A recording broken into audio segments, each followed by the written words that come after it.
What? What are you talking about? I'm logged in. Into the proper account? I'm on. Oh my god! As What? a player of Strixhaven? No, this is so stupid. Okay, look. I specifically dedicate Microsoft Edge. I know it sucks, but I dedicate Microsoft Edge to Strixhaven. But it didn't sign me into the right account.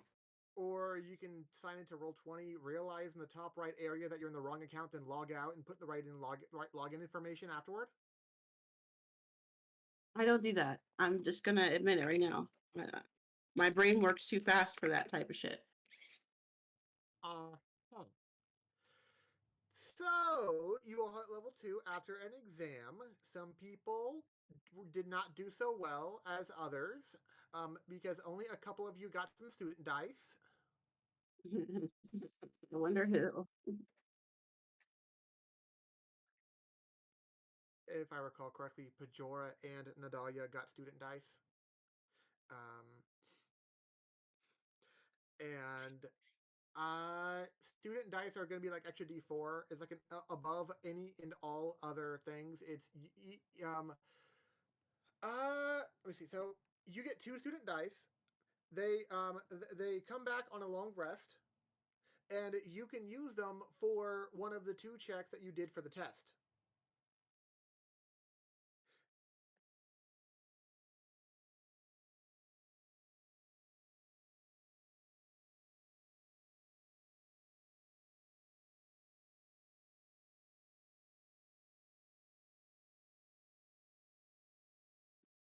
The twins passed. You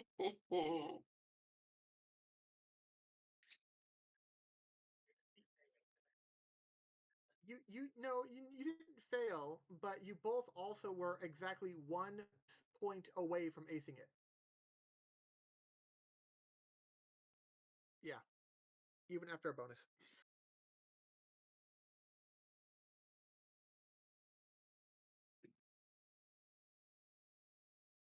Oh, yeah. Reminder that Nadalia and Pajora have the student dice applicable to Insight and Arcana, which you get for the rest of the school year.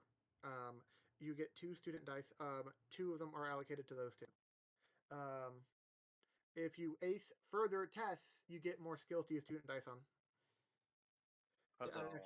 Add an extra D4 onto. Like, it'll stack onto like Bardic Inspiration, Guidance. It'll stack onto everything else, no matter what you do. But it's only 1 student die per roll. You can't stack multiple student dice on the same roll. That's depressing. What? You don't have to deal with in the first place, so it's fine. It's unsurprising. Also, what did you say it was? Insight and what? Arcana.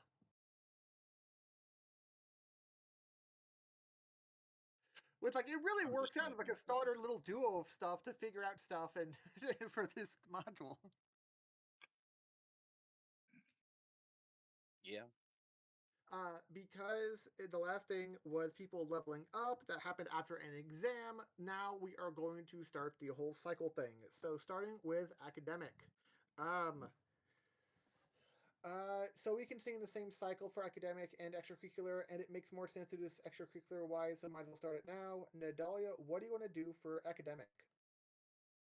Let me look real quick again. I have my dice over here. Let's start with Dead Languages Society. That's a club. Oh, sorry. Oh, academics. Academic. Oops, sorry. My club. That's a different note.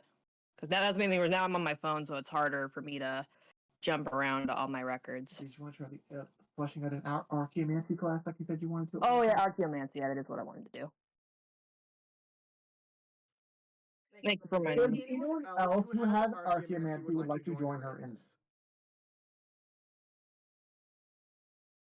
What? I asked if anyone else who has archaeomancy would like to join her in this for Oh, fleshing the okay. archaeomancy course out. Okay. God damn it! There we go. Introduction to Archaeomancy. Correct.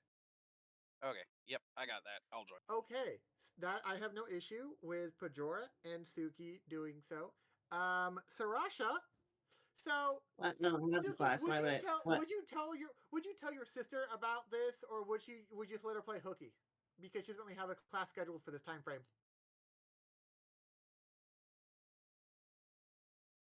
No, she doesn't. She has like 2 classes, dude.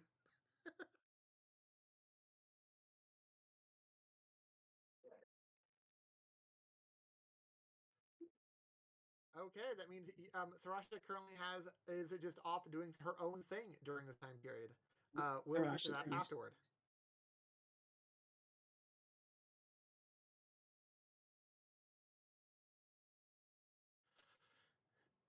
This during this time period, it would be about the second or third time in this school year you would actually have one because Archaeomancy doesn't happen it's like one of those instead of like twice a week, it's like once a week kind of courses.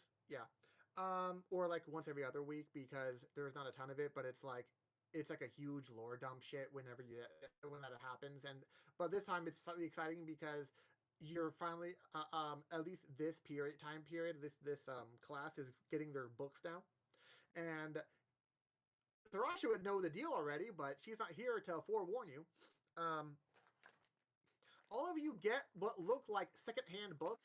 Like if you ever read The Half-Blood Prince and he gets like a shitty like hand-me-down book, that's what all of your books look like.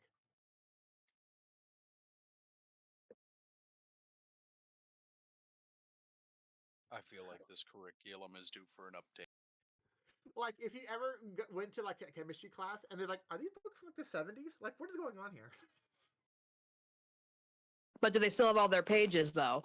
Are they intact, or are they like marked up, missing pages, or have like notes in the margins written by other students or other defacements like that? Some are really obvious. What you can all the 3 of you realize very quickly is that yes, your books are marked up, but do the 3 of you would the 3 of you have wanted to sit together during this course, or would it be like, oh, we're all spread out, but we just happen to be together during magical physiologies?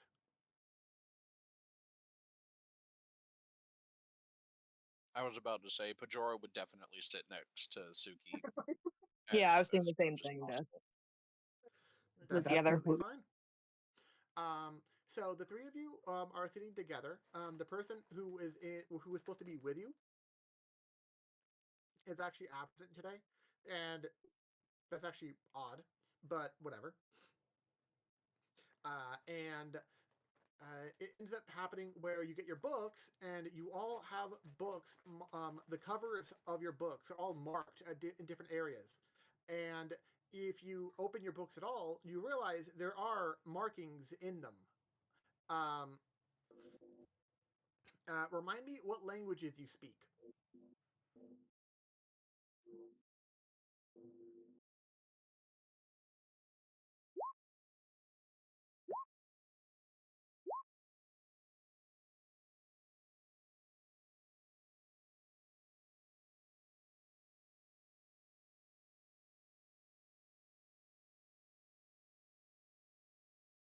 It'd be a bunch of S's.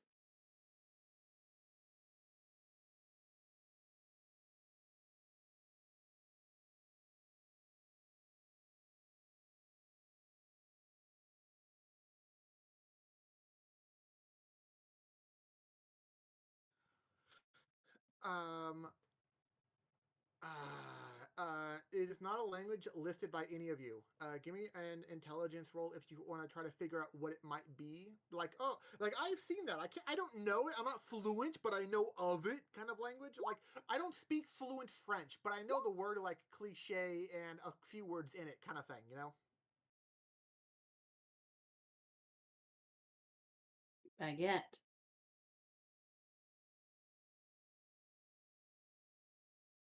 Yeah, Basically. croissant. Omelette du fromage. Who really wins a TV? Who really wins a quiz show like with that? Come on.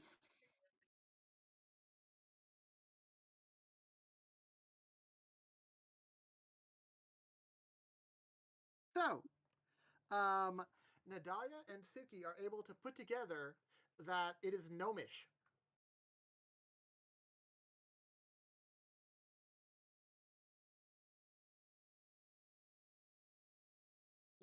Is Gnomish dead? No, but they're language geeks. It's like, hey, sure, you don't know Italian, but you know French and Spanish, and Italian's also based in Latin, so you can kind of guess it, kind of thing. It's that kind of concept. So you're able to recognize that it is Gnomish, but you can't read the words unless you use something like comprehend language or something like that. Meanwhile, I'm just like, man, this ain't like dragon chess at all.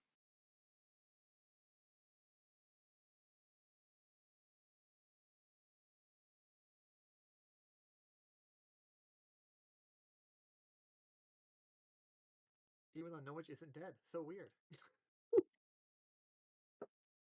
And let me see. I forgot. What are your passive perceptions again? It's been a while. Okay. I actually do have comprehend languages, but I didn't prepare it for today.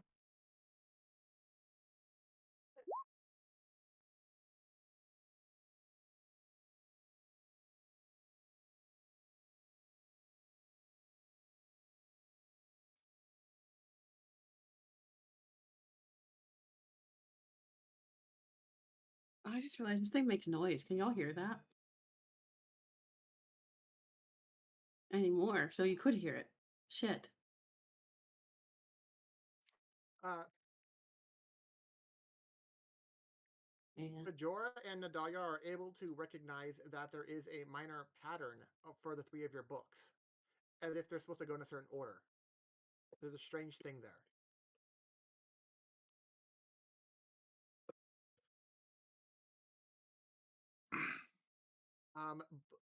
However, you all have, I'm going to say, you're passively intelligent enough to realize that to delve into this, it would take some of your lecture time. So it's like, would you prefer to hear the lesson a bit, or figure out what the hell's up with this weird stuff going on with your books?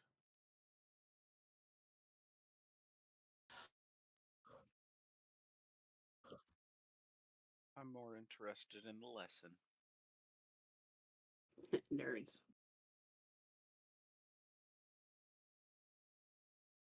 I mean, to be fair, we came to a magic school. The whole school is full of nerds. He has a point. Okay, he got me there. Although, as a counterpoint, to play devil's advocate for that, the school does allow other classes and other people to come in and just learn, like, oh, hey, you're a baker. You want to learn some magic so you can become a better baker that uses magic in your methods, that kind of thing. Where they just help you learn how to incorporate magic to be more efficient or to do more things better, kind of thing too. Are these our personal book copies, or are these like the shared that somebody else gets these books after we're finished, like at the end of this class session? This is like the class set of books. When you are divvying these books out, it's explained that you keep these the entire year, the entire school year. So whoever wrote in these would have had them last year. Correct. You don't know because none of you have actually made an active attempt to search through any of the text, or even for like a digit or number you might recognize, or because you don't know Gnomish, it's not like, whatever, we'll deal with it later kind of mentality.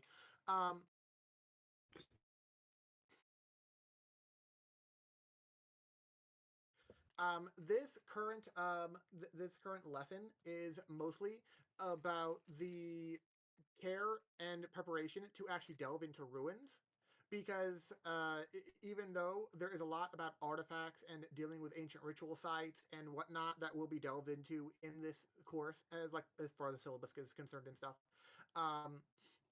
right now is just like, make sure you have these tools if you're going to be going to this kind of archaeological site. Make sure it's like one of those things where it's like, if you already own a small, like, what if you're an owner of an inn, and it's like, well, if you already have, it's just like spitting out comments and stuff if you already know some things, because this is still like a first year basic bitch kind of course. I mean, you say that, but there are courses in college dedicated to organization, and they can still teach you things that you may not have known. Oh yeah, I know. Like, there is some colleges that courses on like just research methodology, because it's like, I know some people like have jobs for SEO, but it's like that, like because there are more efficient word possibilities to actually search better, so you can actually get what you want, kind of thing.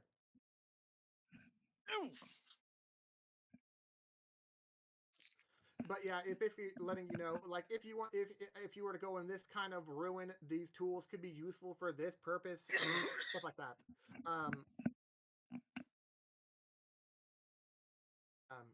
Mentioning different ones like Tinker's tools or Mason's tools, or depending on your knowledge of chemistry, then stuff like alchemical supplies, stuff like that.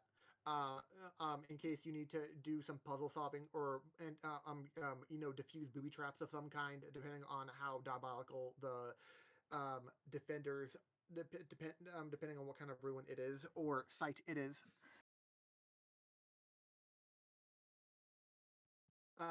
You are then given time for, I would say, about a half hour tops before to talk amongst yourselves after the class is out, before this period of time is taken up as academics.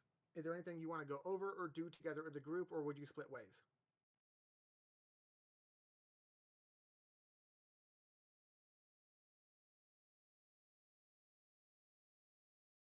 I was about to say Bajora's very keen on studying, getting this down. So you'd be like one of those people who is like, everyone's walking out the door, and you're like, no, I gotta do these last couple of notes down. Kind of.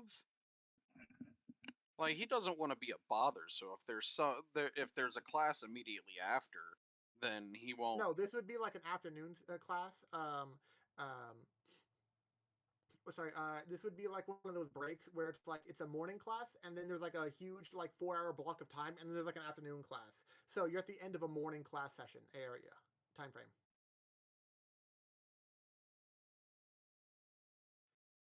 Hmm.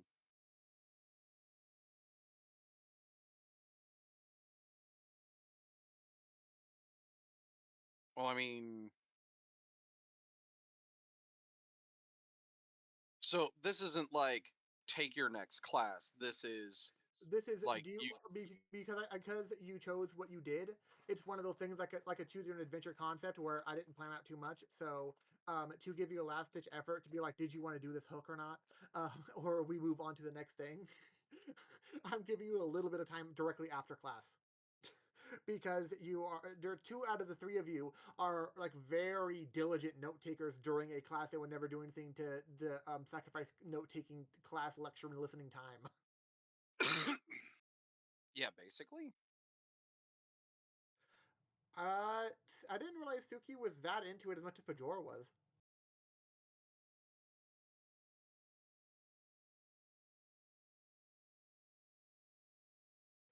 Well, I don't know. No, Sometimes you just get some kind of weird ability powers without doing much of anything, right?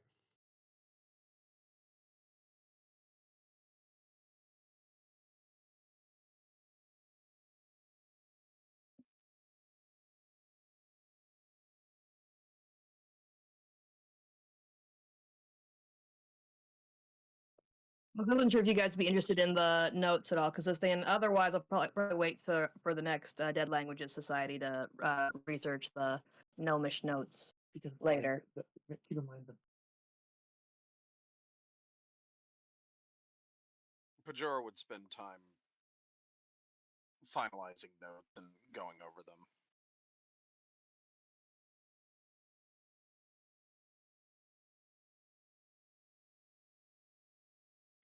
Where it's like, I took notes, it's fine. I can check with Pajor later if they're good enough, right?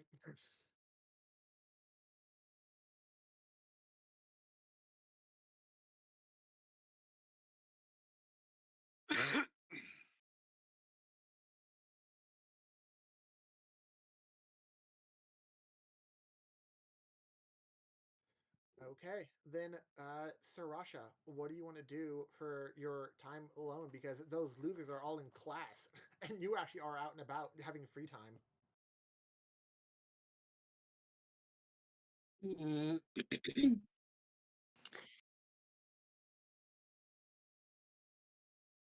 Hmm. Yeah, it's not like you had all the time that we were talking about what they were doing to decide what you want to do, right? No, I did. I just been thinking a lot. And honestly, I think she'll just walk around and eavesdrop on people.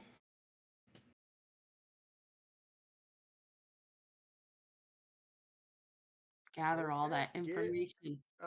and are you going to do this in a sneaky way, in like an inconspicuous, I'm just chilling out here and listening to what I can hear kind of way? Are you following anyone who looks interesting? Like, what's your method about doing? How are you going about this? Like maybe like for example, she might sit on a bench in the quad or whatever and just listen or like go into one of the cafes and just walk around.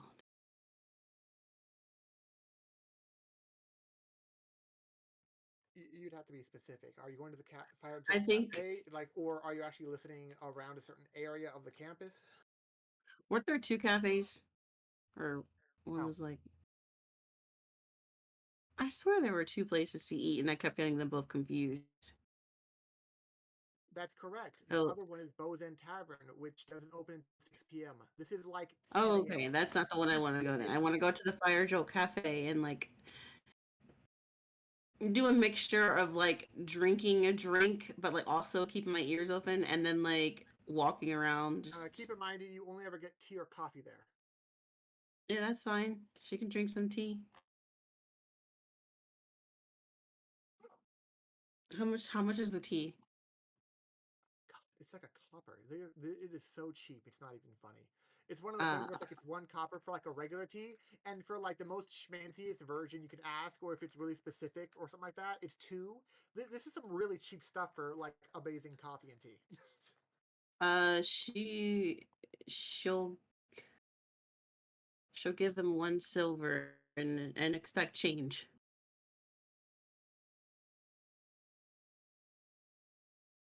Um, because she also has this time frame off on this day, you do recognize the fact that Mina is doing this, and she gives you your proper change. Oh, neat. Since she's Wait, the server there, who's she again? she's one of the people at the Strixhaven Star with you. Oh no, what's her like a picture? A picture. Mina Lee, she should be on that handout. Okay, fine. Jeez. I'll look. Gosh.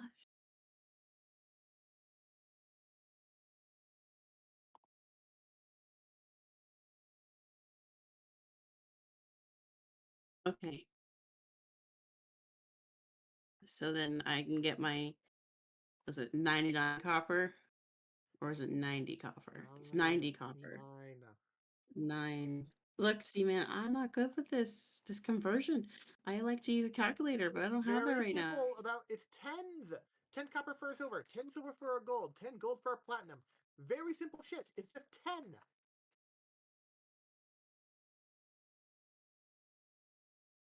No. Oh my god. If silver is $1, you pay a dime. I like that though, thinking about it in money. Don't It take is any of that money. Okay. interest.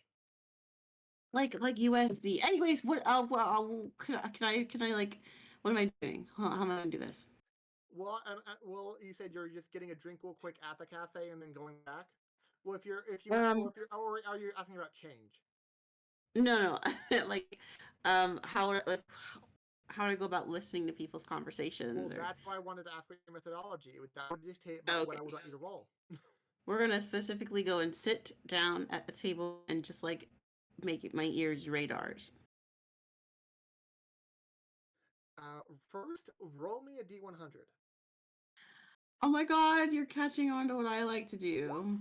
See, it's contagious, isn't it? And then roll me a perception check. Okay. Yeah.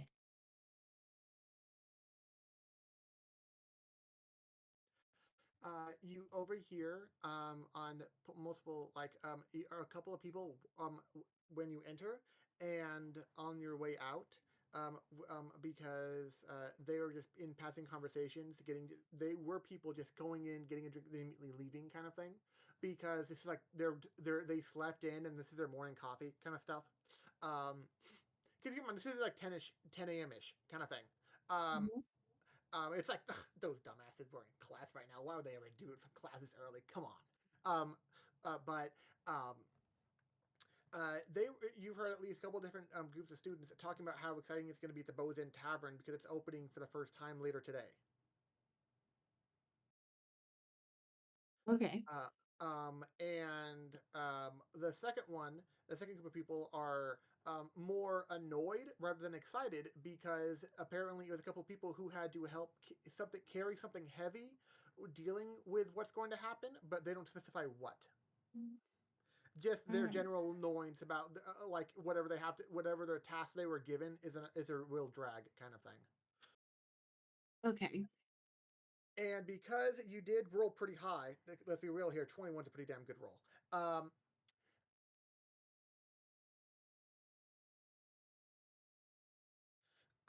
You did hear you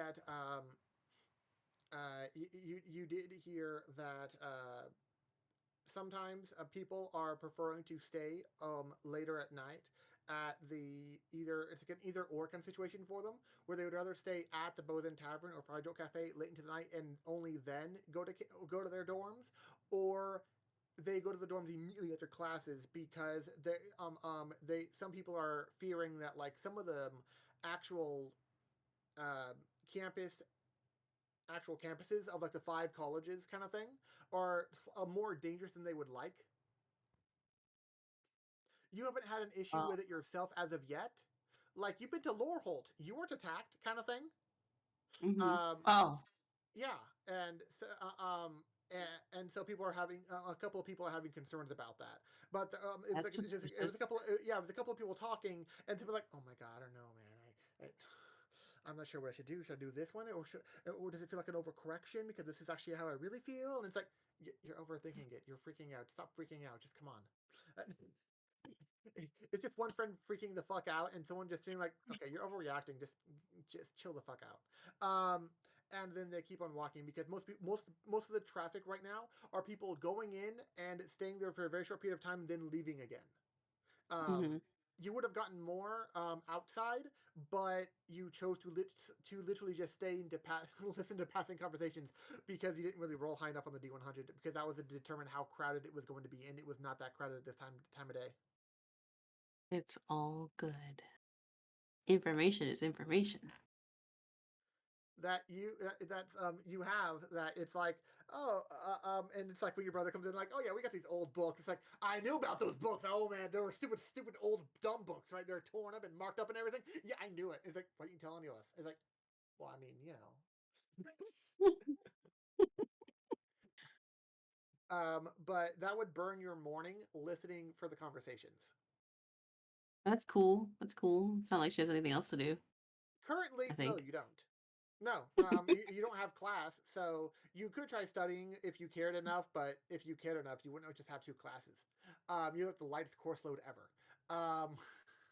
Look, she's taking, she's considering her mental health and everything, you know. Well, the reality is some people do audit classes if you ever wanted to. No. Then we move on to extracurriculars. So Nadalia would be first there in that cycle.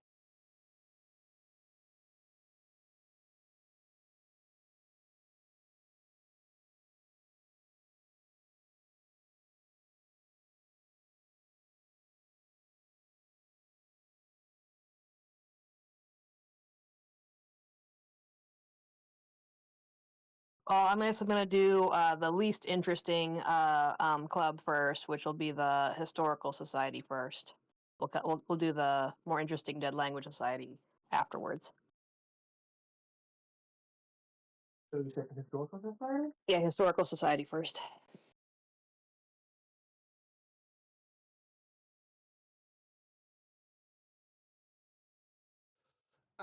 Actually, apropos to this, They were going over some Loreholt alumni came in today, and you recognize the robes immediately, being a Loreholt student, Dahlia, and or at least a Loreholt aspirant, because technically none of you are actually full on assigned to those until like you're at the end of the first year of school. Um, it's like a whole entire year of sorting hat shenanigans. I don't know. Right?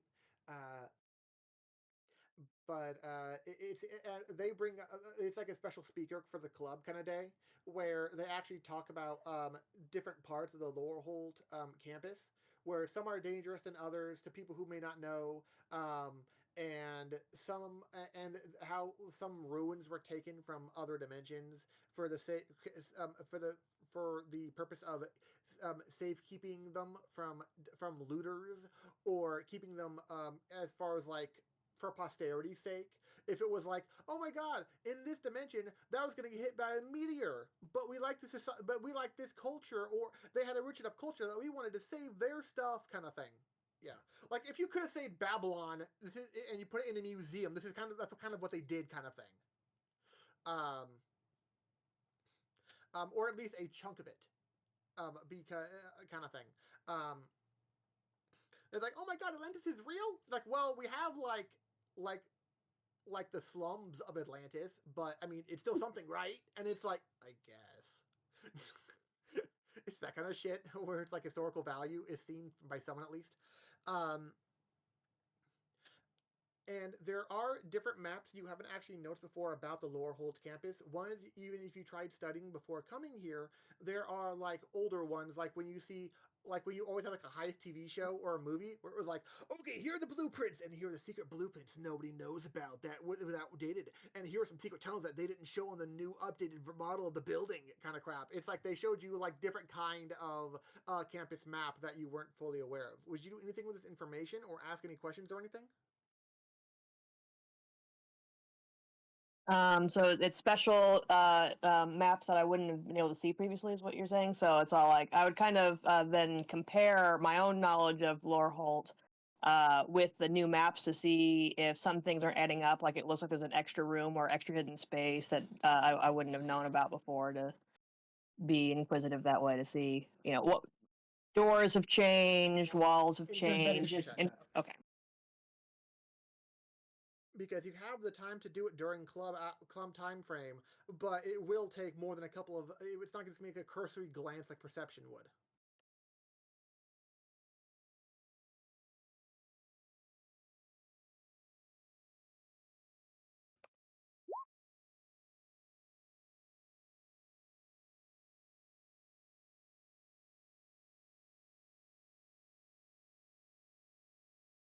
Sometimes I do pretty well at investigation. I mean, I don't know how many times she's rolled investigation, so I'll take her word for that. I'm not going to roll the whole entire. I'm not going to scroll all the way up for the whole entire chat. Screw that. But yeah, you are able to differentiate the fact that there are at least a handful of different sets of ruins in the Loreholt. Some have a weird marking around them, and some don't. Uh, and you can they even on the map they look like minor arcane sigils, but you're not sure offhand what they are at a glance. You'd have to actually at least put further effort into trying to decipher them. This is like you looking at them while they're speaking at like a podium kind of thing. They'll set them on like different tables in the room, so you can have so people can have a good look at them. And basically, this whole spiel is to get people more interested in more history, and to reward you for your interest in history in the first place. And this is like kind of like Loreholt's flex of like, you guys like history? Oh, we got your history, kind of thing. Well, I've been making sure I'm taking personal notes in my own journal or notebook so that whatever I'm learning I can take with me to research further on my own time later. Okay, well, then I will have you do a performance check to see how well you sketch out the differences. All the little minute differences, in case if you can do like spot the difference kind of pictures, how well are you able to catch all of them?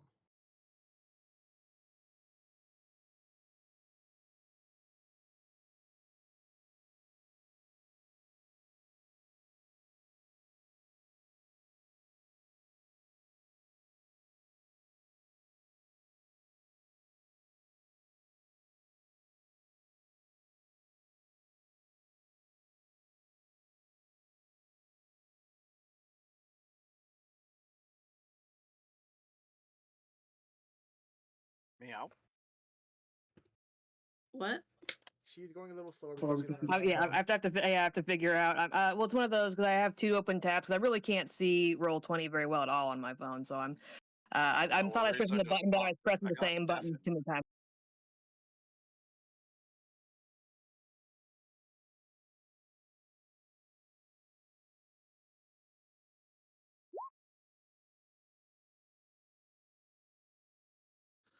Okay, I'm not gonna lie. I didn't intend for her to roll that high twice in a row.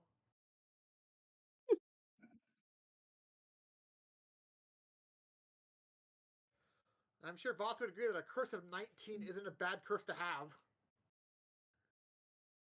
I'll agree with that.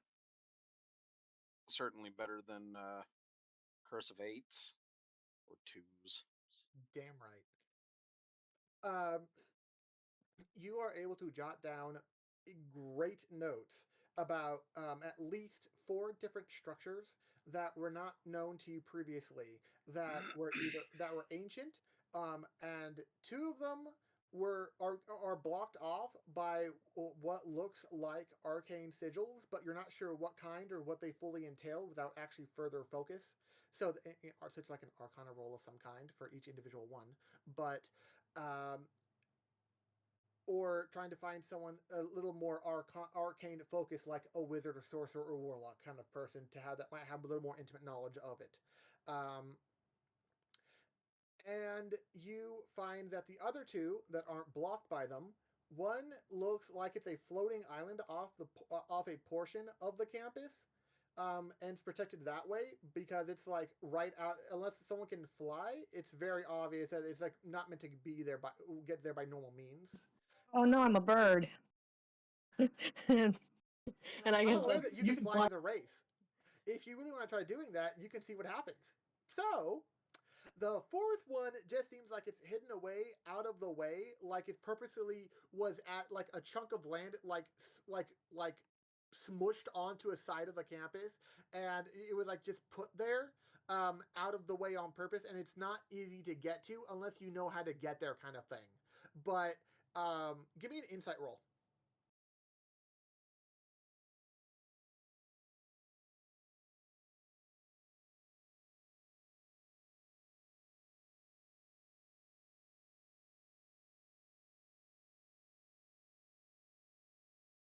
Okay, I've got my dice ready, and I'm going to add my student dice to this one. So I'm going to roll it, and then I'm going to add a d4 to it after this, after I place my roll.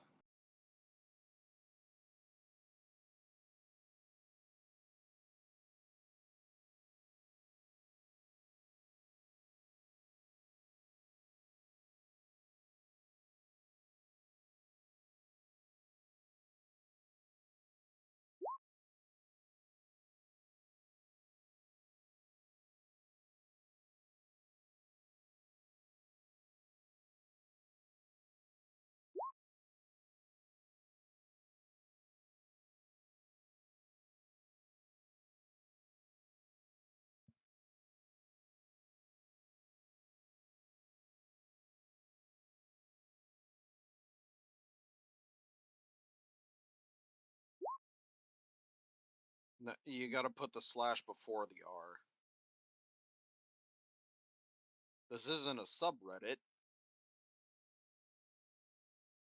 I think she's more used to those.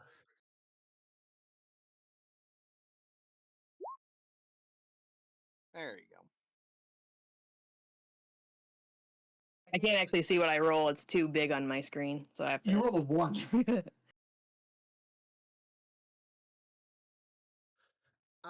You can figure out how to get there, and you're sure that it was put it where it was, as according to geographically where the campus is, and it's in a hidden away position for the campus, Loreholt campus area. You're sure it was put there on purpose, but you're not quite sure why. But you know it was done intentionally, that it was hard to get to. And from your great rolls, you are aware that you most likely would not have been able to find it if you didn't have these maps. Or at least it would have been so much harder.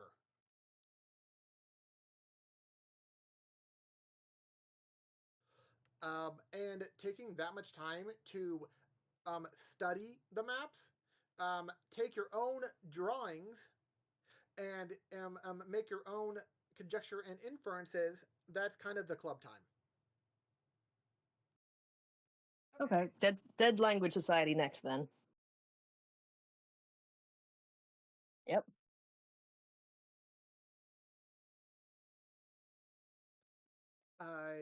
You both obviously you see both Rampart and Drazimir among the throng of students in your club, and they don't. It's more like if it starts at like say like a 4 p.m. club time, it's like 3:50, like it's like 3:53, where people start like chatting before official time starts, kind of mood. I wanted to ask Drazimir how his quiz, or was it the test, the one that we took. You know, he took the test we took, the one that it was a big one because Drazimir is the same class that we have, just a later session. So I wanted to ask him about how he thought he did on the test. Did you mean like the one that had to deal with the scroll thing, or like the actual physiology? Okay, it was the scroll. I think now it's been a lot of minutes our last session that I've kind of forgotten, but I think it was related to the scrolls. I think it was the scrolls too, because I remember Sarasha was like with them and stuff, and had the scrolls. Seriously, you could have just stolen people's money and bought one. You went the most roundabout way about that, like I ever Okay. possibly could imagine. But anyway. Look, man. Okay, so Drazimir, because he's asked about it. First, Drazimir is well, actually, was that how you would greet him? Like, hi, hey, how'd you do? Like, wait, what? No, I'd greet him because we have a good relationship now and stuff. But I would want to inquire to see how he did with his scroll, of what scroll did he make and what scroll did he receive after the trading was done. He would share. Well, actually, out of curiosity, would Suki care about this information at all, or would he just like wander off in some other part of the room that the club is happening in and not really care much and be like, oh hey, there's another person I know, kind of thing? Okay, just making sure. It's like, because if you would just hang out with Nadalia, it would be a slightly different conversation because he doesn't necessarily know you as quite as well.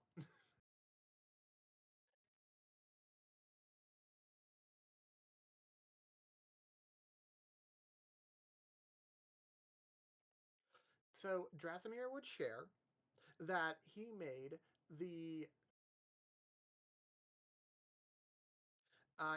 a very classic one. He made a very standard firebolt scroll, and he was not expecting that whole trade thing at all. He was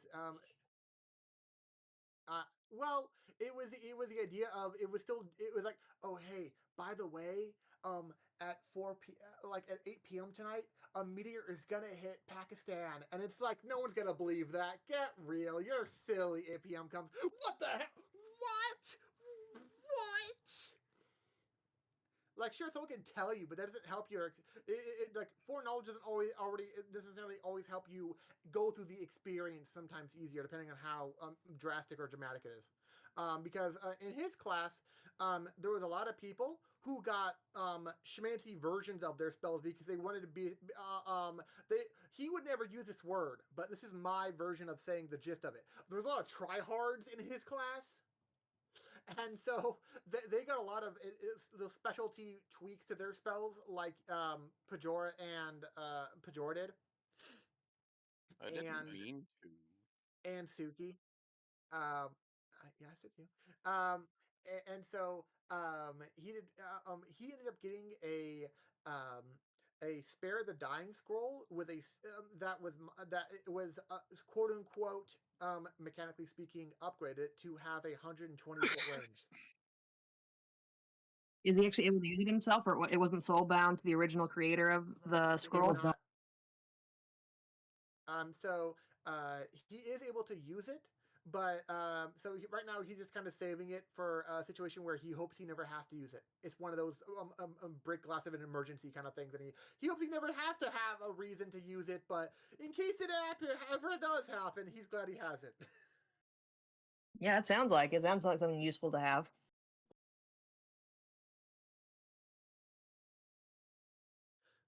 Like how Suki lost his, like, hey, guess what? Your shocking grasp can do a different type of damage if you want it to, and it's like, huh, kind of thing. It's shocking grasp. Instead of just doing lightning, you have the choice of having it go do lightning or thunder damage. That's what your shocking grasp modification did. His just got he ended up just getting a spare the dying scroll that upped its range from melee to like a 5-foot melee range into a huge range. And he would ask if there was anything new with Nadalia in her classes. Because it's one of those, he doesn't know, he's not really, he's one of those like nerdy kids where it's like, I don't have too many interests of my own, so I mean, how's other, that's one class, how's other class? So he doesn't know what to do, talk about classes.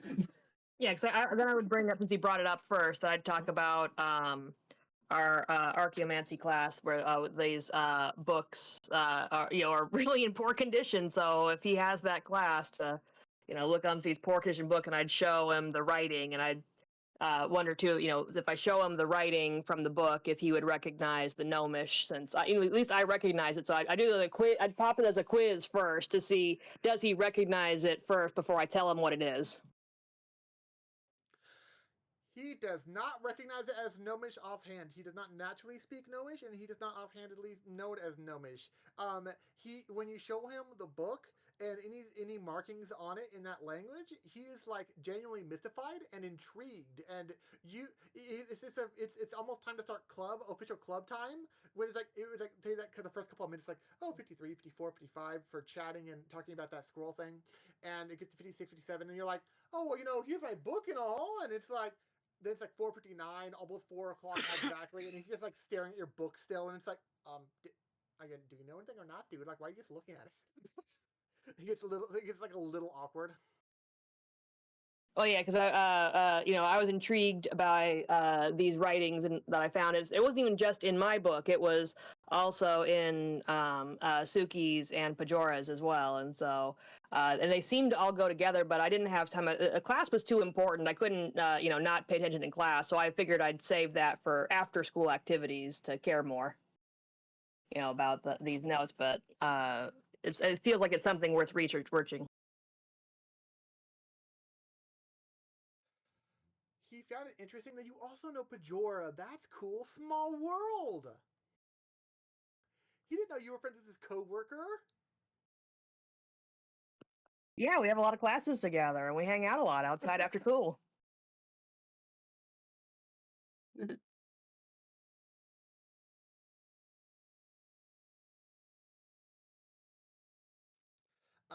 This is after, it's one of those weirdly stupidly casual days where it's like, okay, attendance, and everyone's here, and to officially say there's not really much to do today, so do whatever, guys. I don't know. It's like that was a lot to that was much ado about nothing. Oh my god. So it quickly devolves. Some people leave. Some people are like, well, I thought there's gonna be more than that. And so they just start reading like their own recreational reading books in like a random chair in the room because they're just cool with reading it wherever. And Drasimir goes back to wanting to look at your book some more.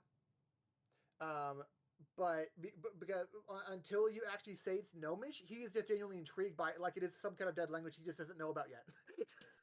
Well, I figured with it being the Dead Language Society that I think it would be a good exercise, even to just to not know the language and to trying to figure out what it is. That's what the Dead Language Society is all about, is to find what these ancient writings are about. So, do you want to come over here too now, Suki? And now that I got my book out, and you can bring your book out. That way, I'll properly introduce you to Drasimir, since you weren't talking before.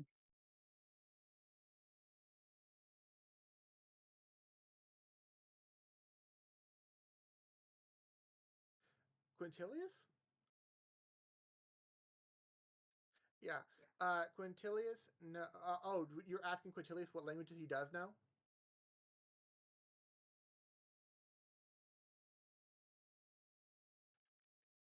He knows. He knows Common, Elvish, Celestial, Primordial, and that's it. Just naturally, without any like additional research materials, because he didn't take like linguist or anything. So yeah.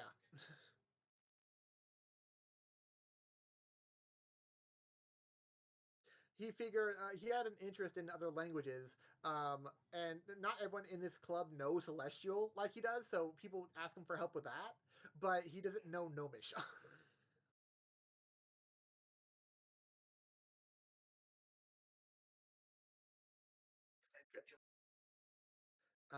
Drasimir is kind of it's one of those you just your passive insight is good enough on this one. Both of you realize this immediately about Drasimir. When it was just Nadalia, he was a bit more open and friendly. As soon as another person into the conversation, he's not kind of like butt you out or be exclusionary toward you or anything. He's just noticeably a little more nervous and closed off in this conversation now.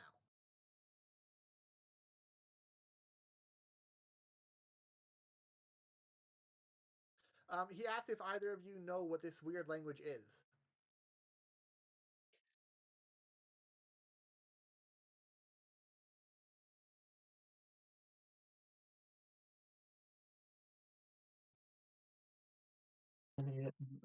Yeah, because that I also realized it was Gnomish, and so we agree upon that it's Gnomish, but just neither of us know that language. He does. Yeah, Drasimir does one of those. Okay, you can't. It doesn't come off really well because he has a really thick, almost non-existent neck. But it was one of those slightly eye-widening, like then immediate like small exhale and just head droop immediately out of shame. And give me an insight roll for both of you.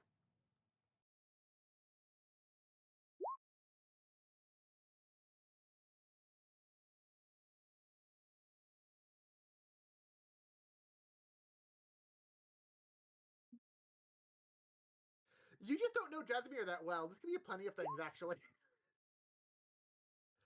Nadalia realizes that he feels shame because he's giving up the fact that he feels really, really dumb for not realizing this was Gnomish. She thought it was some weird, much foreign, more exotic language than Gnomish, and he feels really bad for not realizing that's such an obvious thing. You mean something like oh, I don't know, a dead language of some sort?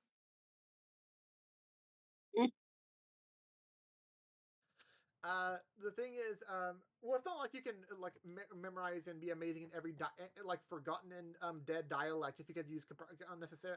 I wouldn't consider it that. Just because like there wouldn't be a whole club about it if comprehend languages allow you to be have perfect knowledge of all languages that aren't even in practice anymore, kind of thing. So as soon as he does realize it's Gnomish and it is a non-dead language, you see um I forget. Yeah, both of you have access to the spell, so you recognize the spell that he's doing. You both see him cast comprehend language, and so he can now read Gnomish. Yeah, I don't have to worry about changing my spells around then, because I was thinking about changing them tonight, but now I don't have to worry about changing the spells out.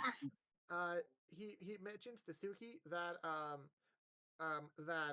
Nadalia was talking about markings on top of the books, and he wanted to look at your book too. Would you allow that?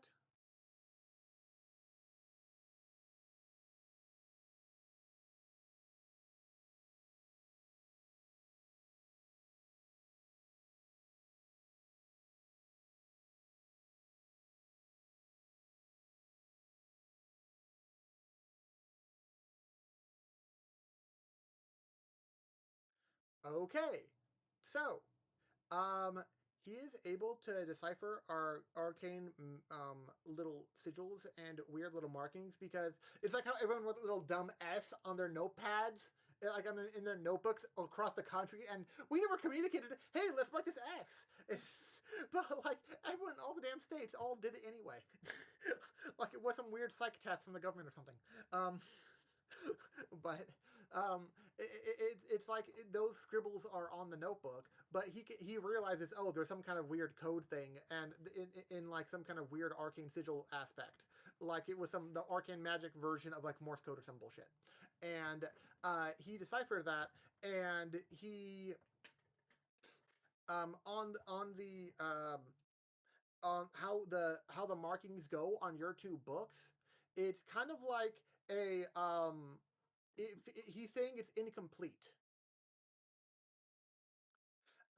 It's like saying it's like trying to read a story, but you only have you only have like the first third and the last third of the book.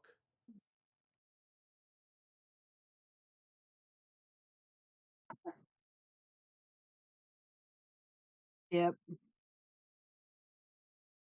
Figures, right? Then I'd probably also mention that we weren't the only two with the weird markings. That Pajora seemed to have maybe the last missing piece, or maybe there were more missing pieces. But we'll have to find out.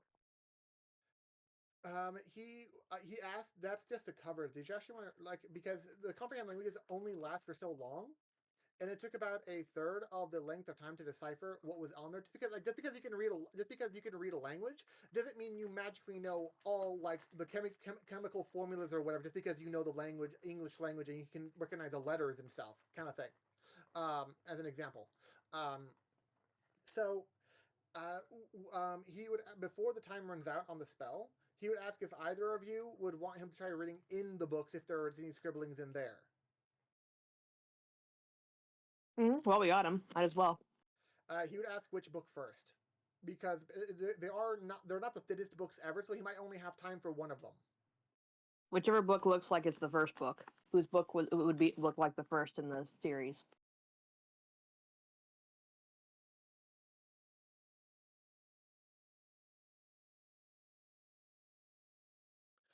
That would be Suki's.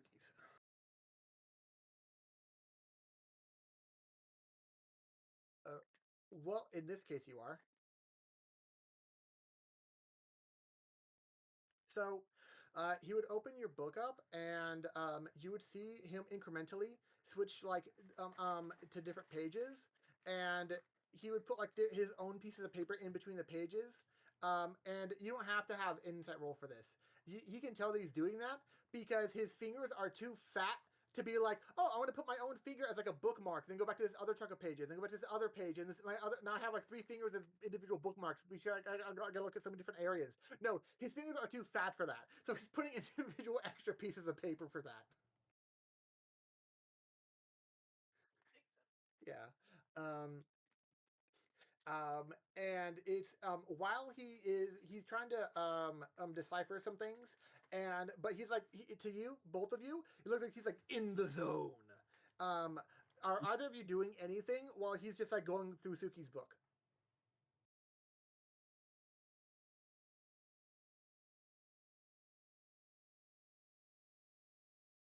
Correct, there is.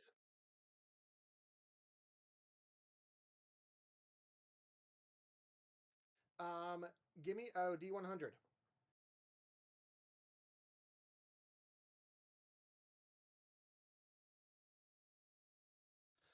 I I once again did not memorize your language list. What was it again, Matt?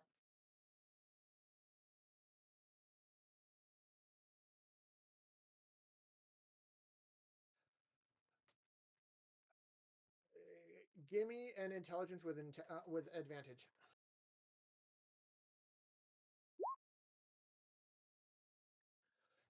The first book you pick up, you realize it's in Infernal, not Abyssal. It's the language of the devils, not the demons. Would you still want to try reading it or her learning a bit more about the language? Okay. So you will spend a chunk of the Dead Language Society time frame today trying to start to learn Infernal. And yes, for the record, I haven't decided how many times, but if in this club you want to devote your club time to trying to learn a new language, I will allow it. Because this club's all about languages. Would Nadalia be doing anything, or just like sitting awkwardly by Drazimir while he does his thing? I'd probably just be bookmarking on my own my copy of the book of which page, because I'm sure not every single page has gnomish notes in it. So I would try to make Drazimir's job easier when he gets to my book eventually by having some. Do they have sticky notes at this point where I could I don't want to use like so many bookmarks, but if I do something like a sticky note or Let's say they have some kind of magical version of yes. if I use some magical sticky notes to mark the places where I see what looks like gnomish notes in my book.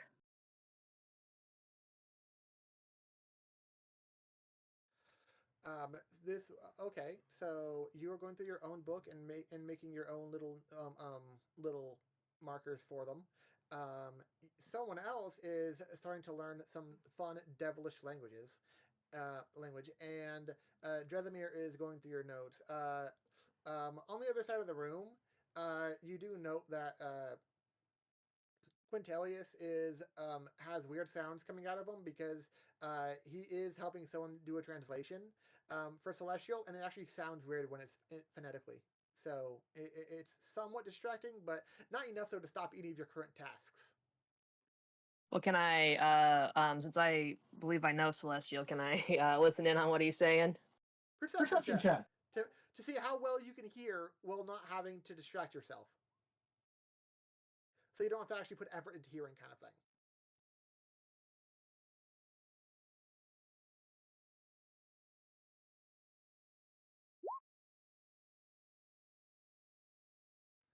That's high enough.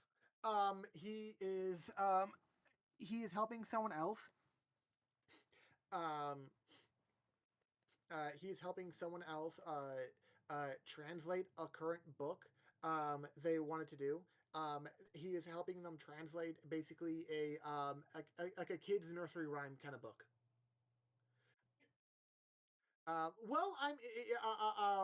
You didn't really hear how it how it happened because you're not dealing with Quintilius today. So you're not. He's, as I said, he's on the other side of the room. It's just a very distinct kind of language.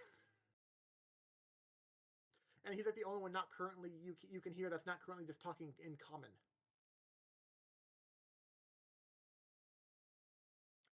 So yeah, he's helping someone translate that. He's writing it while talking aloud. And you can see a couple of elves. You can't tell what kind from this distance, unless you actually give an effort into it. But you're both doing your own thing, so it's not gonna be. That's not a factor currently. And that are like looking at what he's doing very excitedly, and like they really admire him for his knowledge of the language, kind of thing. So this would be the end of this club. I would say you're a portion done with Infernal. You're not going to learn the whole entire language in one day. That's not how languages work. I'm sorry. But you're able to. Nadalia is able to mark her whole book, and Drazimir is able to get back to you two about the information he found out inside Suki's book.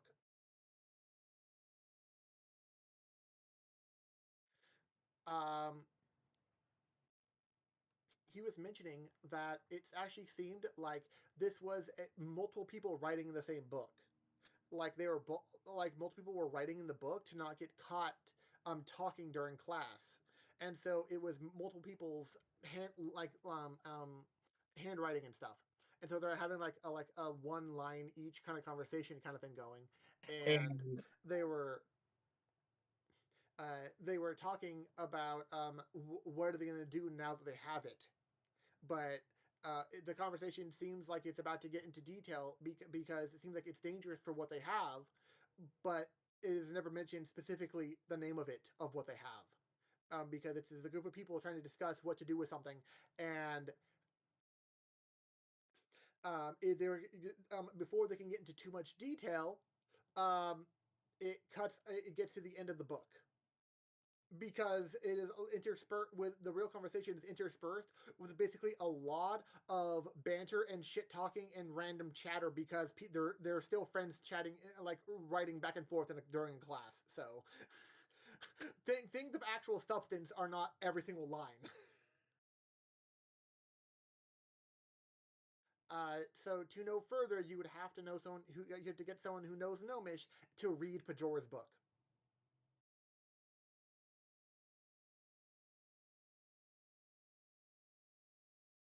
Or at least to to know have someone know Gnomish to read Nadalia's book, but it may give just as little just as much incomplete context.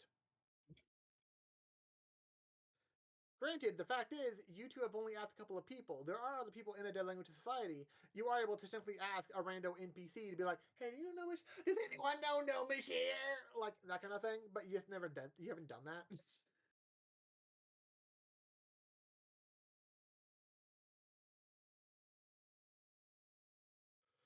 But that would be the end of the club for you two. But would you do anything with this new information before we switch over to someone else? I think that's it for me today in this club.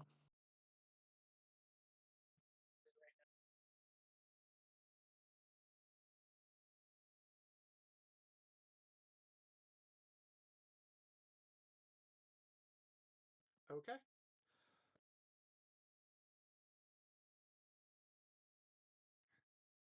Then we can move on to Pajora, the holder of the other book.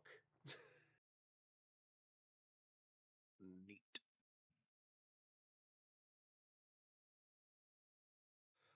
What? What? Oh, sorry. My bad. My bad. My bad. Matt, what was your other club? Did you ever? I forget. I was gonna switch to you because it was an easy overlap between Adalia and Suki. What else did Suki have? Was it?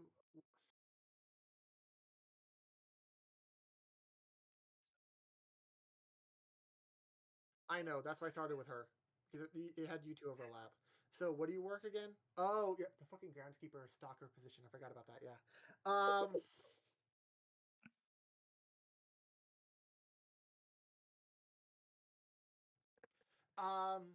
So you can go to your job. You are at Arrow. The what was it? Yeah, Arrow Jaunt Field, and you are actually supposed to kill a lot of the weeds. And you're basically given one end of the court of the field, and Aurora Lunar Winterstar is given the other end. Um, at one point, yeah. Depending on how well you do, um, give me an attack roll of your poison spray.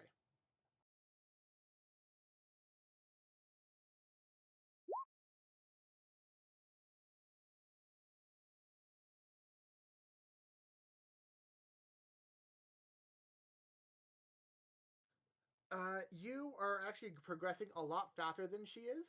There appears to be something on her mind, but you're not sure what. For whatever reason, she's moving slower than normal as far as what you've seen her work do before.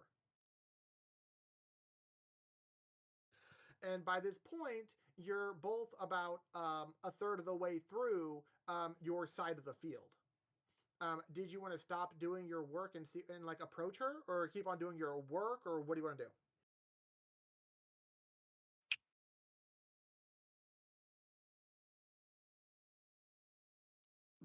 Dex saving throw.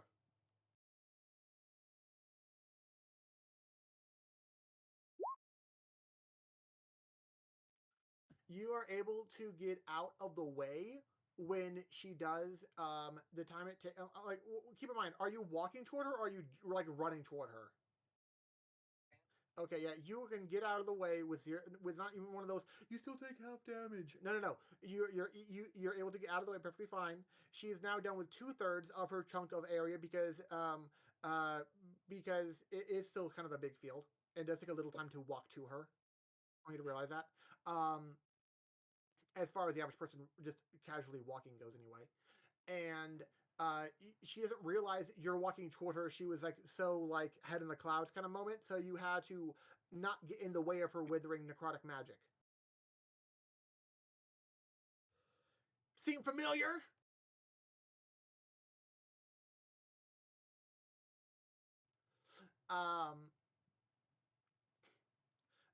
Do you do anything after you get out of the way of her ability or her magic kind of thing? Did you try to get her attention anyway? Because you realize, what you can tell being this close to her, her head is elsewhere, so she does seem to be just going through the motions.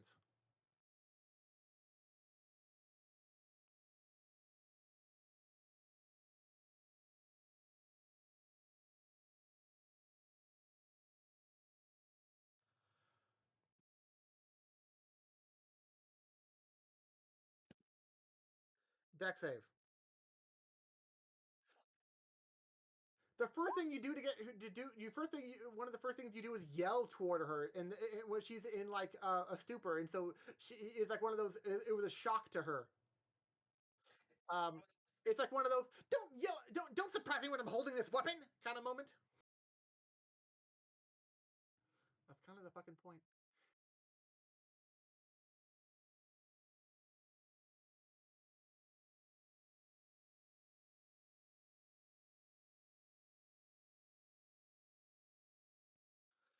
You're a bit closer, but because you are closer, and this isn't her normal like row by row by row of necrotic going killing the weeds and shit, because she is skilled enough to just do this by going through the motions and everything, like autopilot kind of killing weeds and shit by now.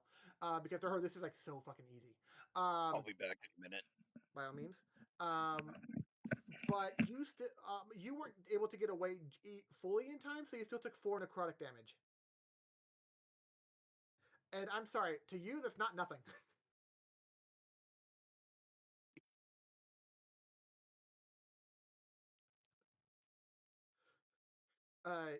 It's like,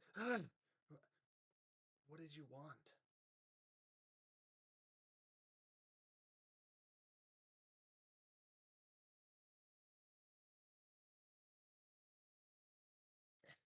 She looks away and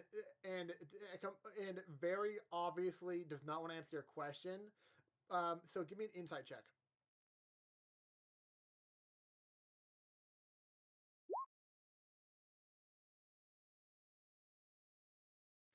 She is inscrutable, my man.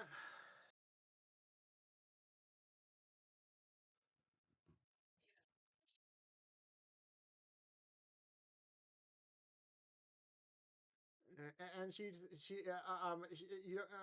can't discern why she would say this, or look away when you called her out. But she's like, I don't even know what you're talking about.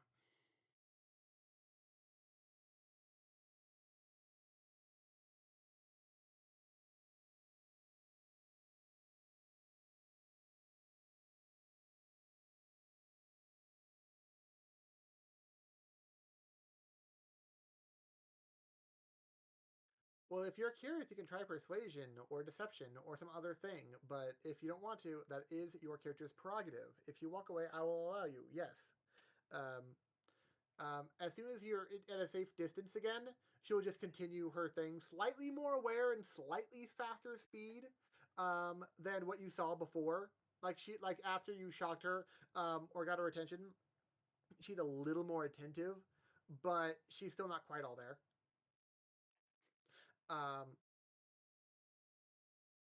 You're able to get the field done properly. Actually, give me one more give me another poison spray attack.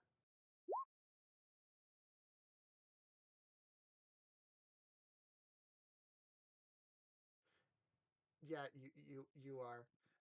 You get about 2/3 of the done on your side when you see her walk off the field, and it's like you look back on her side. It is like completely fucking clean of all weeds. It's not the best looking grass right now. But you see there's like no obviously dead upstarts going around the field kind of thing. She did her half, and you're kind of slacking in comparison as far as speed goes.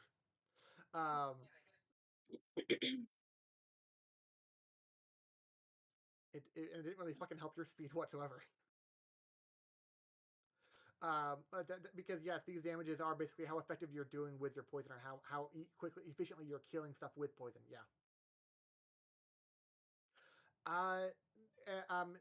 Would you try to hurry your efforts, or just try to get it done as at a normal pace after you realize, oh, she's gone, kind of thing?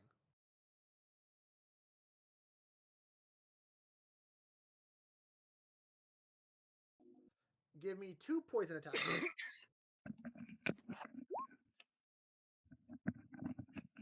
I'm back. Nice. You get it done in the next half hour. Um, and your passive perception was 11, right? That's fine. After you leave the field, like you pass through the threshold, you can feel that your coin purse got slightly heavier.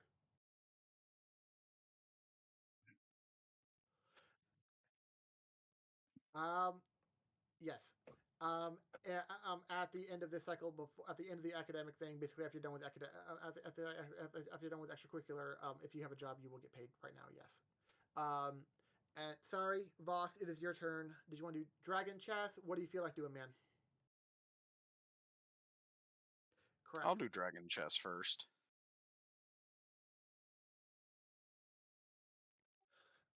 You enter the room that they have for the club because they're actually meeting in one of those biblioplex rooms that sometimes professors lecture in and have classes in and stuff.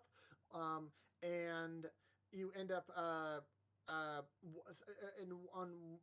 basically, if you wanted to talk to Rampart or Talana, they're like almost in the polar opposites. Rampart is actually down at the bottom of the room because it's like as soon as you enter the room, it's like, hey, stairs going down toward the central like professor desk, and on either side of the stairway are like rows of desks, kind of thing. And so in one of the top corners of the room is Talana trying to kind of like give tips to 2 people who are very obviously really big newbies. So she's trying to do like semi proctor, semi advice giver and whatnot for both of them.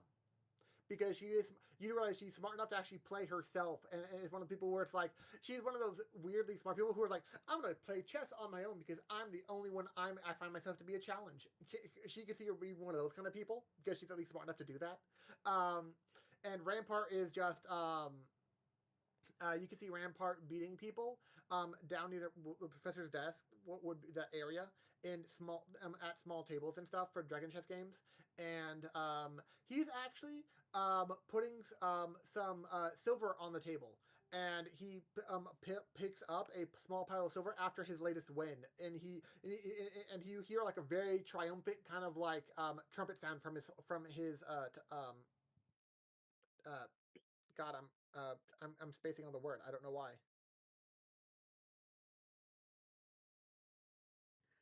His elephant nose thing, son of a bitch. The trunk? Trunk. Yes, God, I don't know why I didn't realize that.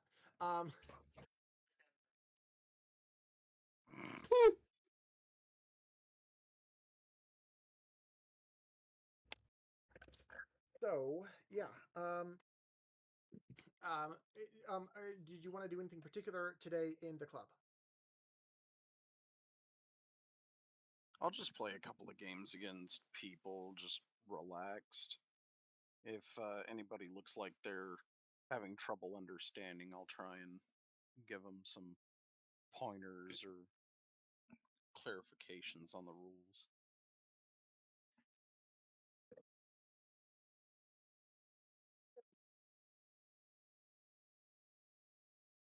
I'm not all that big on gambling, so I probably won't be participating with Rampart.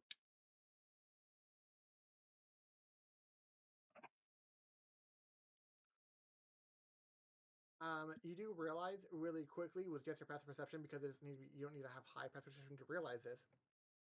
It's not one of those things where it's like, who can beat me, who can take me down kind of mentalities. It's about like, can you stop him from doing a very special move during a given game? kind of thing. Like, can you play him as to prevent him from doing like a pawn pass or prevent him from castling kind of thing, from doing specific moves? Can you like get to him quickly enough so he has to prevent him from doing such things, kind of thing? Hmm. So Is it's that actually even not English? just yes. It's not just as simple as can you beat me. It's actually like a bit more advanced thought than that. And there, what?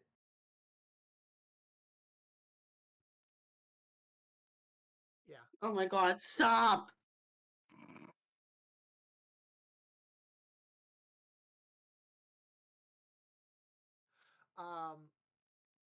Well, I mean, it's the Fire Jolt Cafe, not the Fire Jolt Cave. Um, It's one time. Come on. anyways,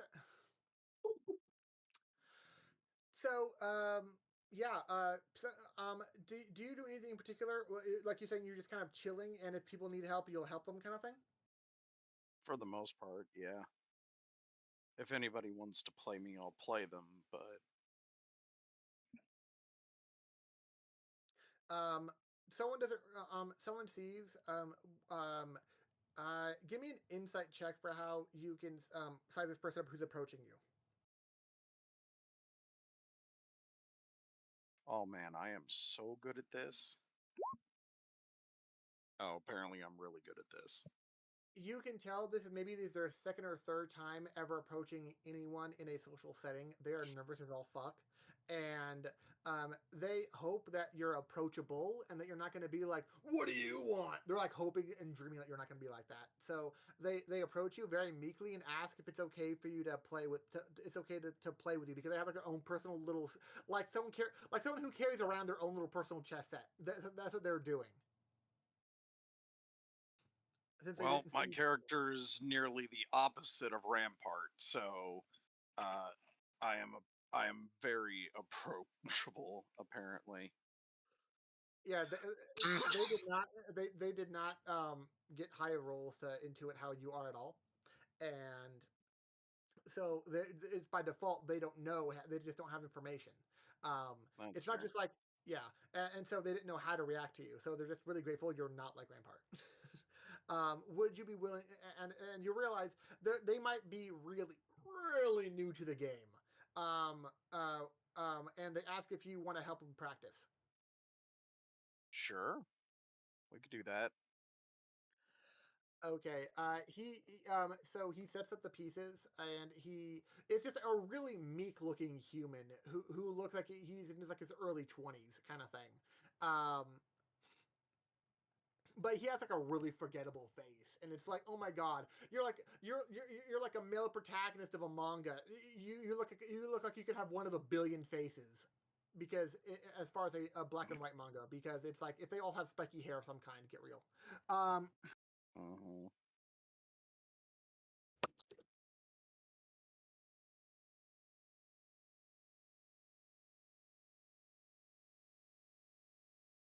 So while I wouldn't throw, I would be giving him pointers throughout the match.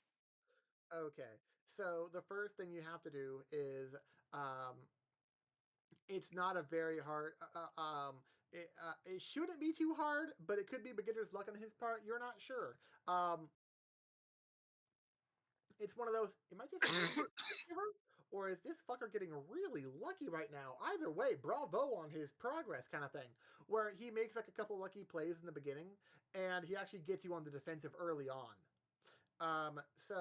I want to need a deception roll from you to make sure you're not going to From me? lose like in the first couple of minutes.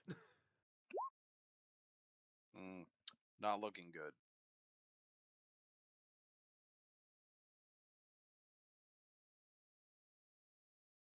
As the game progresses, you see them slowly, like it's one of those tentatively, slowly confidence gain, and he um, and he gets so he's being a little bit more bold. So I'm gonna need an investigation check from you to see if you can basically check out his strategy or see how you can find a counter for it. Jesus fuck. I am having an off day today in chess, aren't I? Hey, you know what? I'm going to need one more deception check as it gets into the late game because he is doing really well. Yeah. Bog standard.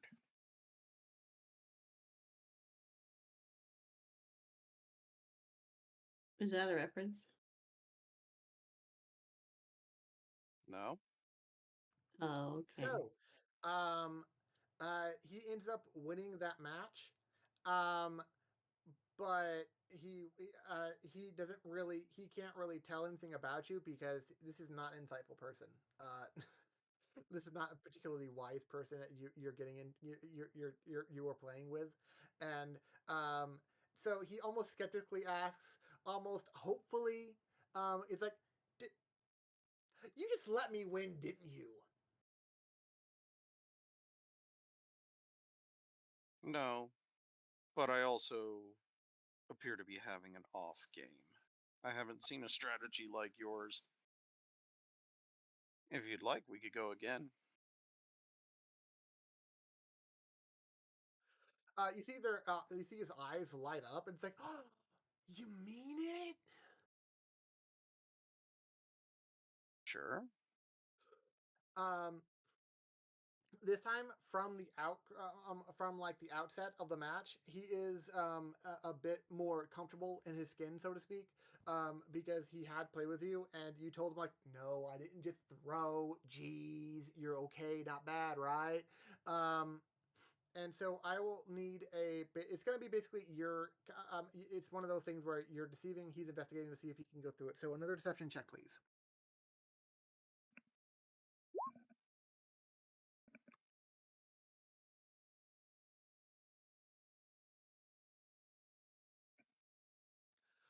You get an early upper hand and take a few critical pieces, and he's already on the back pedal. And I'll need an investigation check, but I promise you it's not going to be a high check. I should hope not. Because despite me being good at investigation, I am still apparently rolling garbage. That was good enough to pass, actually. He did a horrible job of deception. So you're able to figure out his strategy and how to counter it, kind of thing. You're having an off day, but you're making a comeback in this game. Yeah. Um, you get to the point where you are getting one of those. It's just a snowballing effect where it's a very only a really lucky bastard or a really highly skilled person could get out of this situation.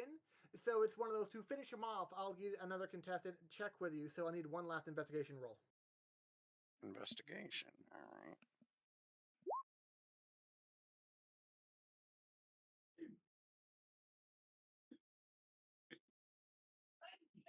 He had a reasonable defense at the end,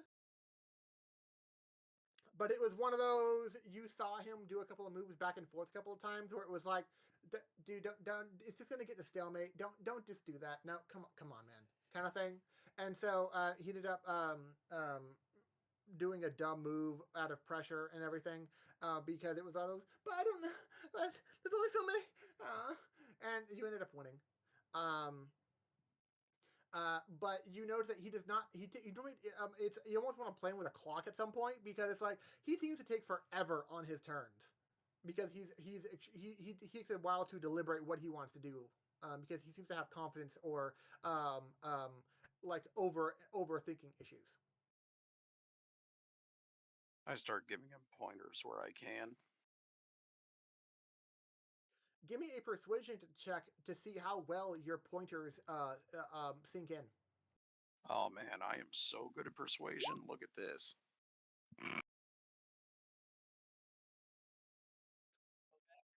He tries to convince you that he thinks he gets what you're talking about, and it's one of those things. It's like, okay, I got it. Okay, to the point where he doesn't actually ask questions about what you're saying, but I'm not gonna have you roll insight. It's one of those things where you think you figure it's like one of those. Oh, he's going with the whole fake it till you make it. Got it. Whatever. Unless you want to say something specifically about that, you think he's just trying to placate you because your tips are not necessarily the best tips or the best worded tips. I'm not gonna call him out on it, but I will say if he wants some more in-depth tips or more in-depth training, that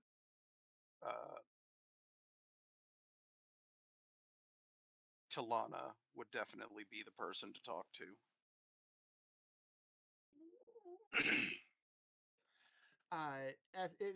If you specifically point her out to him, he will look in her direction. And since you're right by him, I wouldn't have you do a roll. Your passive is fine for this one because it's only 12, but fuck it, he's like right by you. You notice that if you had to judge it, and you're like, okay, this is not a magic, but I mean, did someone put a spell on him or some shit? Because this is not love at first sight, right? People, right? Because he just get like out of nowhere. He seems to like he seems like I don't know. Okay, he does whatever the male version is of swooning. He sees Talana for the Still first time. swooning. Yeah, exactly. It's not really it's not a manly look on him at all. I'm just gonna caution him to try and approach it from the perspective of the game and nothing else. Because she's actually good at it and she will see through you.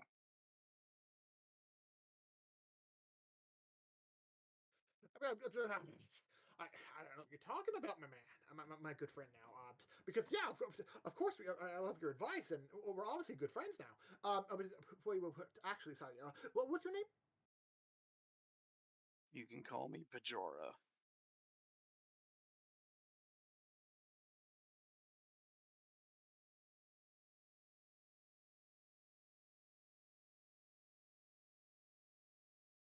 Give me an intelligence check at disadvantage. At I'll explain. disadvantage. I'll explain Oh why after I no. see the number. Darn, one of those was actually decent. Just like he has forgettable face, he has a forgettable name too. Mm, It's like saying, "Hi, I'm John Smith." Okay, sure, whatever. I was literally about to say, see you around, John. It's like, okay, don't worry about me. Please, my dad is Mr. Doe.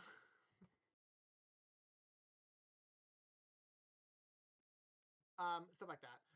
So yeah, he's a really forgettable name. Dude, it's like, I'm a smart guy, but son of a, what was his name again? God, that kind of thing. He tells you his name, but you literally just goes out one locks it in the ear, not the other. And that's a lot of room for it to get caught, so it's impressive that it didn't.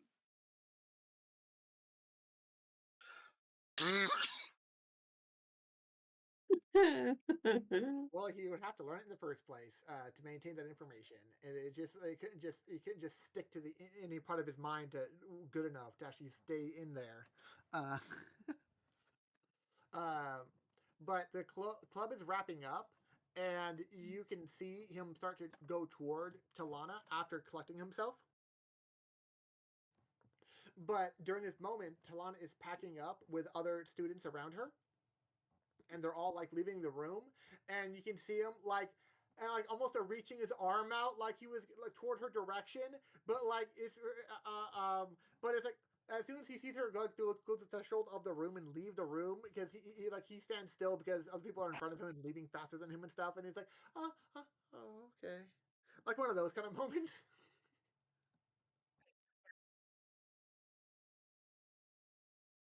Like no I wait oh damn it.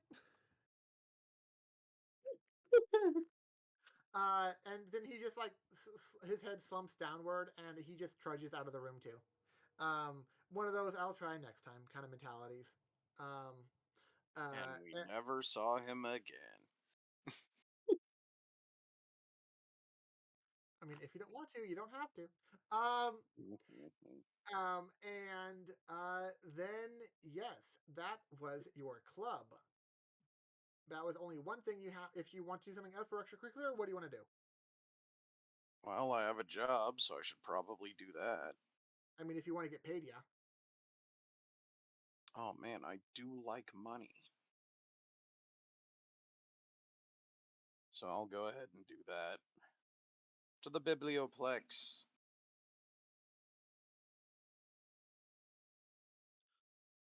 During the early portions of your shift, you are asked by a handful of people because today is an abnormally busy day for book requests, and you realize that part of your role is to help people find books that they don't know how to fucking find. And so I am and in this endeavor, I'm gonna have you roll to see how well you can instruct the automated constructs to be like, go open up this shelf and get me this book kind of thing, because some of the shelves are mushed against the edge of the room and only open up when people need books from them, kind of thing. And so I will need I will need 3 separate Arcana checks at advantage, because you know how you're getting more experience in how to tell them, but mistakes can still happen. So number 1. Okay. Number 2. You know what? I think I'm okay with the curse of 18s. And number 3. If you squint really hard, it looks like an 18. So for the first 2, you help them really well and really quickly, and they thank you for it. And it's one of those things. It's like, they looked more. They look different, kind of relieved rather than like content. One of them looks really, really content, and one of them looks, we're like, haha, I knew it was the right decision to come here. Aha, like self-satisfied. And the second 18 looks really relieved, like you just saved their ass. Like they were in a dire spot, like, oh my god, thank you. And then he just ran off with the book.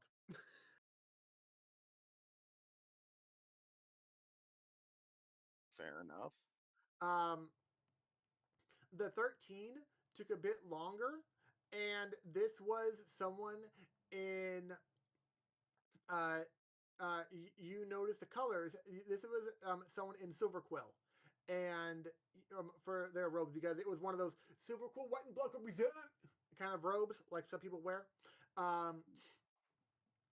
And this was you can tell this was a little longer than they'd like, and so they're like like once you get back to them with the book, it was one of those armed, crossed, foot tapping on the ground, looking upward, just overall annoyed, and it's like, finally, can you do your job right?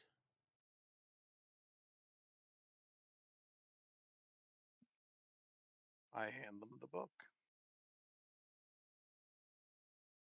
They look at you and like narrow their eyes, and they stomp away.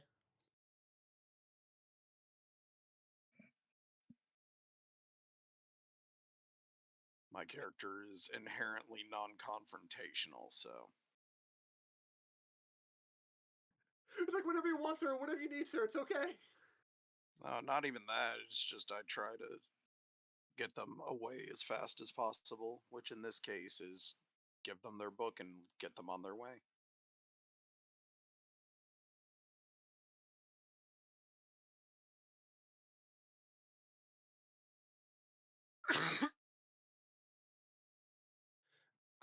You are sorry. Give me a D10.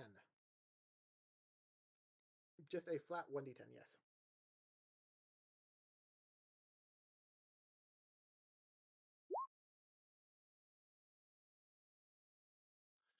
You see one of the faculty members leave their little information kiosk kind of post, and find you at a moment where you're actually nearby Drasimir, and it's like their finger is about to go point toward Drasimir, and then they actually lean toward you and get your attention. And it's like, oh yes, what was it? Fedora, yes. My good sir, I will need you to, emergencies come up, and I will need you to help students for the time being until the end of your shift. Another faculty member will come really soon, but can you come help them? And they're basically asking you to take the duties of a kiosk desk person for the time being. I suppose I could try.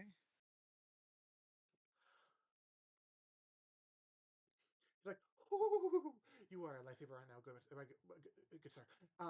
And then you just see the faculty member, you recognize a spell, but you can't cast it yet. But you know the spell. They basically cast Misty Step multiple times in a row, again and again, and you're like boop, boop, boop, boop, just out of your up to the horizon entrance of the store, and you're like how many slots do they have for that? Oh my god! It's just like okay. Um, until they're out of sight. um, and you just see the empty desk awaiting your arrival. Do you go? How would you approach it? Well, I'm gonna let Drazimir know first that one of the faculty members asked me to take over for a short period of time, and then I would head over to the desk. Drazimir would thank you and for letting him know, so he wouldn't be caught unawares. But it'd be one of those like thanks, understood. In one of those, it's a very short conversation, and and you're basically used to how he speaks in a very low tone most of the time. Um, Similar and, to me. yeah, indeed. And give me an Arcana check to see how well you can magically handle the information kiosk after you're inside the interior of it, kind of thing, the little booth thing that they stand in. Okay, good. You've been around this building enough times now, and you're here whether sometimes studying, during your work shift hours, whatever. And you've seen the kiosk people, the kiosk faculty members, do whatever they need to do to get the information. And right when you're like getting your bearings, already a student comes up and like, oh my god, thank you, someone. They seem to have come from the student store area, from up front in the building, because you're like you're not quite toward the Oracle Center snarl area. You're like the one right before it, in the little kiosk area there. Um, and because you see other kiosk people, effective members are actually already helping people. Um, and one of the front one actually has like a small line for it because you were too lazy to go to further back ones. um, and someone comes to you and almost runs and like, okay, good, good. Where are the reference materials on devils and any war related to the Nine Hills? Um, I would need you to give me a history check with advantage because you have now familiarized yourself with the kiosk's magic. So history with advantage. You know what? I think I'll take the 21. See, I was considering that, but I think I like the 21 better than the 21.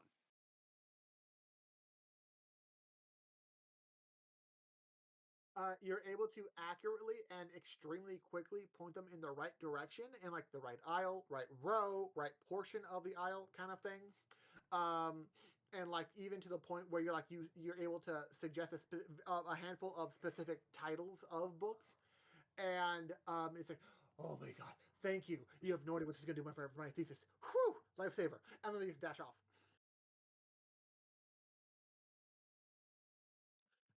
Fair enough. Another student comes up, and they're a brash looking tiefling. It's like, yo, where are all the cool books about goblins? And but that doesn't necessarily give you enough information because the only criteria you're given is cool books about goblins. I asked him if he could be a little more specific about it. Like, does he need their ecology, their biology, their, I don't know, cuisine? He Like, actually gets what are- closer to you, and he's like, nah, man. I mean, like, the good stuff. Insight. Oh, lordy, that thing I'm so good at.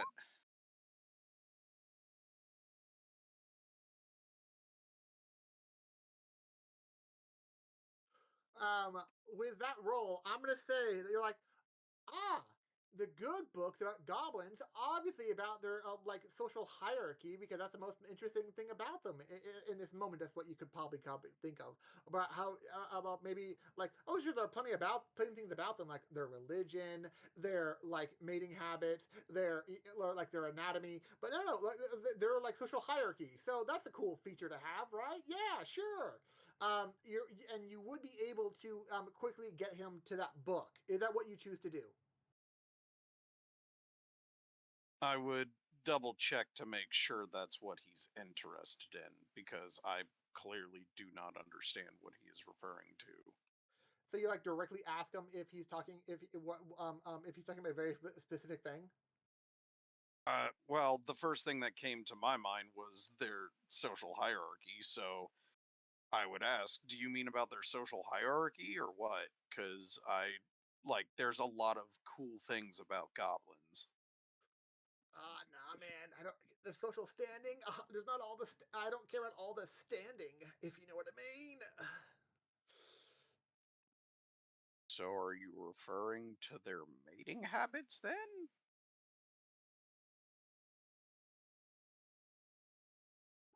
Insight with advantage. Sure. Kinky goblins. Reminder that you do have a student die if you want to add a D4.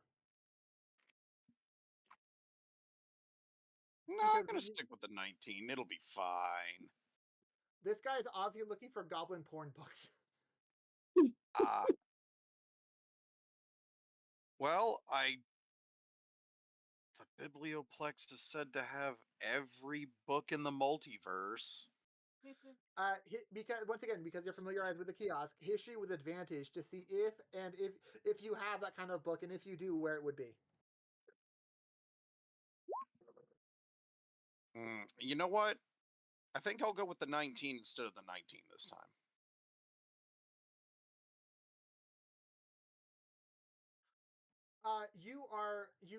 Because of the kiosk magic, and how you can manipulate it and retrieve information really quickly, kind of thing. You realize that is inappropriate material for just any old student. It's actually on the second floor, which is, as you know from working here, typically not allowed unless you're given specific information. Even if you work here, you have to be given specific instructions and permission to go above the first floor of this building. It is legitimate security measures beyond that unless you're given specific permission to do so. So you can't just tell someone, "Oh yeah, just go on up," kind of thing. That's not going to fly. I mean, I'll tell him where it is, but that it's restricted. He gets a little annoyed. Like, come on, man, can't you just hook me up? No. Is there no internet in D&D or like magic internet? No. Nope. Dang, that's depressing. No. The closest thing would be on Kaladesh, although it's not called Kaladesh anymore. Not since the upheaval.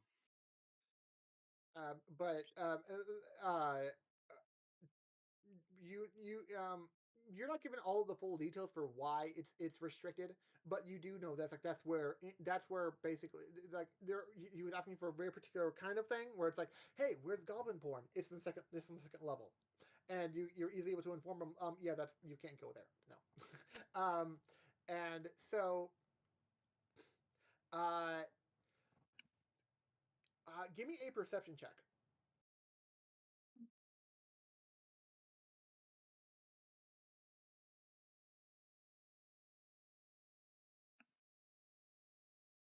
You know what? I'm okay with the curse of 19s. The curse of 19 strikes again.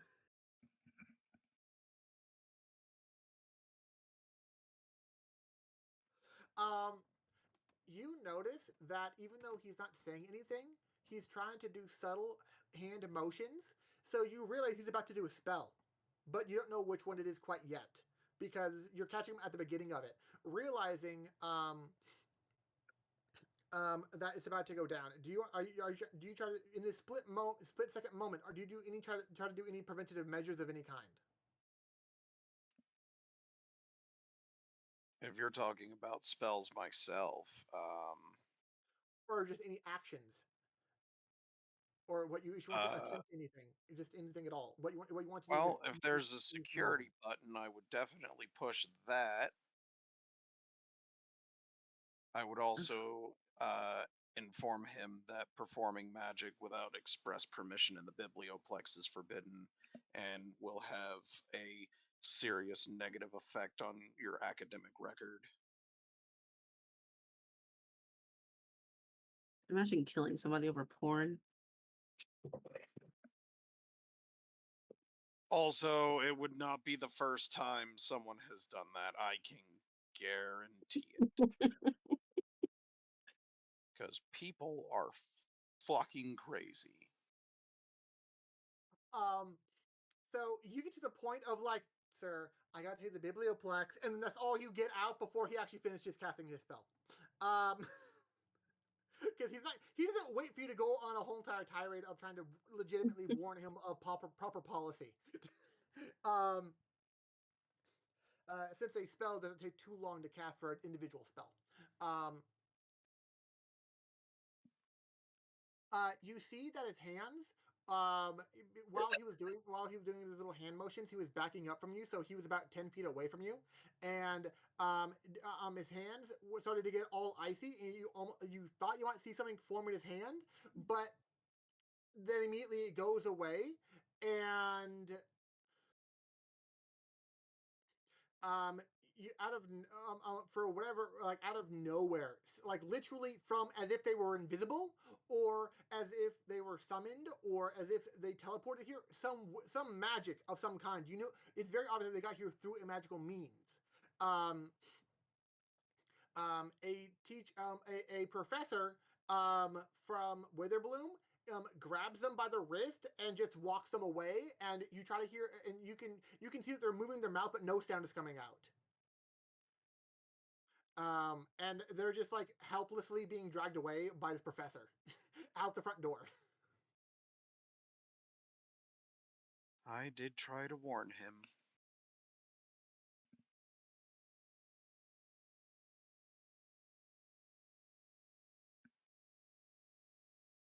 If the professor is willing to listen, I will tell her that he was looking for explicit content and did not like my answer. No, you don't. I wouldn't have an issue with that if there was time. It was one of those. It's not one of those a policeman sticks around and tells them their rights. It's like if someone, instead of saying their rights, they showed them back in the car and just sped off. If that's the case, it would be more along the lines of, "Oh, thank you for choosing the biblioplex. Have a good day." If that's the case, then like there's a momentary, like minor head turn, and you see like that, like out of the corner of his eyes, like the tiefling was looking back to you, because it's not too far away that your passive perception can still catch this. You can look like he's annoyed and pissed at you, as if it was completely your fault for betraying him in some way. Maybe you shouldn't have been stupid. Well, that's the problem with stupid. Stupid, not all, like plenty of stupid people don't know how stupid they are. Don't I know it?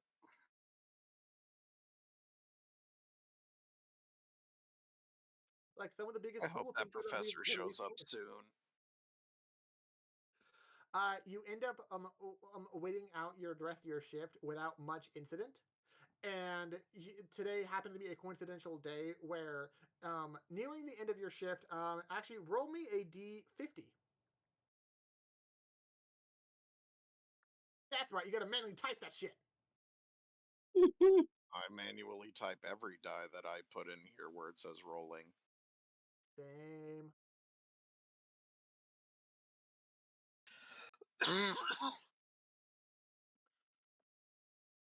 Okay. So near, actually, because of you rolling that number, when there's about like say 5-10 minutes left in your shift, and you're just like, seriously, no one is back yet to relieve me. Isn't a teacher supposed to get here so I can just come on?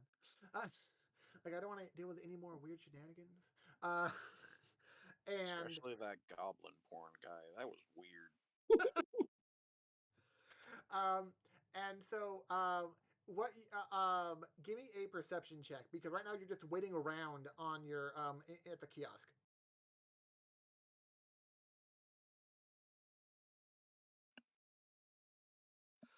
Middle of the Sadly, road. yes, sadly that is high enough. Um, about three. Well, it's not that high, but it's one of those things that it would have to be actively trying to do it because it became one of those times where it's like sometimes it really is hard to maintain a full vigil when you're literally just waiting around and there's nothing to do. Some people just don't. Some people don't train you for how boring something can be sometimes. Um, and so that's why you have to actually. That's why we check rather than judge off passive. Um, Mhm. but you kind of heard what you think you heard. It's like one of those. Wait, what was that? Am I, what? Or it's one of those tempting to want to go find out more because you think you heard a pile of books completely full about 3 aisles over from your current kiosk, from your current location. Mm.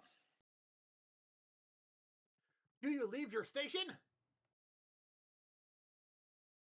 I'm assuming there are several students around. In the recent time frame, this is like around the time people leave for dinner or people leave for going back to their dorms and stuff. And so there are a couple of Quandric students around at the desk, but they're in the opposite direction, and they don't seem to hear it. And the other kiosks are even further away than you.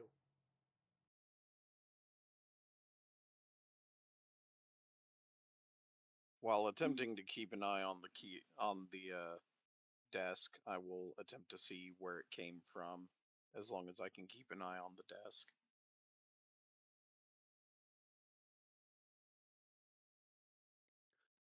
You're able to. You can easily like one of those things like where you walk toward the third aisle over, but every couple of seconds you're like, anything happening? Anyone pushing an empty desk? Am I in trouble? Kind of things.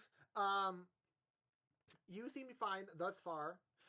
You go into the aisle and you notice that one of the drones, one of the constructs, is actually buried in a almost a landslide of books. The aisle, like the bookshelving, the huge, tall, almost weirdly tall bookshelf to your right, has like a lot of books taken out of it because they fell on top of the construct, and you can't even see it anymore because there are way too many books covering it. Hmm. That's unfortunate. I will attempt to unbury it as quickly as possible. How you're gonna do that with any particular method, or like manually take one book off at a time, kind of thing? Well, I don't want to damage the books, and I still need to keep an eye on the desk, so I'll use Mage Hand to start moving the books back onto the shelf. That way I So can still keep an eye on the desk. So I will ask for an Arcana check to see how masterfully you're able to direct the mage hand while maintaining attention on the desk. So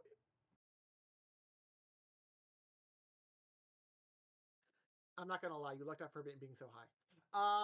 Mm. Uh, you're able to make a dent in it to the point where you can see like the bottom legs of the construct, but it looks like you see like its small robotic legs, like it's trying to walk in motion, but it's like faced towards the floor, and so it's not making any progress whatsoever. And at that point, when you've about like say like 2 or 3 minutes left, you actually and you're only because you're paying paying attention and actively trying to make sure you see what's going on, or if anyone is coming toward the desk post you just left. There is a faculty member that you don't currently recognize, but it does have that they are wearing the same kind of like biblioplex staff outfit that the other people here wear, and they are heading toward it. Do you abandon the book avalanche and head back toward it to greet them, or do you try to continue with your work and want to defend yourself? Like, what do you want to do? Well, I will get the professor's attention and let them know that the construct is buried under books, so I'm trying to unbury it.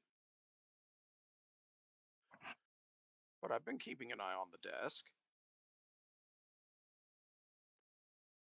Give me persuasion, because they literally don't see you at the desk. I'm not good at that. I'm apparently okay at that.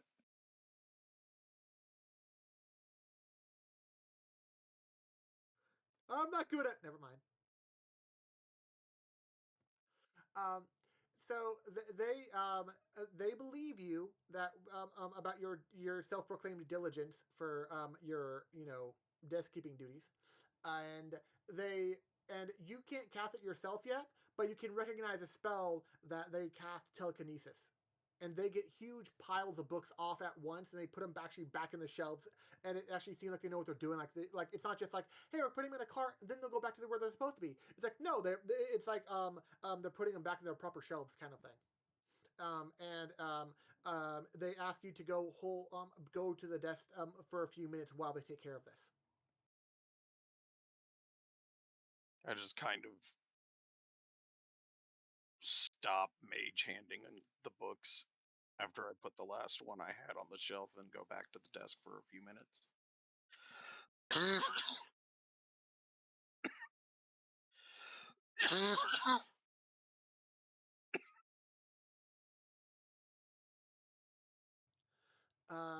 And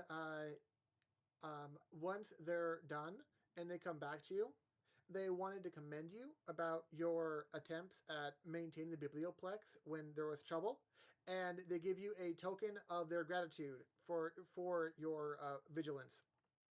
You get a feather token. Neat.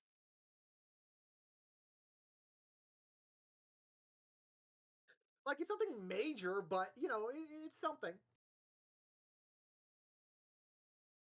I have a feather. Well, I mean, didn't Dumbo have one after a while too? Did he? I don't remember, but either Remember, way. he's trying to fly, and they had him hold a feather in his trunk, kind of thing. No, Oh, you remember yeah. that? Okay. I remember that. It's been a long time since I've seen that movie. That's fair. They made it really racist. They made a lot of shit racist back in the day.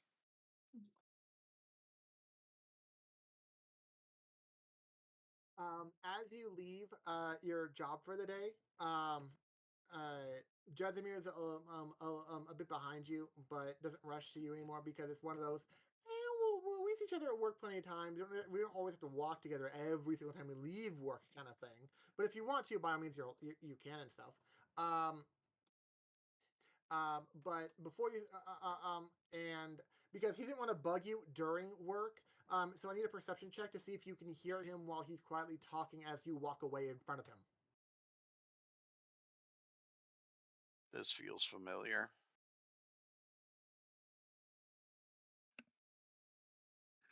So you're really used to his low talking, and unlike someone else in an alternate reality, you heard him while walking away, so you knew to turn back.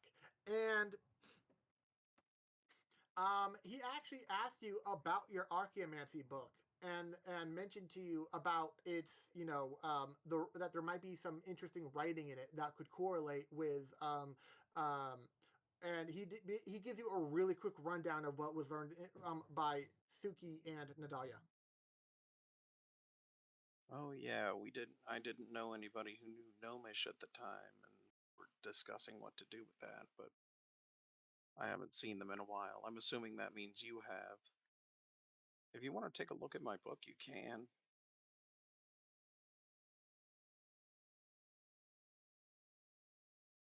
And would you give it to him for like a few minutes, or would you let it to him like, oh, get back to me with it after you find something out, kind of time length? Well, if the cafe is still open, I invite him over there so he can peruse it while we get dinner. Bozen Tavern is a place with the meals, and cafe is like just a place to chat, hang out, study, and get coffee or tea. Oh yeah, and Fair enough. they also have that kind of like pseudo student store where you can get like articles or kind of like, oh, here's a notebook, here's like pens, and here is like the newspaper from everywhere. That kind of newsstand. If that's the case, I'd invite him to the Bows Inn Tavern to get dinner, and he can look at the book while we're doing that. That's fine. He would. You recognize the spell he casts. He casts comprehend languages.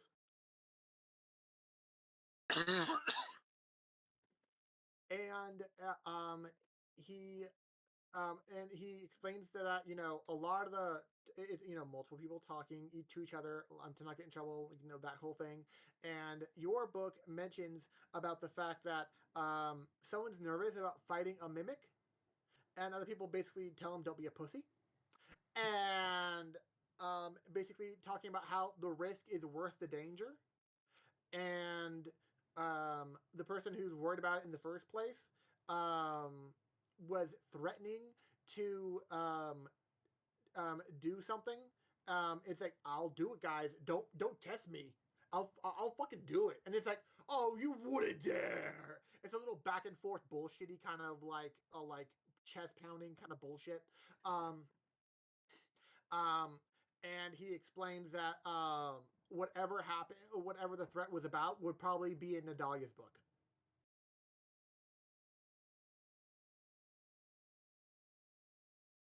Well, that seems interesting.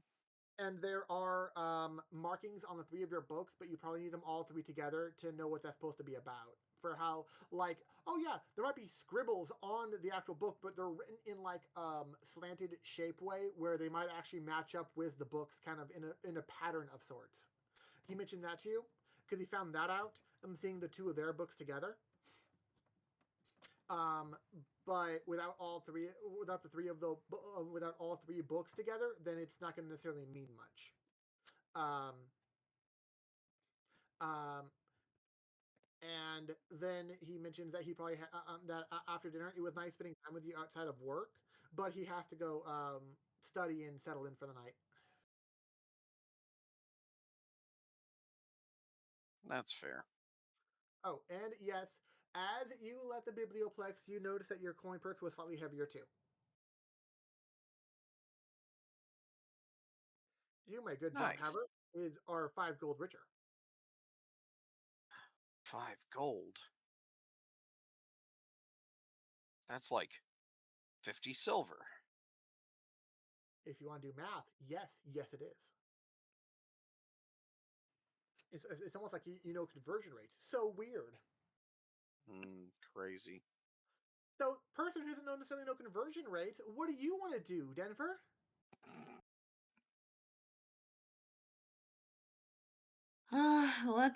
Let's collect some trash.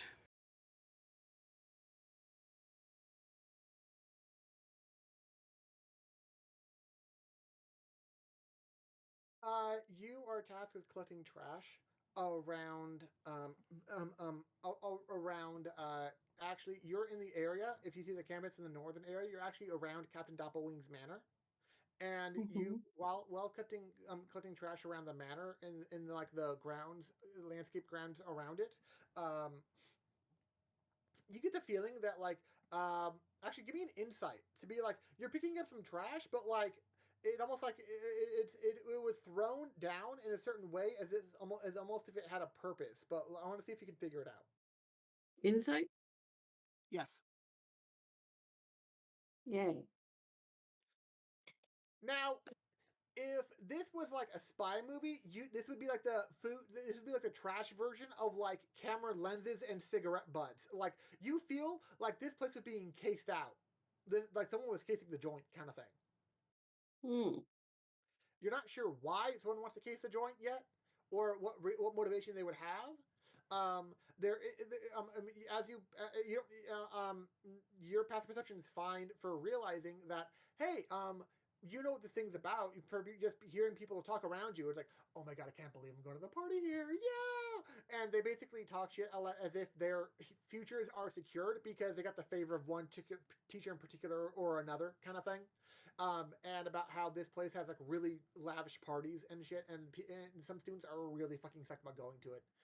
Because there's like because and you get the feeling that these are some of the more uppity students, as if they see any gathering at the Bows End Tavern, like they almost like to treat the Bows End Tavern like a dive bar compared to this place.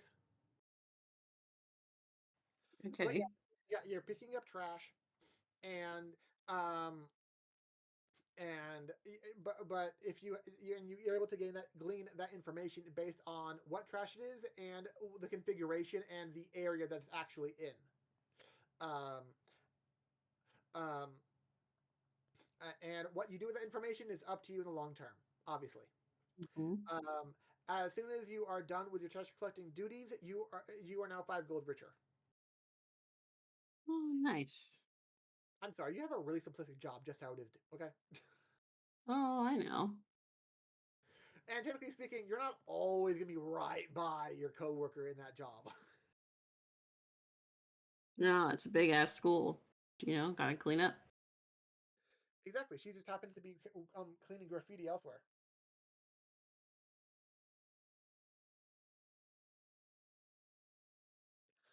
So, what did you want to do for your Strixhaven star duties, or did you want to skip your club for today? She will sort of skip it. Okay, then what do you want to do? So she wants to investigate more about what she heard earlier about the heavy box or whatever that those students had to bring. That would have been they were talking about the Bows End Tavern. Mm-hmm. And you probably need to get around there. And So if that opens tonight, she wants to go and see what's that all about? Why the big box? you can go to Bows End Tavern. I would allow that. But to properly put effort into it, I will need an investigation check Okay.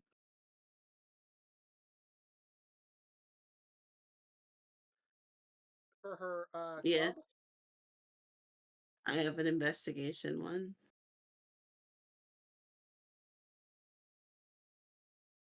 Mm.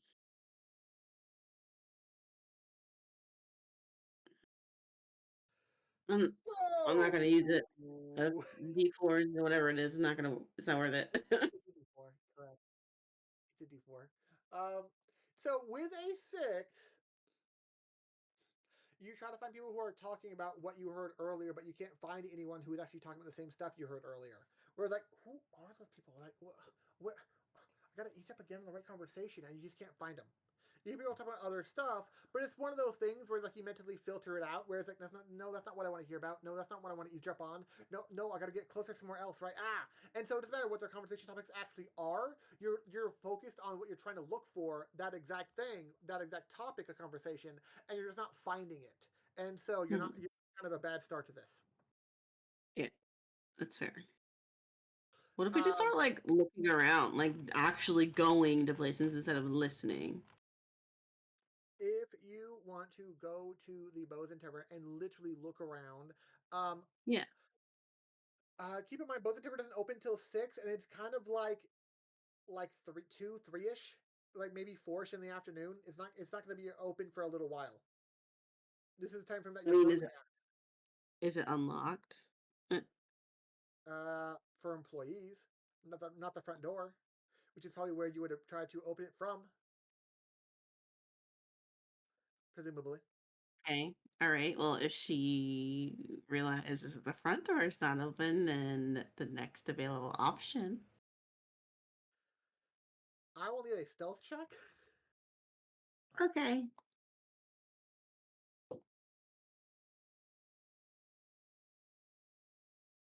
Yay. You are able to sneak into the employee's entrance undetected with a 21. And you are seeing that the first room you enter is a room you're not familiar with. You see two different doors. One seems to be an enclosed, smaller room inside this large room. It's like a medium-sized room, like a small room inside this one, and there's a door into that one. And then there's a door in the opposite wall that from you. Do you want to go in either door? Which door would you want to go into? The one opposite? Okay, that would lead you are that just creaking open that door, you realize that is going into the main seating area of the Bows End Tavern. And right now you're listening to you notice that people are basically look like they're like taking chairs off of tables, doing some cleaning. Like this is not fully 100% prepped yet. So nothing suspicious. And no one's really having too many conversations. It's just like minor directions of like, hey, doesn't look quite right there, or oh yeah, did you fit the thing over here? It's like, oh yeah, okay, that kind of stuff. Where it's like they're not getting into specifics, but they're not talking about anything overly interesting, just like really mundane restaurant prep stuff. Okay. How about the other door? Okay, you close. Would you close the door to the main seating area or leave it open? Yes, she would definitely close it, but she would close it softly. You open the door and realize immediately that it's a bathroom. Oh. So you found the bathroom. Go you. Okay. Well. Did you want to, because you only had the door cracked open, you didn't want to say you want to open it any further. Did you want to go into the main seating area and investigate into that main area, or did you want to back out of the building entirely, or what do you want to do?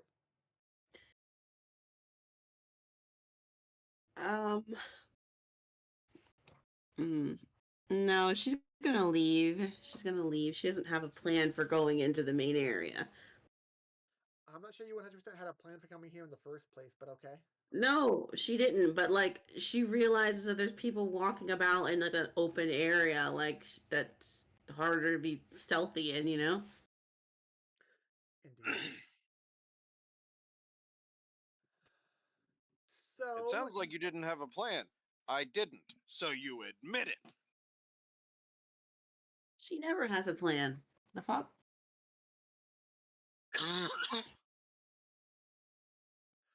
So you're able to back out of the building just fine. Let's say that burnt like a solid 10 minutes or so. It probably would have burnt less because you didn't really do much, but you were going slow about it because you were being sneaky. Yeah. Yeah, so you can try to do something else because that didn't kill all of your quote unquote club time. All right. There was shoot. What else did? There was another thing. She learned 3 things. It's like That the tavern was open. I swear I gave you plenty of time for this decision. No, I thought about it. I just can't remember the third one. The third one, because it was the fact that the Bosun Tavern's opening tonight. The the deadly areas. That was the third one. She's gonna go ahead and, I guess, what's that word? Listen more, I guess, for that. Just what areas? like the dorms and whatnot. How like some of the yeah. So she wants to listen more just to see if that was more like was it a dude being paranoid or where are you going to listen for this kind of thing in? Are you going to look for people who are talking about this, or like for these kind of conversations? Are you just going to sit and just try to act like you're part of the scenery and you're reading a book or something like that to outside people, like you're really going to read, get real? But like, how are you going to go about this kind of information gathering? So she's gonna specifically listen for like people who are from Lorehold, and then as she's listening, like probably try to make her way towards Lorehold, so that there's like more So we like try to go density. along. Um, it's about like let me see.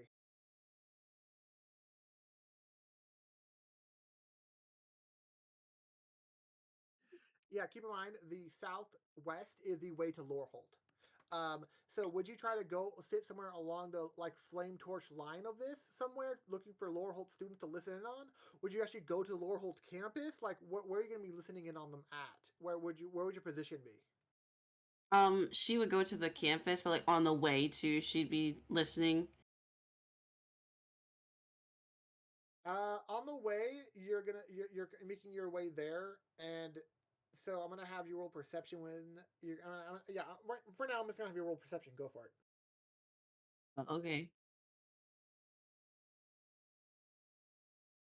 Yay.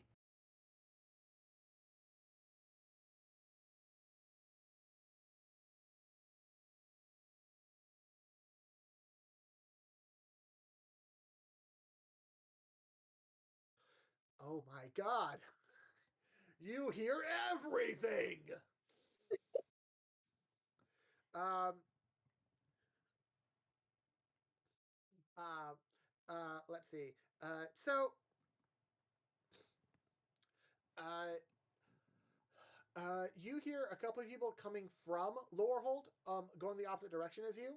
And when you start listening really hard and doing an active listen while you're still headed toward Lowerhold, since you're listening so well, while they're going headed away from you, you do catch a snippet of their conversation, which was like, "How are we gonna get in there? I don't know, man. But you know what? Like Dapper Wings Manor, it might be a no go, but we're gonna figure this shit out. Don't worry." Um, and then they get too I'm getting far. PTSD. Flashbacks, man. For the record, it's not like your group was the only ever group to ever attempt the concept that you were the task that you were ever given. Yeah. I mean, you'll never know. Um, so what you also hear, um, you hear some you hear about some people walking toward Lorehold, but one of them is really obviously not Lorehold. And it basically is just a lot of like sweet nothings because someone's Lorehold and someone is just like their girlfriend with them, and they're not wearing any colors for any quote unquote denomination of the five, and so they're just like in casual like robes or whatever, and so, Mhm. but basically just you hear a couple flirting almost in a sickeningly sweet way as they walk slightly faster than you, so they get to the lower hole campus at a faster pace. Um, when you get closer to the campus, you are able to hear people talk about a lot of things that you might consider boring, like um, some of it gets mathematical, like the weight you would want to bring into a ruins, the very the arguing over one spell or another to bring to an ancient cultist ritual site, um, stuff like that, where it's like stuff you may not care about, or it's like you realize that someone else in your group might give a shit about this, but it probably wouldn't be you.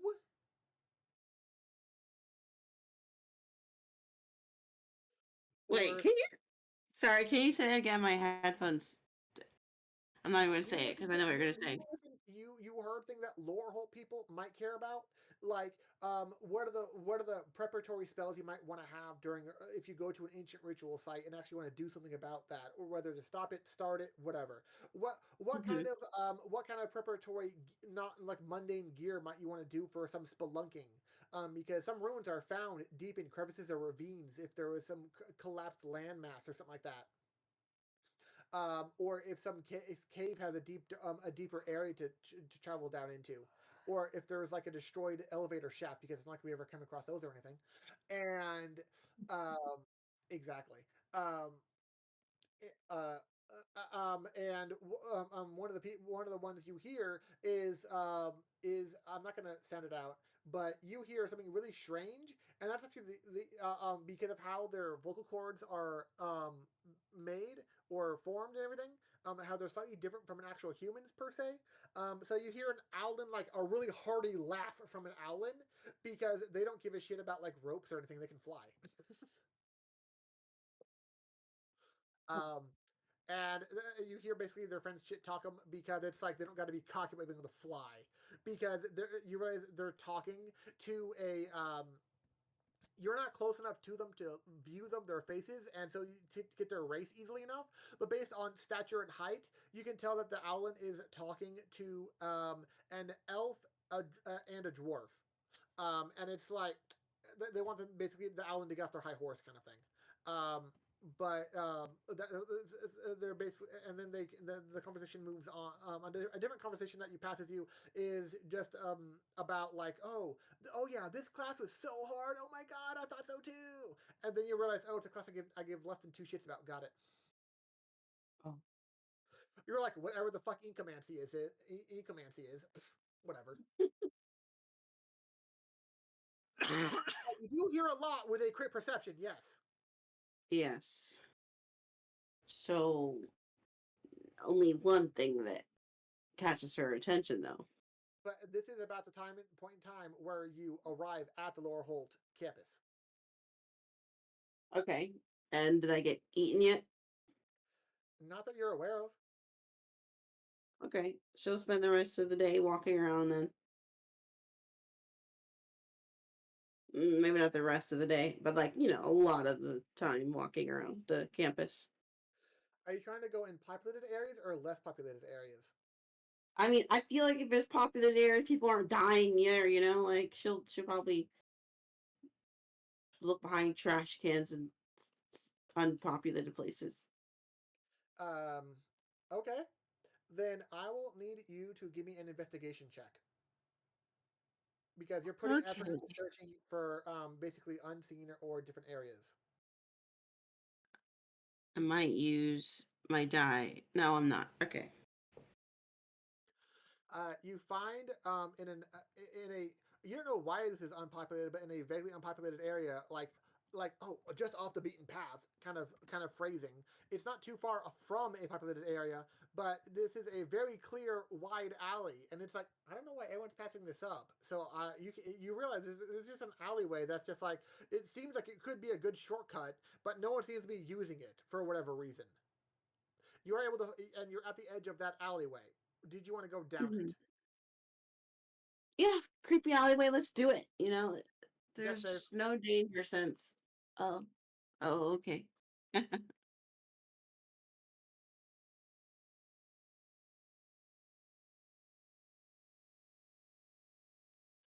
After only a few steps, and only because you just triggered this, do you notice small little holes on the sides of the walls that you're able to duck under it, and you're currently in a weirdly contorted position, and only because of your natural dexterity are you able to pull this off too, because you're in a really weird thing, and you realize that darts are flying from one wall to another, and they all miss you.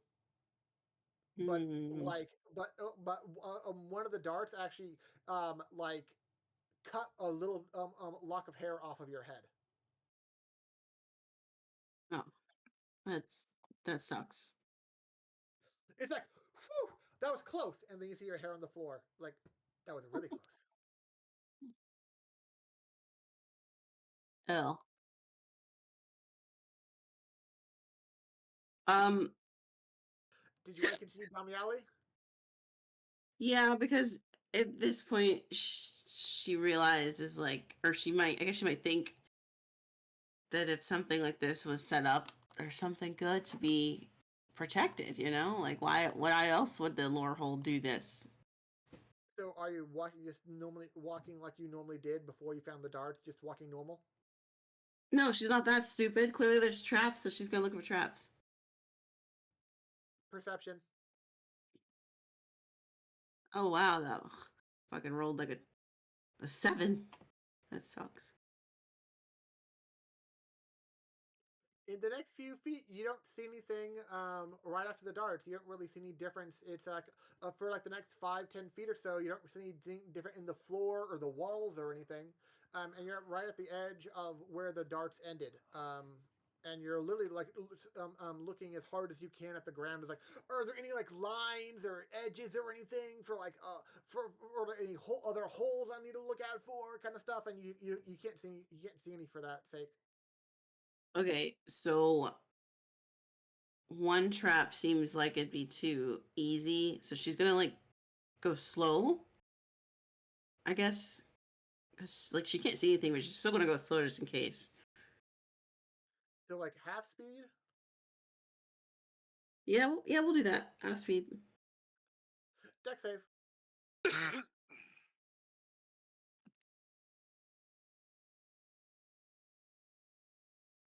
You have to jump back to the arrows, which once again fly over your head.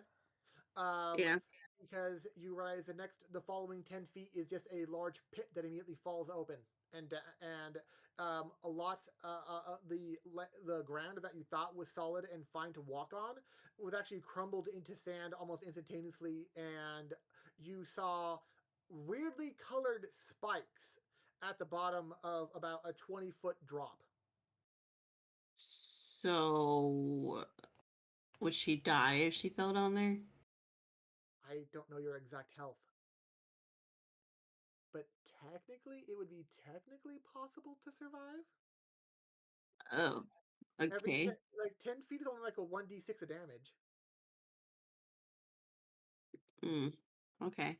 But with how dexterous you are, you technically have a chance to avoid spikes. Okay.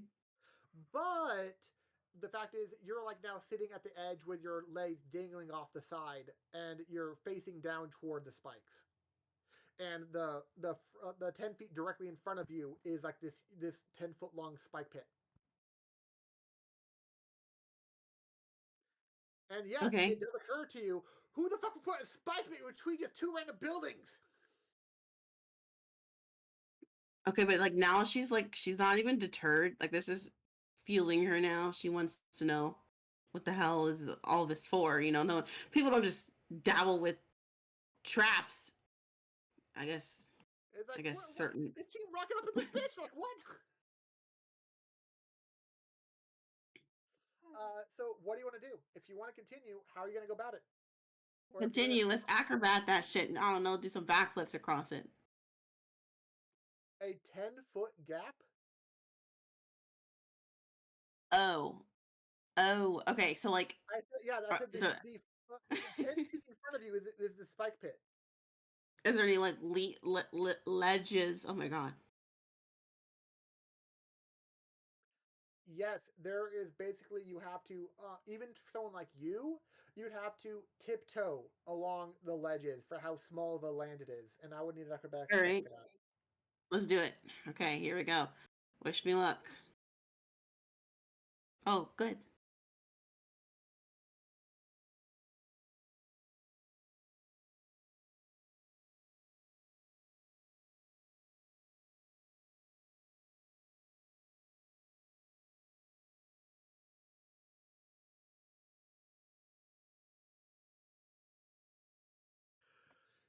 So that's a pass, if you weren't aware. Mhm. Because I don't know when it's a very scary moment when a 23 isn't a fucking pass, to be honest. Um, so you are able to tiptoe across the 10 feet. You do have a couple of close calls because the ground is kind of like trying to give away and below you. And you realize how whatever the requirement to make, mechanically speaking, whatever the requirement to make this, if you want to go backtrack exactly as you came back, it will be a little harder. Oh shit. Because you made it with a 23, so you don't know if the check was for like a 12, a 15, an 18, a 20. You don't know what the hell the check was, but the fact is the 23 made it, so you don't know what Yep. it is. But you know it'll be harder coming back now if you want to go like literally just backtrace. Um, and you are now on the other side of the 10-foot spike pit. As far as this alleyway is concerned, there is about 20 feet more, and then it stops in a dead end. Okay, can I like perception to see more traps or no? Yes, you can. Okay. She's looking and listening, by the way. I just want to clarify. In case there's any like bombs or something. I don't know. There are no bombs going off, no. Although I don't think you need a 14 perception to hear a bomb. It was going off so soon. Well, if it was going off close enough to actually notify you of it, you wouldn't need a 14 to hear it. No. 14 is not enough to see any traps right now around you, but you do note that there are no, for whatever reason, you do notice that there are no doors on either side for either walls. So this almost seems like a waste of a construction. It seems weird to you that you see no doors or windows in this whole entire alleyway, at least from what you can currently perceive. Okay. All right, let's continue. I'm not going to lie to just do a perpetual perception check until you get high enough kind of thing, by the way. Oh, I know. Okay. I figured as much. So what do you want to do now? Keep going, but slowly.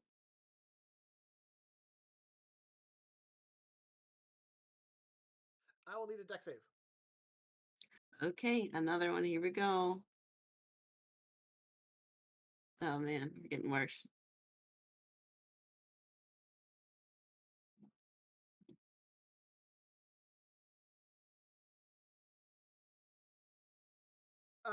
You get what look like entirely metallic spears. Like the whole entire shaft and the spearhead are coming diagonally toward you from both directions from the wall at higher up holes in the area, higher up in the wall than the darts were, and they jut down diagonal directions, and you're able to avoid them. But one of them does cut your shirt, your tunic, or whatever you're wearing, like there, and it like does a tiny little scratch, and you take 1 point of damage.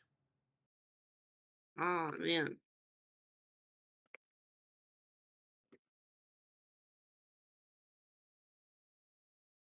Okay.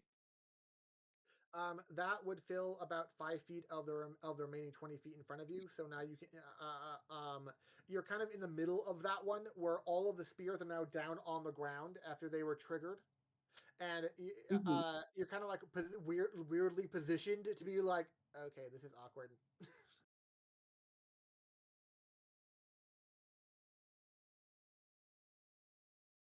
What do you want to do? Okay.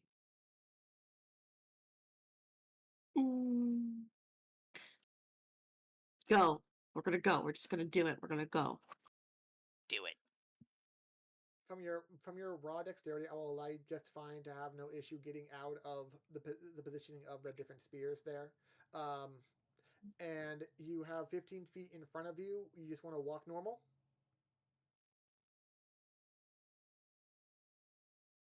I think she might run.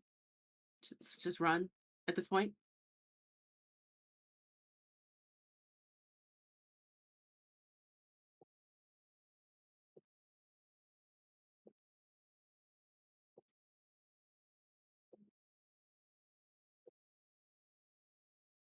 Give me a D10. Okay. Oh, wow. A 10. That's not a number you wanted. Okay. So Lay 10 it on me, Tarrasques homie. show up.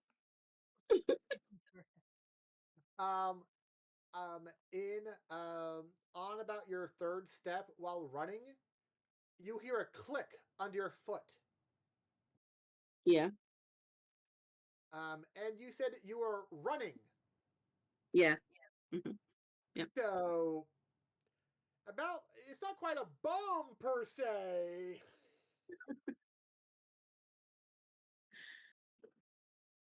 But it does do enough concussive force damage. Like, if you had to qualify it as a type of damage, it'd be like what maximum bludgeoning or like thunder or some shit. But you do take damage. You take 10 damage. Oh, shit. Okay. And you hit it under your right foot while running, and it slams you against the wall to your left. And you instead of going forward, you are blasted to your left. Now you're hit against the wall, and you're knocked prone against the ground. Oh, For some damn. reason, Okay. no one else is here in the alleyway. That blast did not seem to get anyone's attention, nor did anything else triggered here. Okay, so I think, I mean, she's obviously going to use her half movement to stand up, of course. She's going to walk from now on. She kind of wanted to just get over with, but maybe like safety, caution, all that good stuff. But before she does anything, we're gonna, maybe heal a little bit. Yep. What are you gonna do? How are you gonna heal? She's gonna touch herself and heal for. Why the fuck is that 1 there? She's gonna heal for 11. No, I hit them. I literally wait. Heal at level 1. Yeah. Why is there an extra number there? Whatever. Doesn't matter. Yeah, I don't have anything toggled. Oh yes, I do. I'm sorry. I do have stuff toggled. Ignore the numbers. Yes, it's 11 healing. Yeah, that's what it was. Okay. So you actually look at you fully healed. Almost. Oh no, yeah. What the fuck? A perfect number.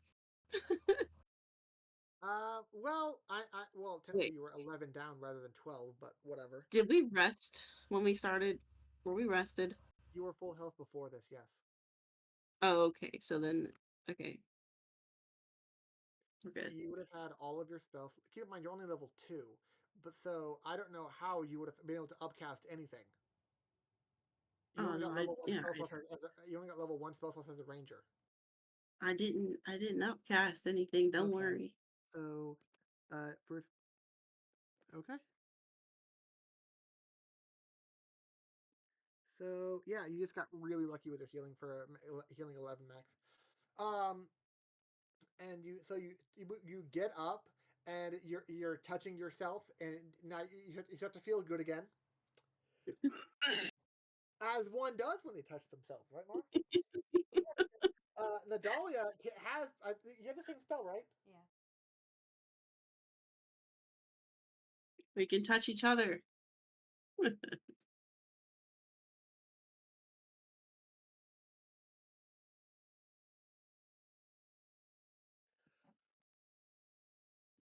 So, you're saying you want to continue forward?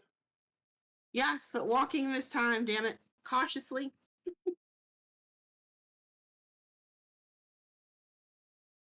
Roll Can 2d10. Oh, okay.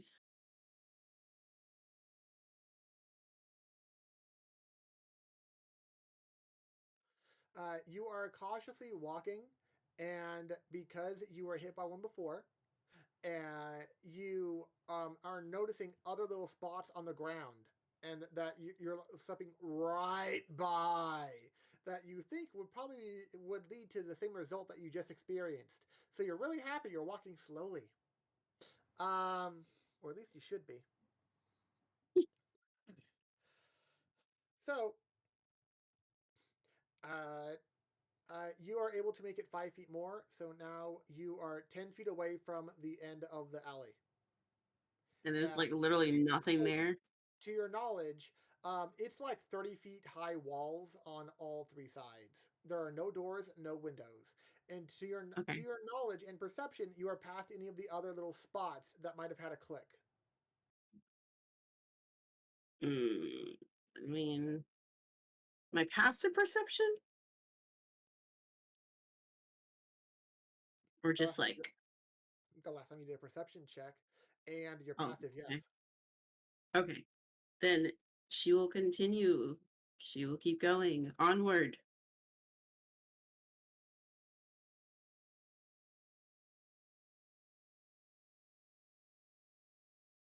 I will need a con save. Hey, calm down. Okay. Oh my god. Oh my god. No.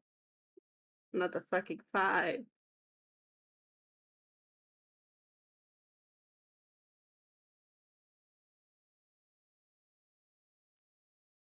Give me a d20. Okay. Wait, what kind of D20 is this? Just a regular flat D20 with no modifiers whatsoever.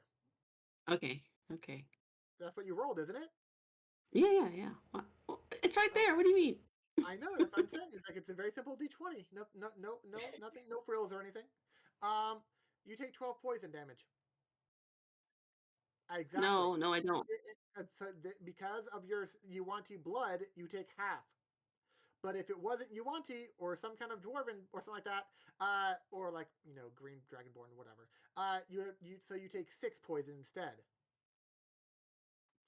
Okay. As you step the next 5 feet, like the first 5, the last 10 feet, you basically is an entire huge fucking pressure plate, and you unleash a lot of poisonous gas into the area that envelops your current 5 feet and the 5 feet behind and in front of you. Wait, how much like further is the end? 5 feet in front of you. You're in the middle of. Oh. It's like in like blocks of space. Five. Yeah, you're 5 feet in front of you. 5 feet in back of you. You're in 5 feet. The 5 feet in front of you is at the last end of the alley. Okay, she's gonna push through. All 3 spaces are poison. That's okay. She's gonna push through and go to the last 5 feet. Another D20. Another. Okay. Okay. 14, so 7 points of damage. Oh my god. Okay. Imagine if you weren't fucking resistant. Okay. So at this point, she's kind of thinking to herself, why do I do these things?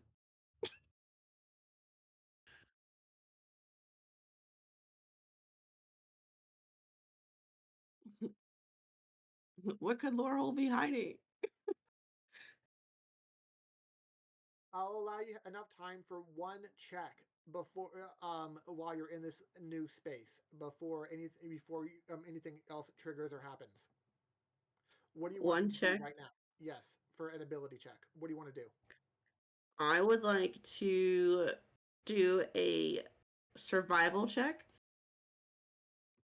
Just to, I guess, analyze everything that's been happening so far and see, like, what are the chances of survival right now, and, like, how can she best position herself, Wait a minute. Would a check include perhaps a spell that I could cast instead of a check? What are you wanting to cast? Oh, yeah, you know what I'm going to cast. I got 2 of these spells a day, and I'm going to use my second one. I would like to use my second Cure Wounds, please, and not die. Go for it. Yeah, fuck that survival check. We're going to heal. I'm cool with 8. 8 more healing. Okay. You out-healed your last bit of damage. Okay. Because what you did was walk into further poison, then you took poison damage, and then you healed yourself, but you're still standing in the poison. I know. I'm aware. I want to ask that you roll me another D20. Okay, listen. I have. Oh. Why? Why right now? Can you remind me how much health you have right now? I got 17. I'm down to 7. I know. Don't worry. No, it's different. It's a nat 20. It's different. Oh, what happened? Oh. Was it the damage? Yeah, I thought it was the damage. It is, but it's different because it's a nat 20. Oh. Nat 20s So, like, naturally only have a 5% chance of happening. That's so, why like, things can happen on those. it's like, is she down? Kind of nat 20? Or like.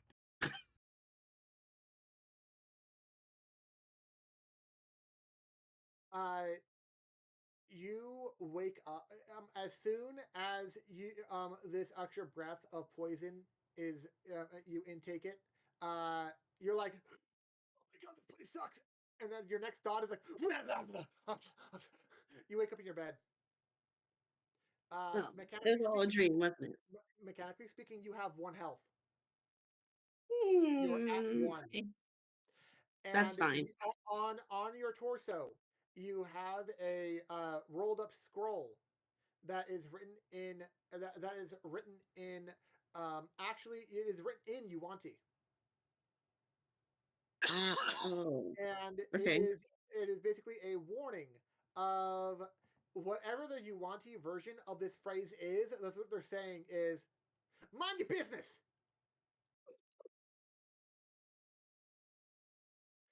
All right. That's gonna Basically, stay the fuck out.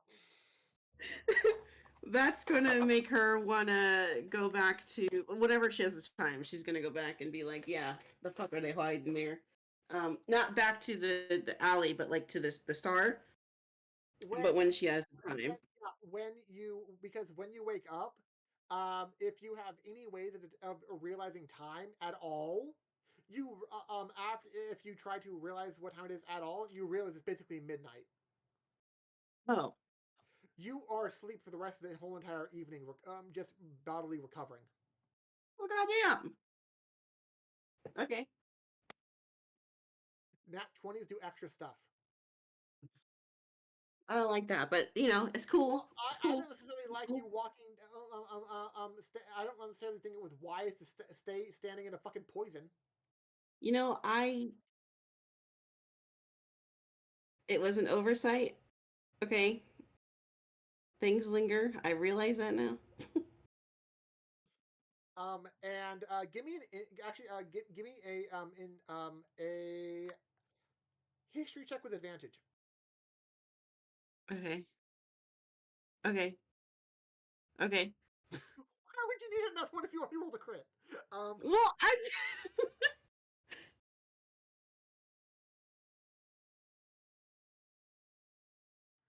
Um, so this is I'm using this in lieu of intelligence for this one moment for the time being, based on meh, why not? So you realize that there was probably a reasoning, and it was planned out that there were no windows or doors, and it was high up walls and everything to make sure the cloud mist didn't have anywhere to go. So it made sure the cloud little fog of poison stayed there and persisted on purpose. It was purposeful that and intentional that you were to suffer there if you were to stay in that area. yes. It wasn't just happenstance that, oh, I don't know why isn't this going anywhere. No. But you do think that a powerful gust of wind of some kind would be able to help dissipate it. Fuck me. Hold up. Hold up. Okay, good. That's not this. I was like, oh god, I have wind spells. No, it's a different character. Would you have accepted a Zephyr Strike because it says you move like the wind? No, you need a target. You're not attacking anything. Oh. I could attack the wall or something. That could be a target. A random bit of wall? When Yeah. Zephyr Strike is meant to be like attacking multiple targets? Okay, whatever. I'm just thinking outside the box, or trying to. I'm not really good at that, okay? I like to think inside the box. The box is comfy. I would know. Yeah. Yeah.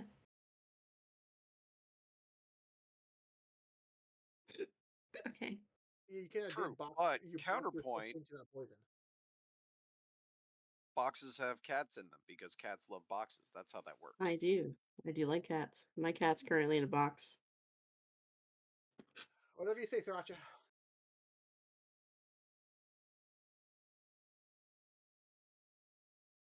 The cat had 9 lives. That's not the comeback to that. It's called Satisfaction Brought It Back. Come on now, Denver.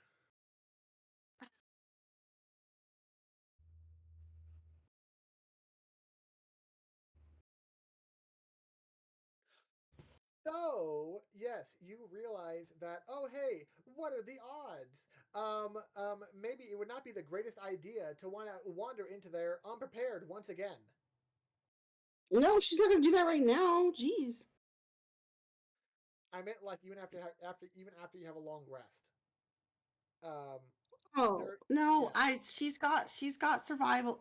No, well, she's Well, sometimes she has I'm survival not gonna say- skill. I'm not Okay. gonna say like she has survival instincts. If you're literally just walking into trap after trap after trap after trap, I'm not sure how good those instincts are. Her curiosity was She- more powerful than her survival. Okay. She's still alive. Exactly. All right. So, I guess what's everybody else doing at that time? Then if does nobody care that she's just missing? They don't have the same club as you. They figured, like a lot of the other times when they go to a club and you're not in the same club as them, you're probably doing your own thing again. Until midnight or later? Actually, yeah, the other three of you give me insight.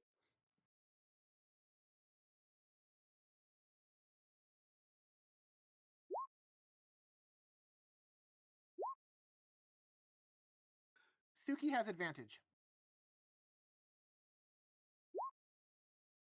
Well,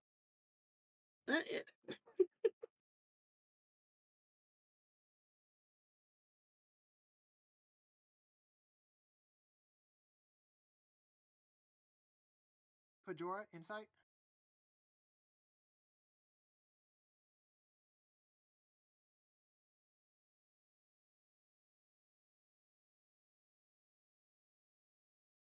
it is. Uh,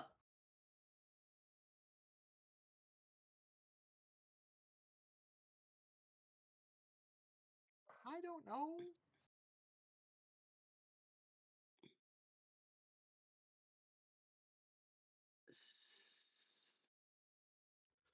So to confirm, would any of you actually say, hey, yeah, we normally eat dinner together and stuff? How would your normally evening routine as a group ever be if you hung out outside of school hours? Like, would you study together at night? Would you just chill and read at night, like a book club? Would you just chat, or like what? Or would you just be like, oh, it's about dinner time, so we're just all gonna do our own stuff, right? Okay, bye. I'll catch you later.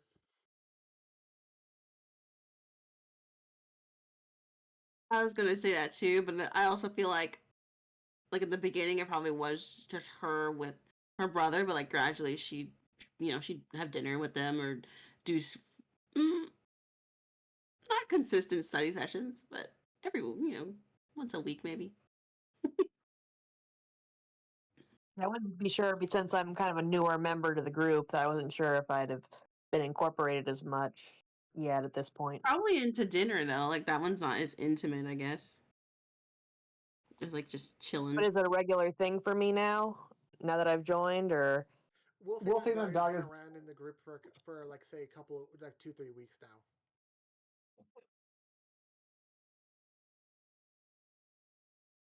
okay then. So, with Nadalia's insight that high, and Suki thinks it's odd that his sister is not necessarily with him, Nadalia thinks it's not just odd that Sarasha is gone, that she didn't tell Suki where she was going to be if she wasn't going to make dinner. So something might be wrong with her. So neither of you know what's going on with Sarasha, just that she's not here. She should be here, or she should be telling her brother what happened or why she wouldn't be. And that's what Nadalia gets. But does Nadalia share such an insight? I would. If now that I'm a member of the group and I know, and since I spent my earlier club time and stuff with Suki, and the fact that he doesn't know where his sister is, that it's all like, well, it's kind of strange. Yeah, it's not just odd. It's bad, or it could be bad, just because of how odd it is. It's like it's not just like, yeah, I guess it's kind of odd. It's like, no, something bad would have had to happen for this to happen. Nadalia's not much of a worrier. It would be like a logical conclusion where it's all like, if we're spending time today, and it's all like it's this late at night, and Suki still doesn't know, that it would be logically conclude something has probably gone down. So,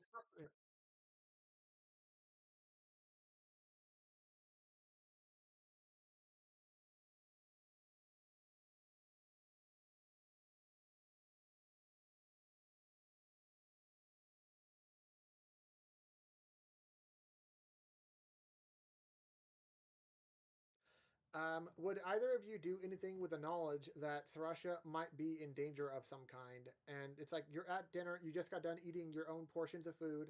What would you want to do anything about the fact that she's gone?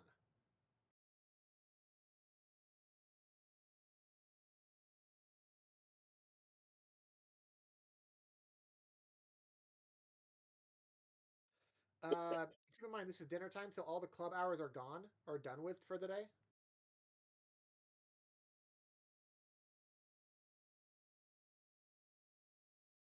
Uh, raw intelligence check.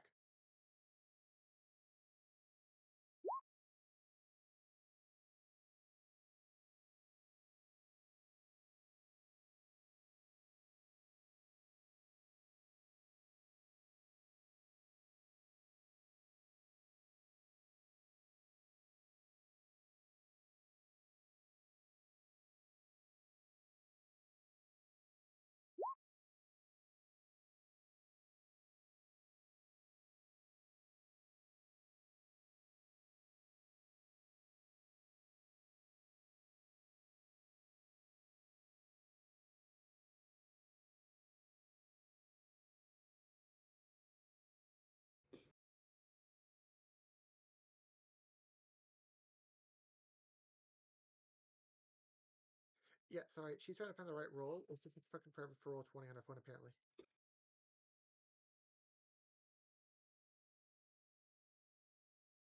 It's all good. Apparently, it's worth the fucking wait. She knows. Nadalia would realize that you know who else is in the same club that Sarasha is, and she might be having a shift tonight, based on the day of the week and the phase of the moon, and taking all these other factors into account. Hey, it's Mina, who probably is working a shift at the Fire Joe Cafe right now. So you can probably head over there and get a coffee or tea or something like that, and ask her what's up.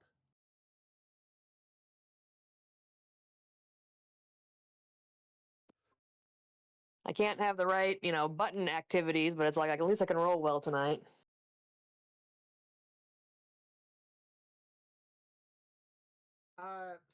So you two see that the say it's like I don't know 7, 8 or so at night, and the Fire Joe Cafe is reasonably populated. Um, some NPCs you've seen around some class or another, but you're not like good enough friends to actually say like "sup" in public. Um, and otherwise, you're focused on getting Mina. So any other NPC that you might know otherwise isn't really on your radar. And so she's behind the bar at like the barista station, rather than serving people directly at the moment. And so, how would you want to approach her?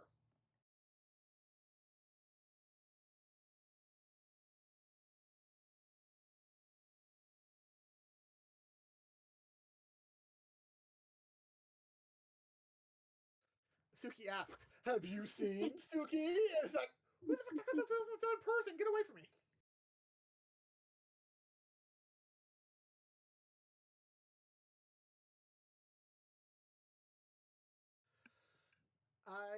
She mentions that she saw Sarasha in there this morning.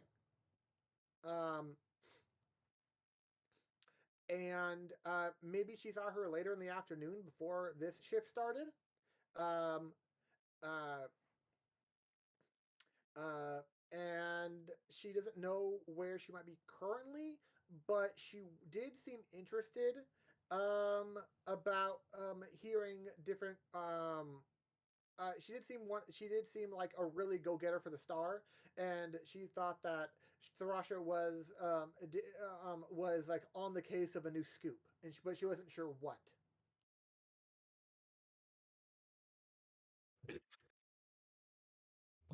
Uh, she shakes her head, um, but she's saying she might remember which direction she might have seen Sarasha leaving in.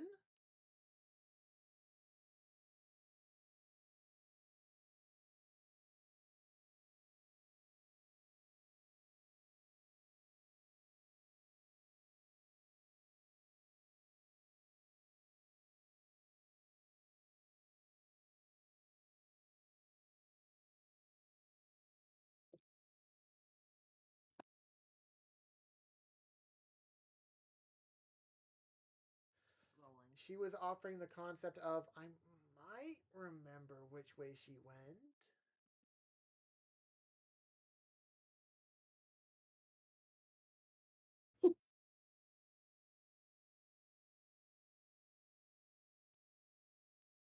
However, you want to try to get information out of her during a populated cafe while in there, that's up to you.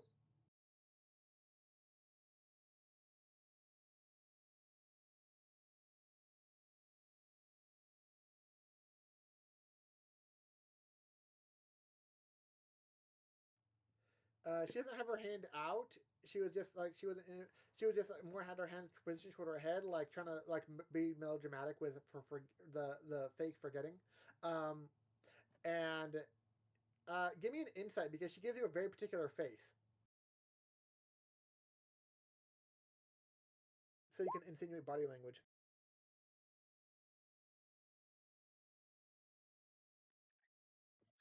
You know what? I'm gonna have you misinterpret that just cause. So fuck you too. Um, she gave you a very particular face, and how you interpret her face was you think that she would want you to you don't think paying her is the right way now. You think the way to get the information out of her is through seduction. Why? Because you misinterpreted the whole entire fucking facial expression she gave him. He is not very insightful in this moment. Aren't you a charisma caster? Insight's wisdom. No, I meant for the seduction. That is true. With that, I'm not sure if Nadalia would try anything otherwise. Um, because this is an opportunity to peacefully get information out of her, and you can't necessarily try to, I don't know, intimidate the barista and have it go necessarily completely well. It's not like you're in a corner of a location and not everyone is looking at you or anything like that. You're like at the center of everything at that barista station. So if you tried to piss off or hurt her in some way, it would not end well. Well, and Natalia, sees Suki giving her money for the information because I did think that was a logical conclusion, but I wasn't going to pay her for this information. To me, this is a safety matter, and so it's all like, 'cause this is the logical solution that she's just, I don't know why she's playing coy. I don't really like to play games with people, so. I was gonna see how this, see what Suki's gonna do if there's more money coming or if there's, seduction coming, because it's all like otherwise, the Dahlia's gonna berate her for withholding information that could be saving a life, or who knows what's happening to Sarasha right You're now. right, because a peaceful persuasion check is literally just too silly to do. You're right. You said you don't like to play games with people. I guess we can't play Dragon Chess together. That's a shame. Well, unless there's betting on the line. If there's betting on the line, then that's okay. But it's all like, I guess it's one of those. I don't really like to, betting with lives is like a step too far, I guess. Oh no, that's so uncivilized.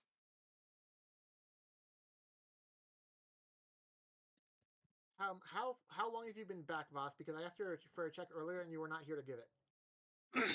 I was about to say, I thought this was taking place right around dinner, and I was having dinner with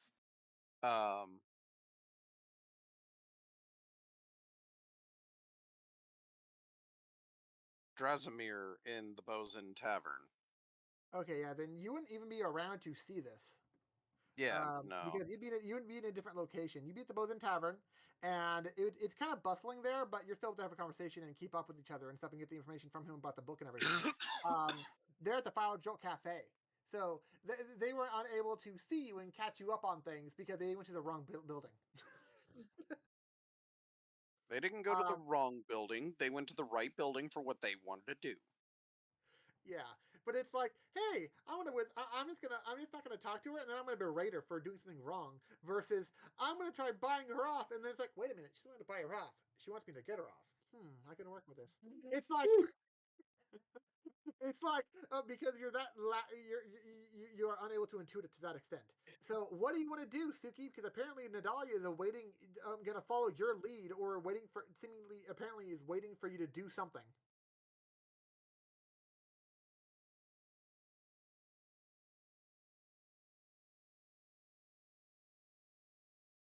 Oh my.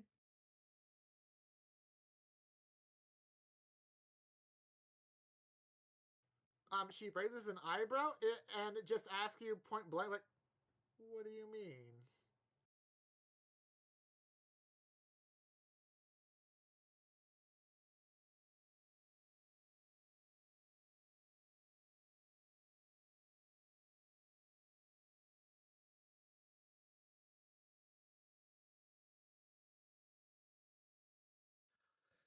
Um, I she basically she asks you if she can have a private word and gets you like to the edge of the bar and like in low tones away from Nadalia and other patrons. Do you let her take you there? Because right now you're in like the center of the bar. She takes you to the edge at one end of it. Um,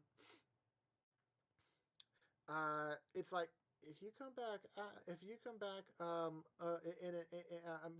an hour, like in an hour, I'm off. My shift is done, and we'll see about that favor. But it's one of those things. Uh, but let's make sure this is legit. And so she takes out a scroll and asks if you would consent to a spell.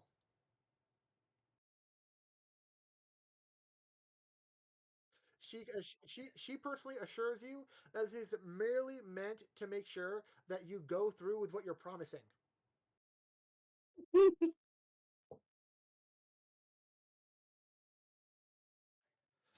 It's not about signing it. She casts the gayest spell on you. Oh. Uh, you are supposed to undergo a favor um, of her specification upon return. Because of the When way she you asks for it. said it, to me it sounded like you said that they cast the gayest spell.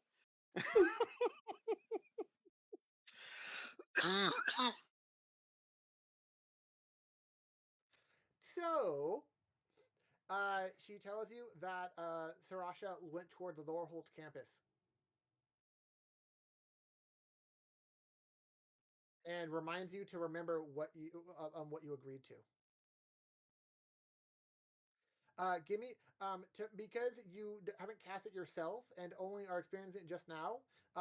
If you want to know more about what's going to happen, what about the spell, give me an Arcana check. But if you're like whatever's happened is going to happen, fuck it. If that's how your character feels, then we don't need to make a check.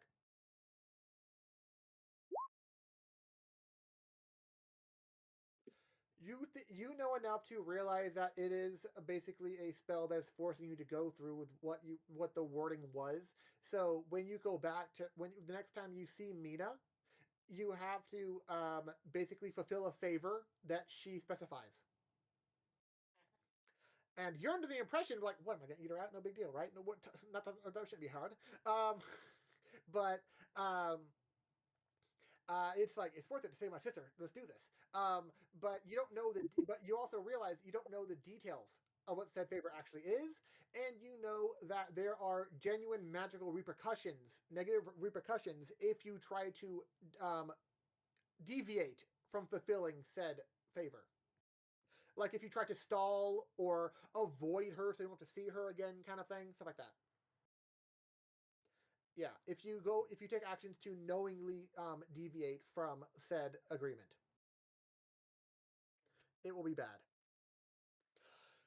So, will you share the fact that she's on the way to Lower Holt campus with Nadalia?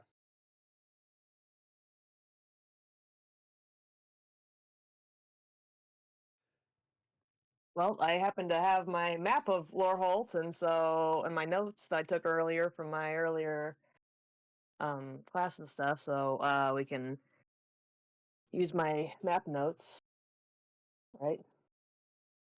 That would be correct. Using Nadalia's map notes, well, it's not as crowded and there are not as many students around. But would you try asking anyone for information if they've seen her earlier in the day, or how would you go about trying to find out where she was once on the Lower Holtz campus? Because it's not like you see her body just lying on the ground as soon as you get there.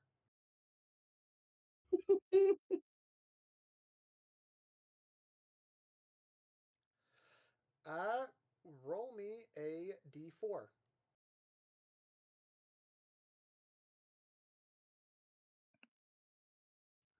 It was his sister, so it's just him. Yeah.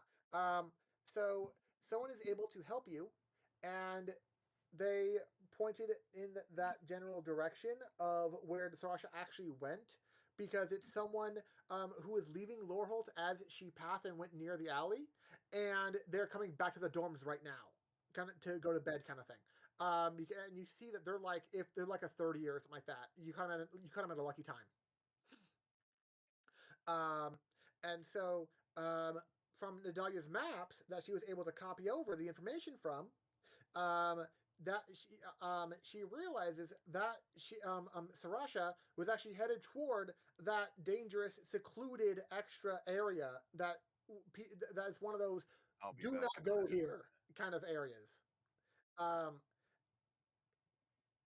And on the map, since he made such meticulous notes, that you note that there is a poison dart trap right before a deep pitted spike trap right before this trap, this other trap, this other trap.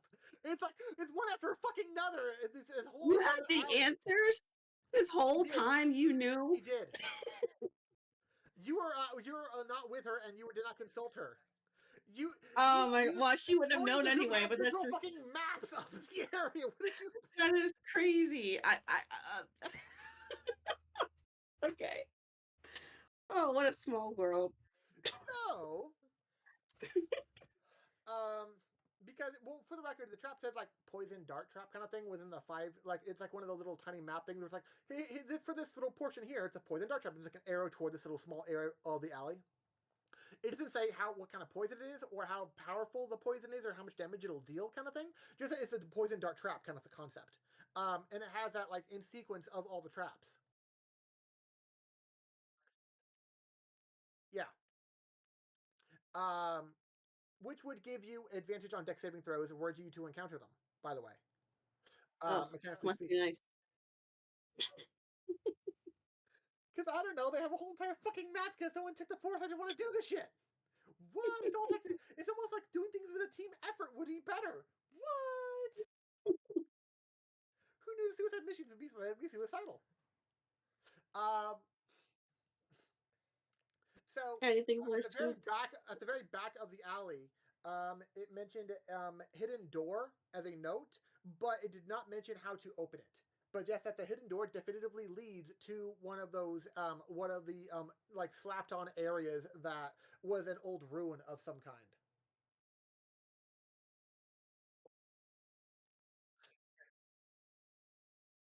Well, that's I'm not saying you have to. I'm just saying that's the bad alleyway detail that she has, and toward the alley is the direction that Sarasha was said to go.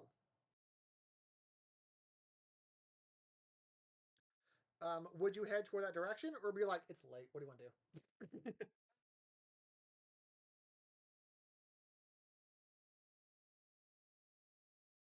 Well, I can heal us. So it's okay if we get a little hurt. I can heal away some of the damage, and we have the notes.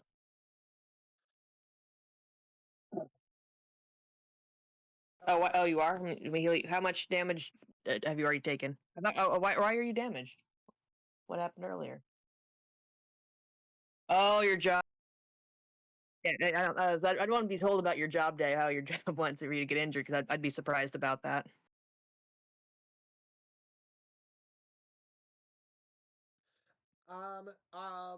Because you both have dark vision, I'm not going to make you look necessarily for where that alley area is, so you're good for that. Because it's like, it's super dark. It's like, yeah, but you have dark vision, so fuck it, you're fine. You're able to find the alley just fine, and you see a completely clean alley with, at first glance, without actually making use of heightened perceptions of passive perception or active perception checks or anything, at first glance, it looks like a regular alley with like 30 foot walls on all sides. It goes in like 30 feet deep kind of thing. And at the very back end of the alley is like another 30-foot wall that goes high up, and there are no windows or doors anywhere in this alleyway. But your sister, and it's like a completely clear and flat, like sandy floor, and it's like a ground of the whole entire alley length, and it's like, good thing you have those fucking notes.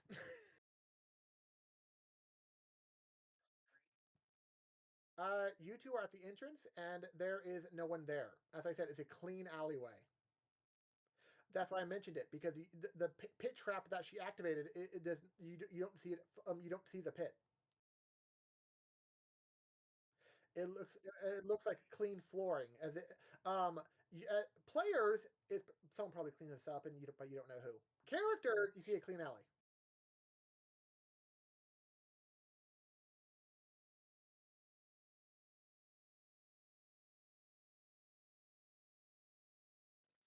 So what do you want to do?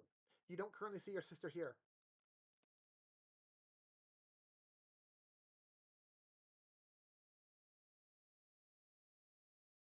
You both have enough vision to see that the end of the alley is the end of the alley. There is no twists or turns in this. It's a straight line.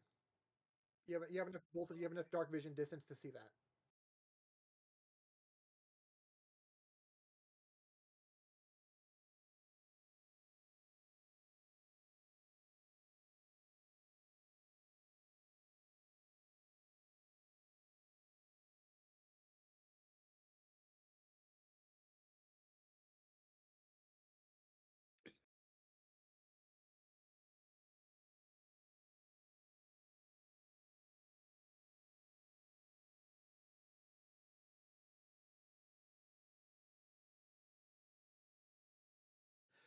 She is double checking on different buttons for Roll20. Yeah, well, I was going to cast guidance on you because I figured ability checks are going to be useful here. So it's all like, oh, not saving throws. Well, wasn't some things ability checks? Because she did. Because If you do like perception check, I think or looking for traps and stuff like that to make sure you can see to avoid them, I would easily allow that.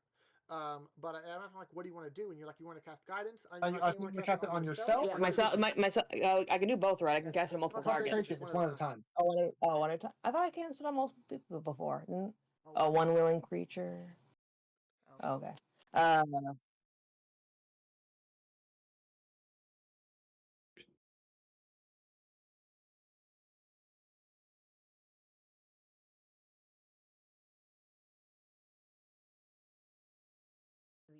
Okay, Suki is looking for his sister, and he has guidance. So what kind of thing are you wanting to do right now?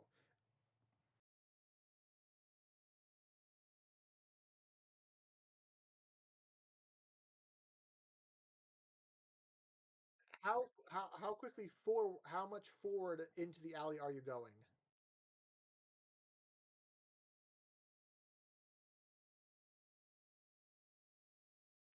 Next saving throw. Yes, because if Nadalia shared your notes, yeah.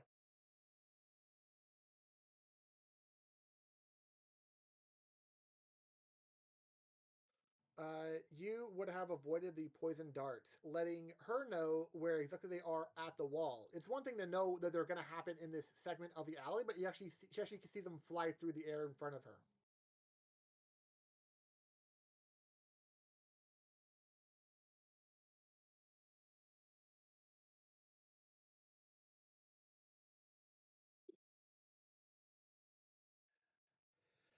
Potentially.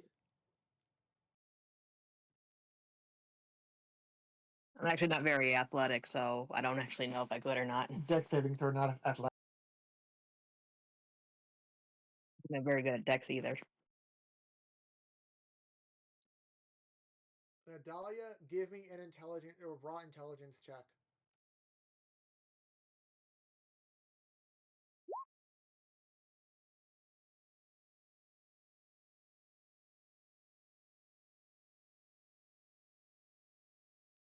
I didn't hear no bell.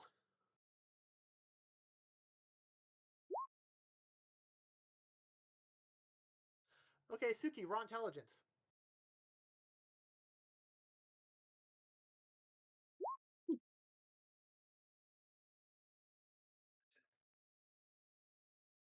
You do remember that fact, yes. She's an owl and can't she fly?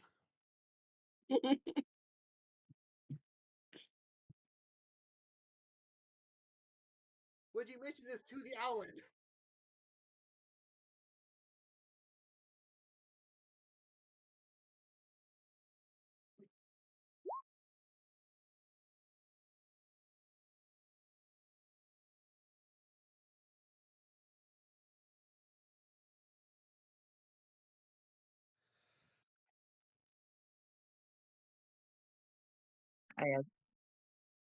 Yeah, so I guess I'm gonna. She's Cute little, she's a cute little owl mascot looking player though. I mean, come on.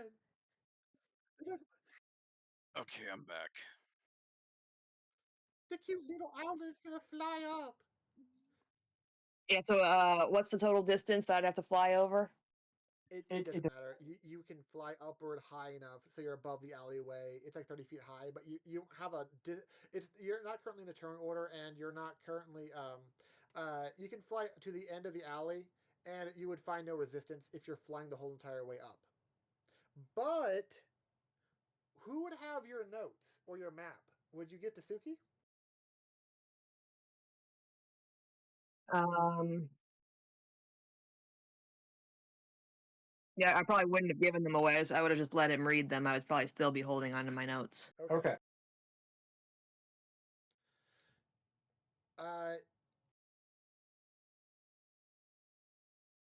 Uh, you consider as soon as you get to the back of the alleyway, um, the the top of the alley, like the back wall, just goes straight into a cliffside. You might try to look for like any divots or any holes or any special markings or like or anything like that might signify, hey, is there a hidden door up here? No, it's actually down. It seems to be down at ground level. And it does not seem like you're going to be able to fly and find whatever you want to find by going above the area. At most, you can bypass the most of the traps, but you have to still get the very bottom and at the very back at least. But was I able to spot Sarasha at all along the course? Nope, she is. is. As I said, you're both when you both saw the edge of the alleyway. It's a completely clean alleyway. No bodies, no traps, no spike pit opened or anything. As players, anyway, you would know that now. But it's just a completely clean alley. No windows, no walls, no nothing on the floor. Yeah, but you don't see it activated. You don't see the actual hole there. You don't see it triggered. After this, after the poison, it would be 10 feet of spikes according to her notes and map. But you're not sure what necessarily triggers it. If it's weight, if it is a timed thing after the darts, it doesn't. Her notes don't give a trigger warning of any kind, particularly. Just that they're there.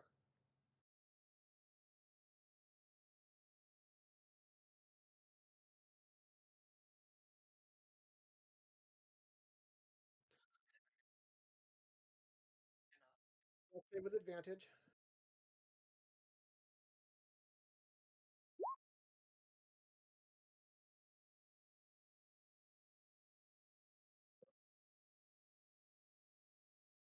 Reminder: this is for you not to fall into a spike pit.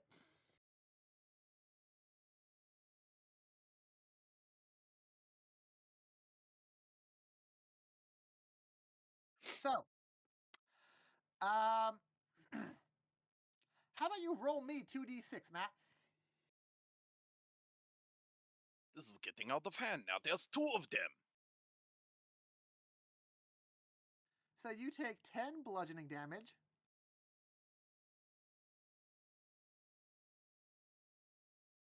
And was there any what? Well, I'm going to have you give me an acrobatics check to see if you can avoid the spikes on your way down.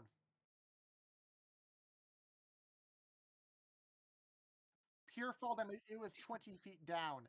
But if it's going to be combined with its impact damage for hitting a spike or the floor. If you're able to avoid the spike, you would be taking less damage, and you'd be stopping. This would be the most damage you would be taking right now. If you didn't avoid a spike, you'd be taking more piercing damage along with the falling bludgeoning.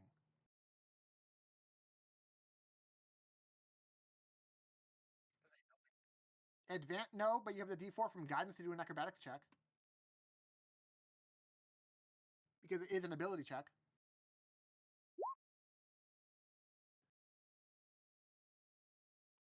$19.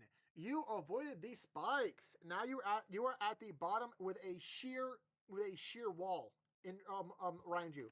You are barely at the edge of it, so it was a really tough tumble down, and you were at the full front wall of the actual spike trap. The spikes are in front of your face, mere inches.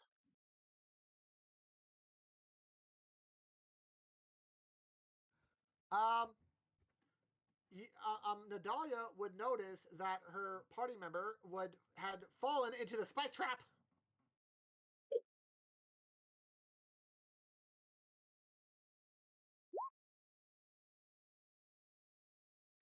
So I'm guessing you fly down close enough to have it be a range? Okay, yeah. 20 feet down. She had to fly 10 feet above the pit in order to even reach you, for her words to reach you.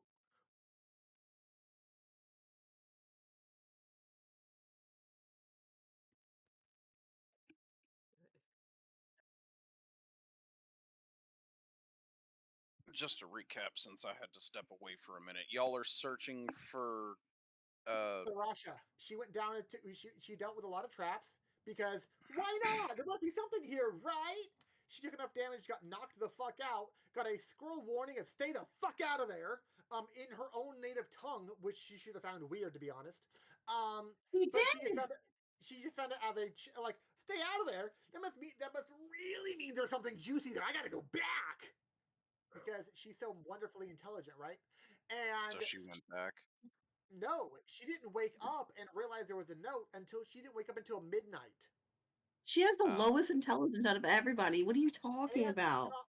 The fact is, above board, no one else in the party realizes that she's currently unconscious in her bed.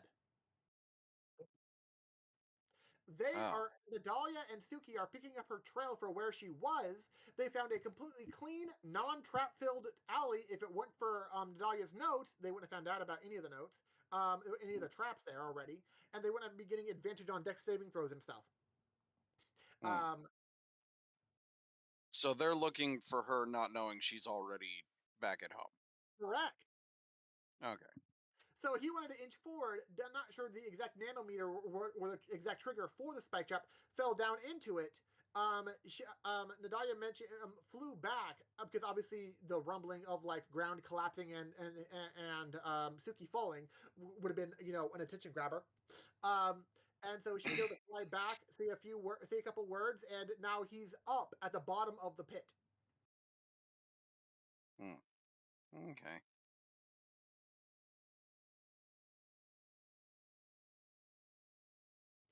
Give me a perception check.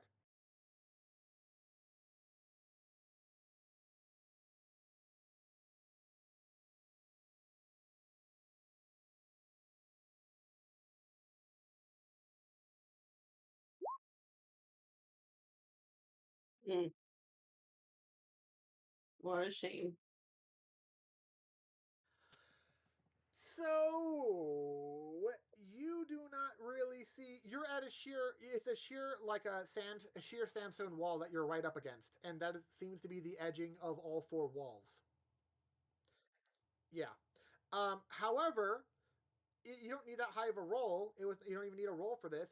But like there's a lot of rows of spikes. But like you're right before the first row of spikes because you're barely in the trap. You're at the wall of it, and like 2 rows in, you see a skeleton with like as if they were dead in the desert, kind of like dried out armor and stuff.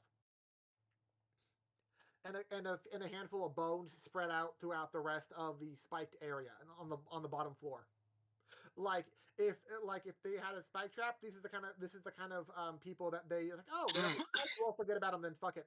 But you do see the skeleton and their gear is within reach.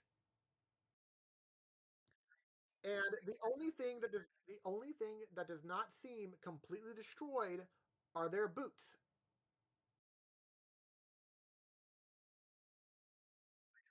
Acrobatics with advantage because you have a really good angle and you're not on a deadline timetable or anything.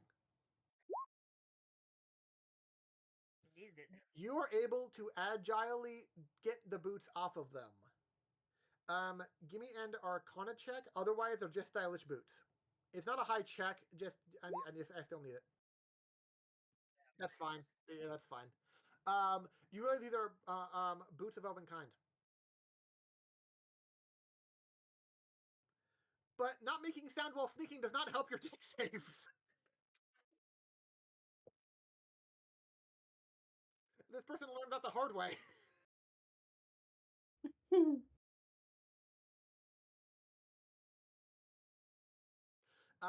So how do you two want to do this? Because obviously she is a small creature. She can't just fly you up out of the trap. Yeah, I'm not quite strong enough. I don't know if I could like help him climb a little bit by making him a little bit lighter.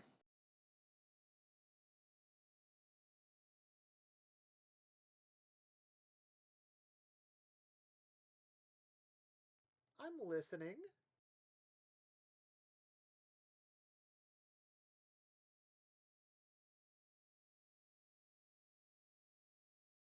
Oh God, honey, you're in a small space. Oh my God. He didn't ask how big the space was. He said he cast fireball. You better not fucking roll a 7.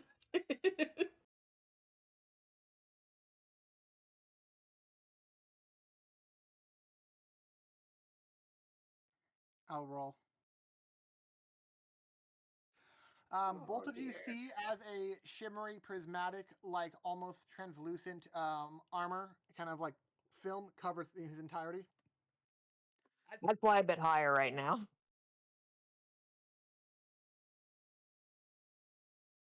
And then he turns into a potted plant.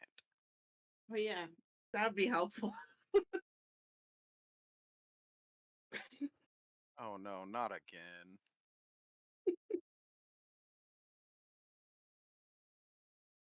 Me too.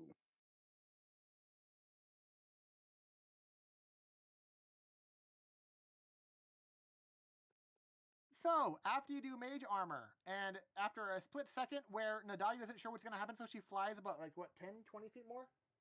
Yeah, I'd fly 20 feet higher. Okay, so she now 50 feet, she's now 30 feet above the trap, almost at the, around the tall height of the alley walls. And what happens is that right after you cast Mage Armor, she flies up really quick. You glow a bright light in a 30-foot radius for the next minute. Any creature that ends their turn within 5 feet of you is blind until the end of its next turn. I mean, it wasn't bad. You now have your tides back. Are you just gonna keep on doing that until you get something useful? Well, keep in mind, one of the abilities is you can teleport 20 feet as a bonus action and shit. I know there's also other ones too where you start floating, because there's one where you legit just float up. Yeah, one of them is you cast levitate on yourself, yeah. So yeah. Or you teleport to a different plane or something. I don't know. That was the fun one where you just activate the roll again and again and again for like 1 or 2 or something like that. Yeah, just keep looking around at advantage.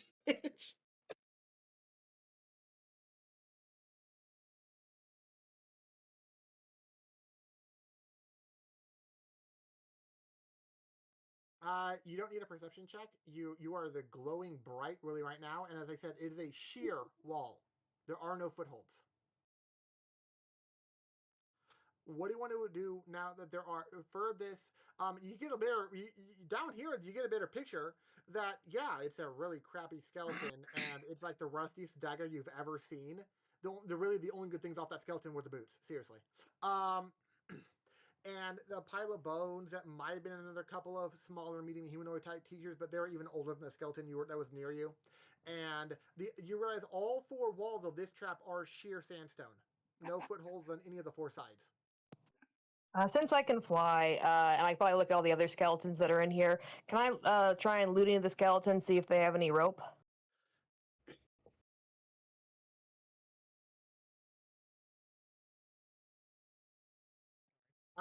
Yeah, Suki would have rope.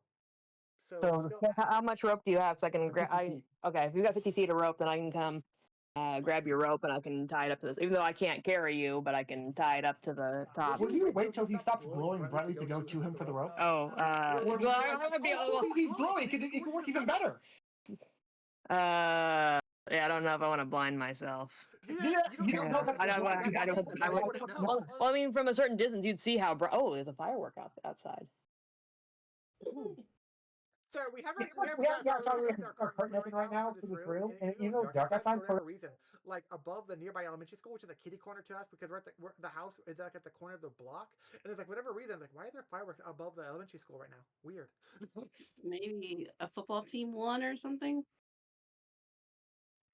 It's an elementary school. There's nobody. It's just in that direction. There's other cool things that. So it looks like it's over the school. It's much further away than the school. No, I mean the Super Bowl. Oh, it could be the Super Bowl related. We'll see if there's more fireworks. Then I would have you do a. No, it's fine. You can plan it out and without a roll. She can catch the rope and you can throw it. You're not on a timeline. You're not on a deadline, so you can just do it until it works. So would you tie the rope? Would you tie the rope around anything, or what would you try doing? So yeah, I'd have to probably roll a perception, I think, to see if I can find anything to tie the rope to on the above. Because in the alleyway, would there be anything in the alleyway I could tie the rope to that's sturdy? Perception. That is true. So you don't have to cast leak the spell or anything. Just like roll an extra 1d4 after the fact, kind of thing.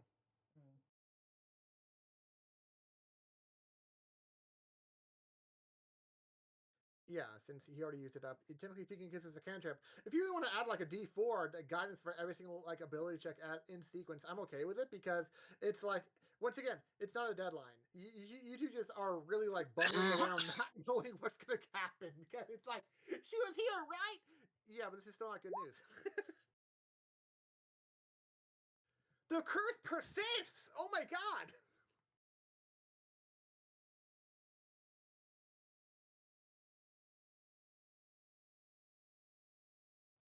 So, you notice that except for the pit trap and the dots that are now evident to you because the poison darts came out of them and went back into them on the other side of the wall. All the walls and all of the floor here look sheer. There does not seem to be any random wood post. It does not seem to be any random item on the ground or a part of a wall or anything like that to actually tie it off of. But the only thing you see that would be potentially even vaguely tying it off of is your own body.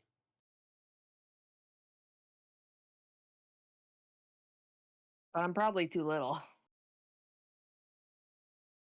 Suki is bigger than me, and I'm not gonna be able to hold up his weight with my weight.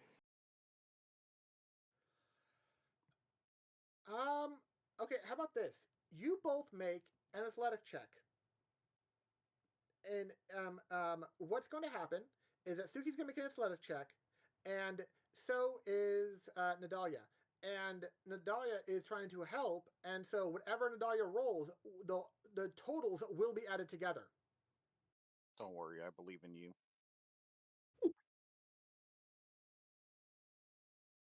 It's up to you. It's your class feature. It's up to you, man. Well, I have extracurricular dice I could use for this as well. I have an extracurricular for athletics.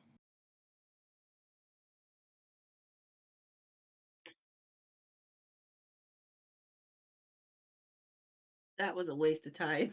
Fuck.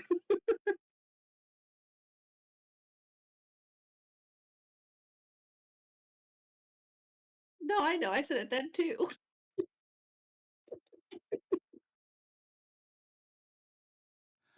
So a total of 21. You are with slowly and with a slow process, helping from the owl, Lynn. The Yuanti is able to get himself out of the pit. And you are now back near the poison darts. What time is it right now? Like 8:30 p.m. It's after dinner. Oh no, but she doesn't wake up until midnight. Correct. What time did she fall? When you were at your clubs. All this talk of dinner is making me hungry.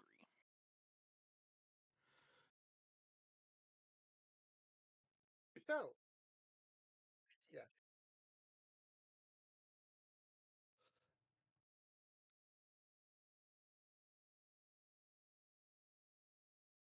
Well, I kind of wonder if it's possible for just the two of us, especially since I did heal you a little bit, but you probably need a lot more healing than that, and I don't know if it'll be enough. Yeah, so I can cast another one, but I'll only have one spell slot left. And the character is like, "What's a spell slot?"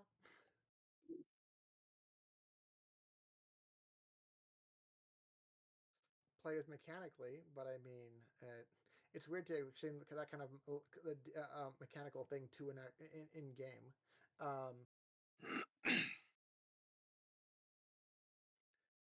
You are able to continue because you genuinely don't know if your sister was able to get through. You realize she is a scrappy person, so she might have, but you don't know where she is currently. Not Another 8 healing, scrappy. damn. It's a nice way of putting it.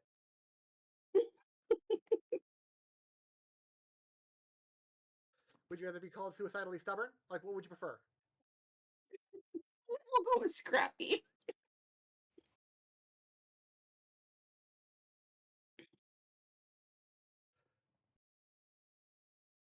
How would you try to get across the pit? Because you said you were going to climb up it, and you didn't mention trying to go around to the further side before you climbed, and so you just went back right up to the part where there's poison darts. So how would you try to cross it across the side again? Like trying to edge your feet across the edging kind of thing. Yeah. You see on the right side that a couple of spots are broken off, so it would be a lot harder to do on that side. On the left side, it looks like there's at least not as broken off pieces at least. So you'd have a slightly easier time to go on the left side. Acrobatics check.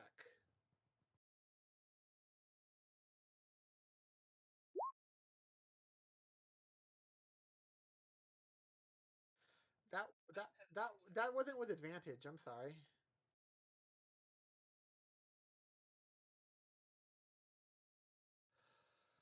I will, because you never said you were untied.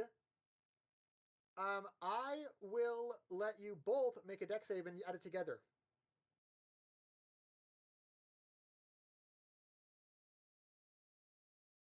No, it's just you falling to your fucking death, but you're still tied together. So if you can add it together and be okay, then you can swing your way.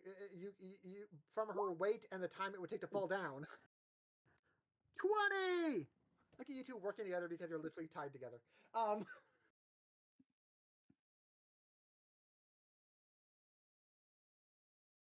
But remember, if you both go down, you both go down.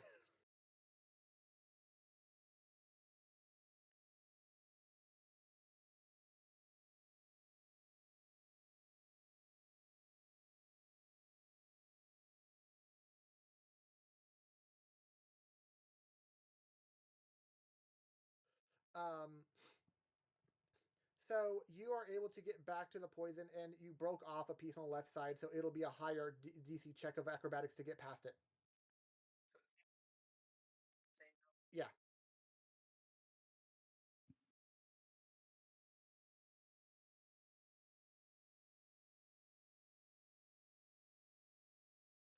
Yeah, because you had bad footing, and so you unintentionally broke a piece off of the edge of whatever it was because you unintentionally weren't careful enough, and it's like, oh crap. So yeah, part of the footing on the left side is gone. If you're gonna try to go on either side, which are you gonna go to? Not like it matters, but are you gonna try an acrobatics check again to like step along the sides of it, or how do you want to get past the pit trap? Because that's the only lead you have for your sister. She's still tied to you.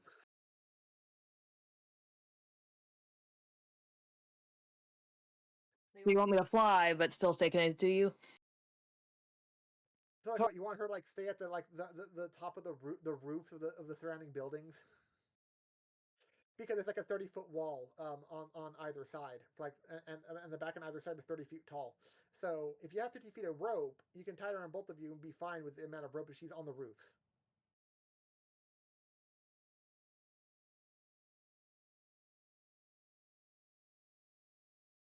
All right then.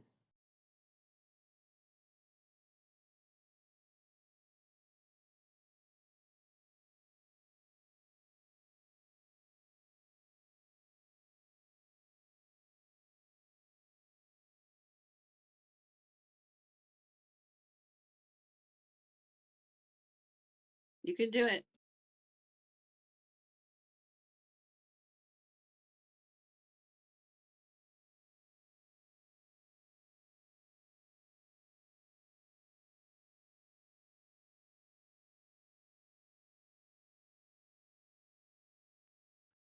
You know what? Go ahead and read what the result is. You cast Fireball, the 3rd level spell center on yourself. Are you serious? Oh God.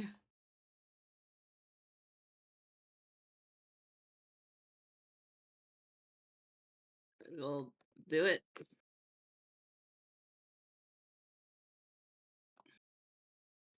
See, it's a legit thing, I swear. Eight 8d6, right? Yeah, I'll roll them.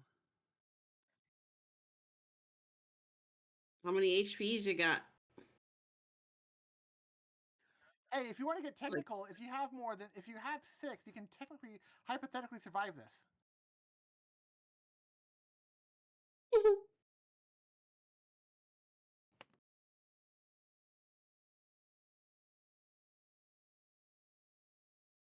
Okay, so the odds aren't as good. You might have to have more than 6 HP to survive this. Oh dear. So, the fireball does 27 damage. Oh, So it's like, how much is your current health? you need a calculator? After you were healed, how much is your current health? Oh. So he has at least what was it, 14 health or some bullshit afterward? I don't know. What? Because it has to be your current. What's your full health again?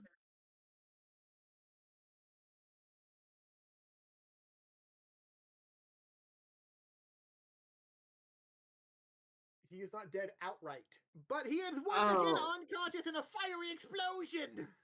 And I mean, for the record, the rope does set on fire. oh.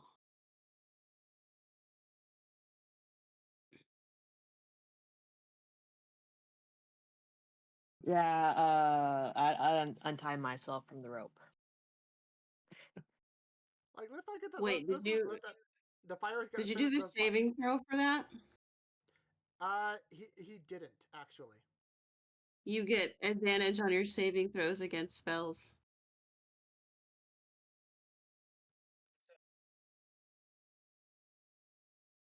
I mean, it's better. What the fuck would that would be your DC because you be casting it.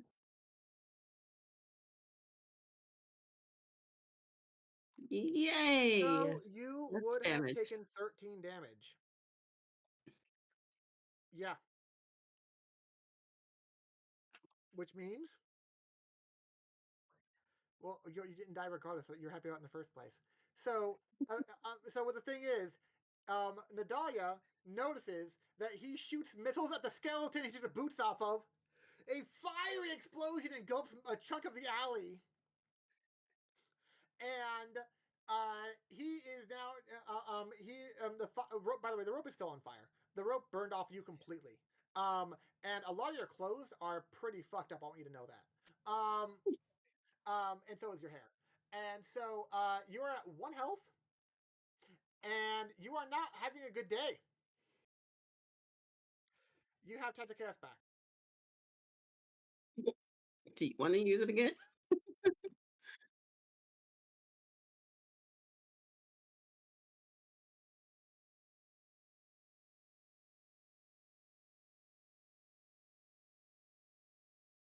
She's only one cleric. She can only do so much, okay?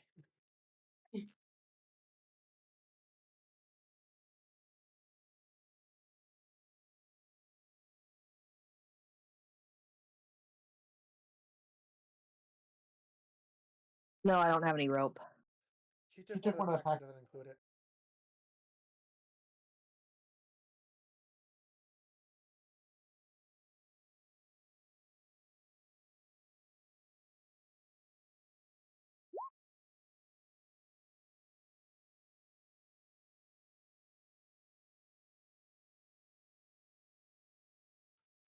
So are you trying to walk past back into the beginning of the alley?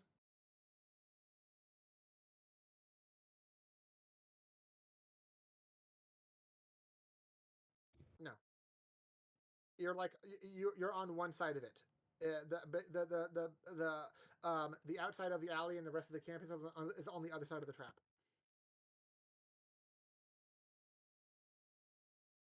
But you will have an advantage on the saving throw against it because you experienced it and you know where it is.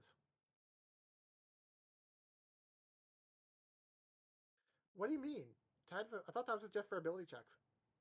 Or you, oh, okay. Oh, yeah.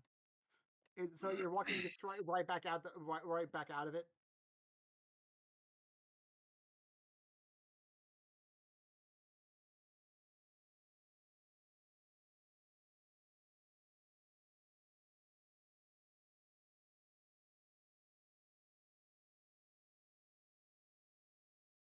So I say about 10 feet or so, 10, 15 feet of the hempen rope is discarded as Nadalia unties herself. And basically falls down into the pit trap.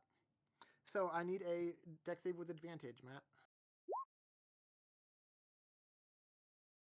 You make it through the poison darts unscathed, and you are making it back out of the alley. Nadalia is able to fly back to you and land if she wanted to.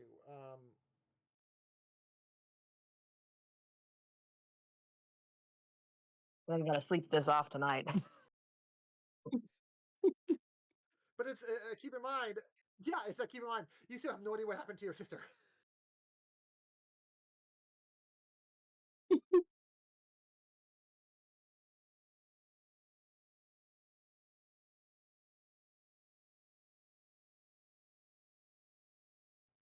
So you two just head back to your dorm.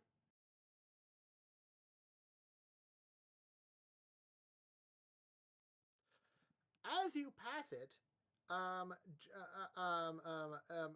this is actually when, this is when Pajora would catch up with Suki. And Suki does not look good, Pajora.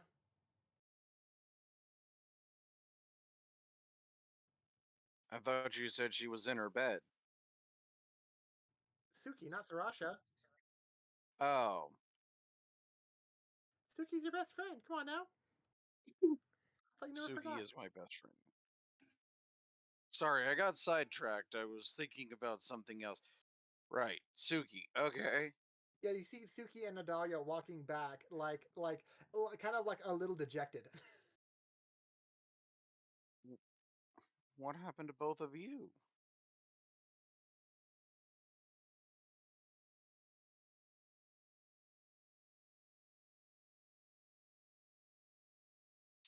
She who? Yeah, keep in mind, Pajora has no idea she was even missing in the first place. I do think we have telepathy. I don't think we ever said anything and then telepathically.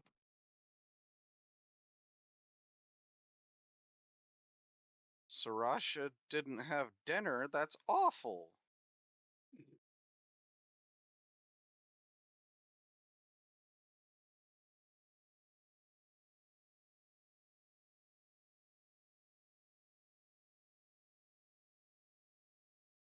Well, that's understandable. I was about to turn in myself. It's very late. And this, but the reality is, as far as the perspective of your characters go, Sarashi is literally still missing. But it's getting late, so it's okay. Well, I can only Thanks, assume guys. they exhausted all possible avenues of I know. searching. I just found it amusing. It's like, you know what? She might be in a life situation, but boy, am I tired. No, that sounds about right.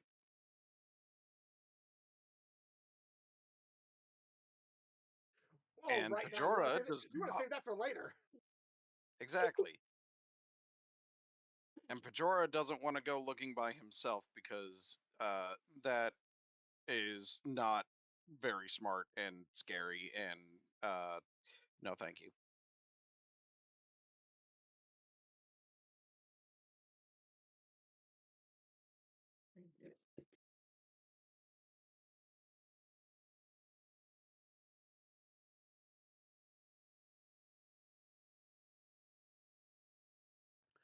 Okay, then the three of you get some rest. And the next morning is when, well, and midnight.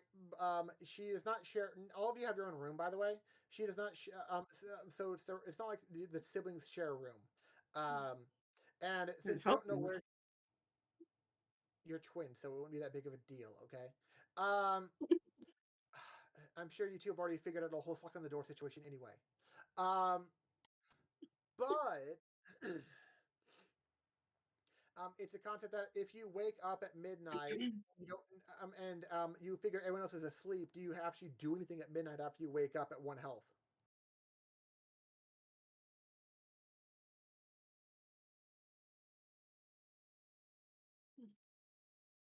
Wait, what? You're the one waking up at midnight at 1 health because of the warning you got and stuff, because you were unconscious until that point. Yeah. But would you rush to go tell anyone what the fuck happened or try to figure anything out at this point in time? Or figure like, oh man, I got a crazy story, tell them later, or try to get some rest? Doesn't Oh, she she's wake gonna up with a study that sticky note attached to her forehead? It was a scroll. the or scroll, yes. but she's gonna study that scroll for a little bit and then like What? go to How would you sleep. want to study it? Just reading it? Like Because studying is more than just reading. just to see like the handwriting, because you know how like some people, like if they're natives to a language or whatever, you can tell, but was it a native that wrote that, or was it like a History with magical advantage means? because you're native to the language, so history with advantage. Can I get a redo?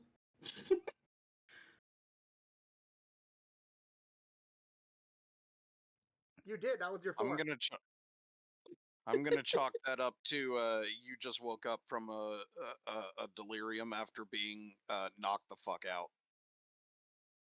Yeah, I mean, it makes sense. You're like, okay, let's make heads or tails of this. Fuck, I'm not doing good. Oh my god. You have no idea whether they're a native speaker or a native writer of the language whatsoever. Makes sense. Did you want to try to study in any other way? Uh, the letter. Yes, because it was a scroll that Or the had a letter scroll. warning. Yes. Well, you unfurl the scroll and it's a warning kind of thing. Mm-hmm. Can she like stick it to her face and like feel any like magical shit from it? You don't need to stick it to your face for that because that's just weird, but okay. Um, give me an Arcana check. Okay, yeah, we're just going in order now. Okay.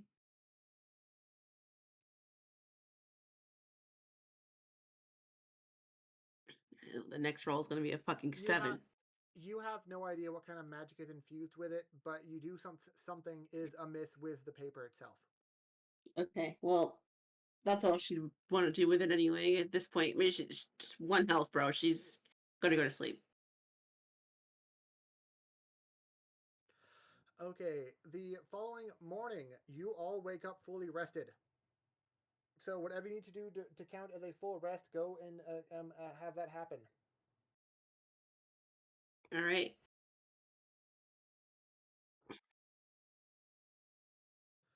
Right? There's no fucking elves here. Do we get our constructs rolls, running our dice back on long Or rest? I forget. vampires. Yes, you get your Okay. student dice back on a long rest. That is correct. I just wanted to make sure, because, like, I gotta reset on long rest. There we go. I don't have to do anything. Can be lazy.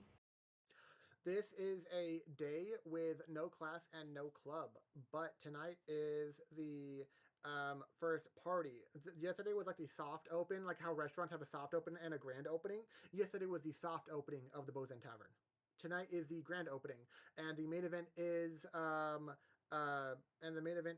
what you heard about earlier. At least Sarasha would understand what all the heavy boxes are for later on, but you're able to go about your morning routines.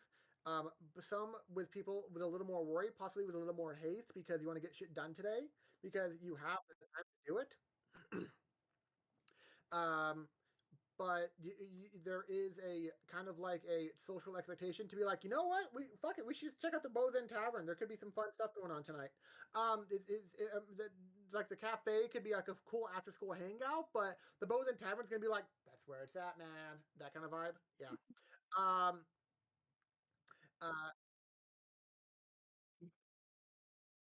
Go for it. Let me know.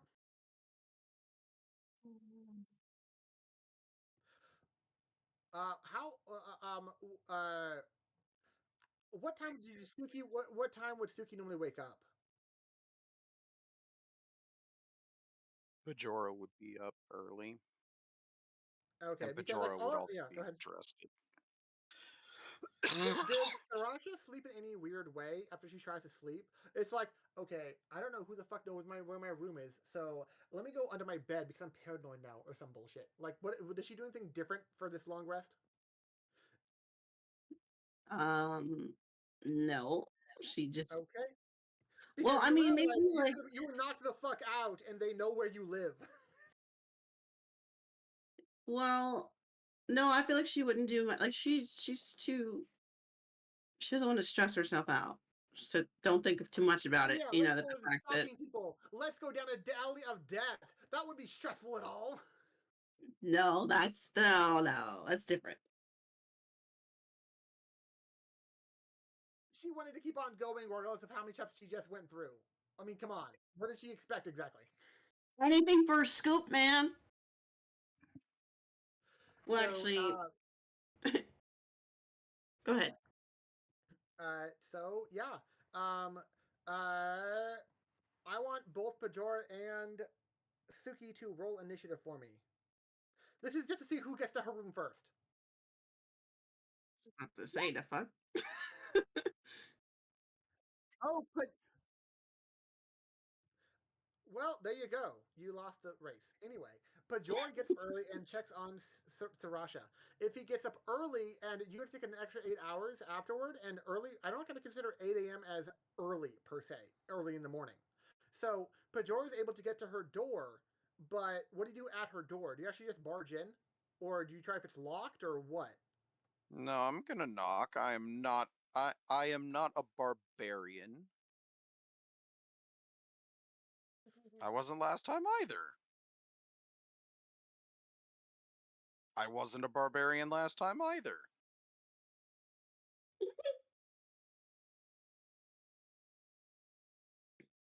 Frog, yes. Anyway,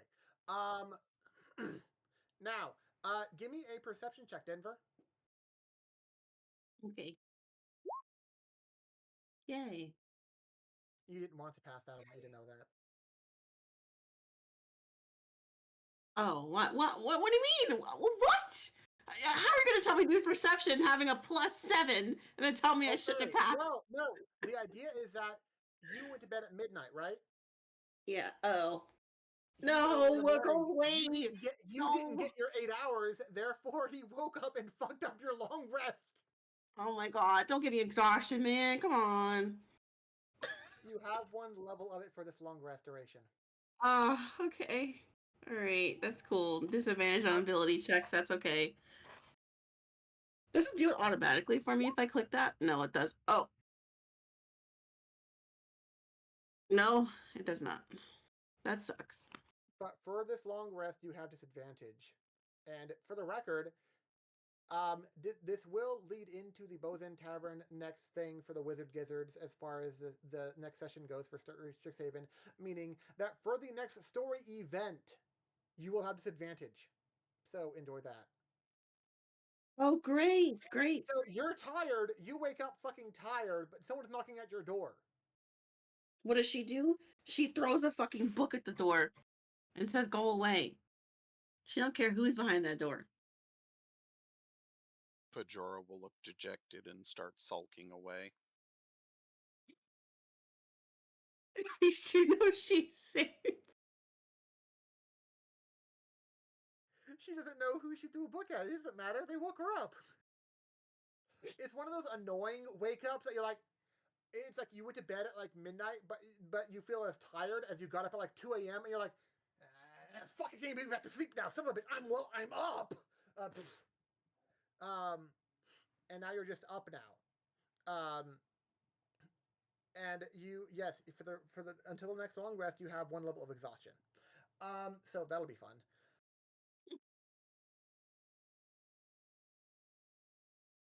No, I'm adding on the level of exhaustion. She got some sleep. I'll let her have healed, but I'm making sure she gets a level of exhaustion because she got woken up too early. So I'm going to consider that she's a bit too tired, at the very least in this situation. In this instance, yes.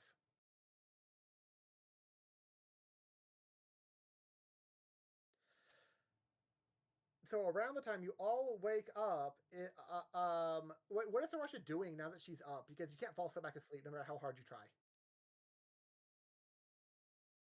She's laying in bed looking at the ceiling, thinking of all the ways to kill people.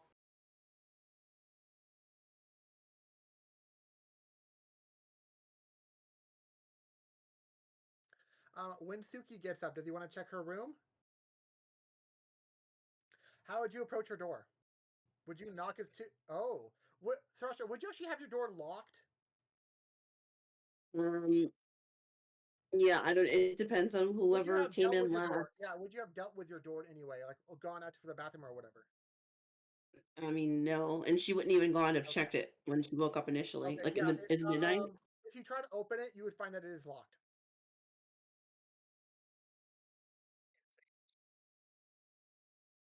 Would you have any? So like, because it's like the first thing you hear after you're annoyed and awake is like someone trying to fucking open your door, even though it's locked. It's like, yeah. So as soon as she hears like the clicking of like trying to open the door or whatever, she'll grab a book, but then she hears her father's voice, so she puts the book back down. And then she's like, "Yeah, I'm gonna kill people. Book throwing. Aha!" And it's like, wait a minute, I won't kill him with the book today. And it's like, what? Today." So yeah, she's like, "Yeah, I'm here. What's up?"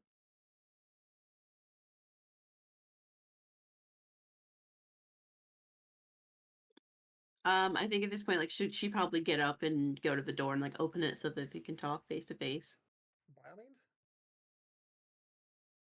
Because from your recollection, before midnight wake up, and feeling really shitty at the time, you don't remember last evening, or last night. You remember like late afternoon and then midnight, no in between.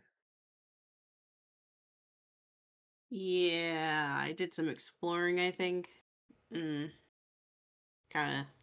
of foggy, but probably did something stupid. But it's fine. I'm alive, and that's all that matters. What's up with you?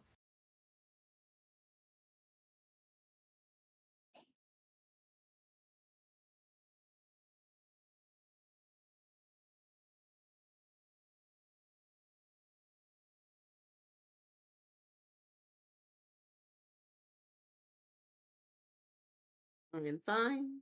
I'm okay. Are you okay?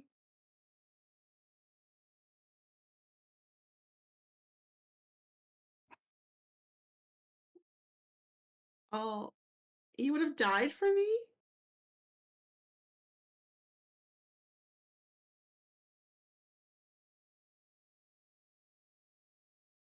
So like she'll give you a hug, which is rare. She never gives hugs.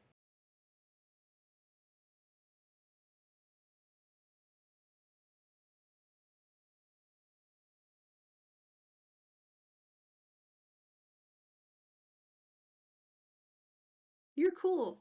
You're cool, little nerd. All right, well, I'm gonna go back to laying in bed because I feel like shit. Okay.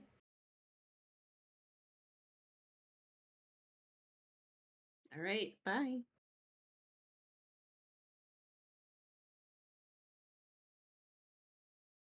And what would All not right. Back to what would Nadalia be doing during this morning?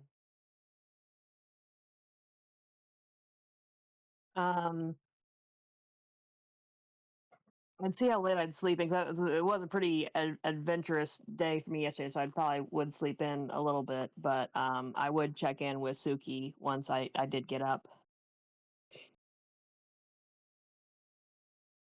So the exchange of information could happen, so everyone's able to know that Sarasha is back safe, although she apparently did not share any of the details of just how dangerous or how bad the further traps are. well, Correct. you said it was pretty foggy, so she's just like also she's more concerned about I didn't say going it to was sleep foggy. anyway. I meant that from late when you got knocked out, it was late afternoon. You don't remember last evening because you were knocked out. Oh my god. I thought all that happened in the evening. That's why I was like No, trying to be you were vague. doing it while they Oh were at a shit. club. Okay, well, I mean like she probably still would have glossed over anyway, like cuz she's so tired. Yeah, this is one of those days where she'd just be like, "I'm just gonna be a bitch to everyone because I need more than coffee." Oh my god. This is just one. Have you was like, dude? I just want to don't talk to me right now, but like all day long. Yeah. Um. So yeah. So you're saying she would keep. So she would keep the warning to herself, correct? Say it again? Would she keep the scroll warning to herself? No, she's going to share it later on, but once she's, relaxed a little bit more. Yeah, you're still But exhausted all day. it's not like she has any classes. The fuck? It's 8 a.m.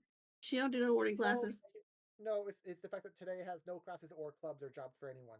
So you have Oh, time well, today to do stuff as a group leisurely if you wanted to, kind of thing. okay. Before the evening plans of most likely going to hang out at the Bows End Tavern where it's going to get lit. As far as the average person is concerned, because you hear it all around the dormitory rooms and hallways and whatnot. People are excited because Fire Jolt Cafe is tea and coffee, Bows and Tavern meals and booze. Is there any place we can buy more rope or other adventuring quote unquote supplies? There's the generic stuff at the mundane items at the student store in the Biblioplex. Pajor would know all about that in detail. He knows all kinds of shit about the Biblioplex. Yeah.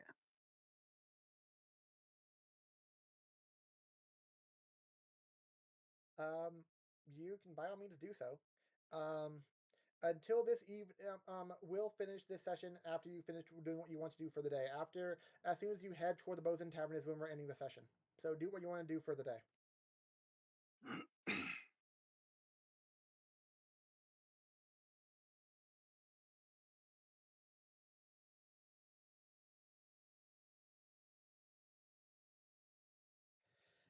You went to go check on her, and she doesn't currently have a shift. You don't know they don't know where she is offhand. They just know she's not there at the moment.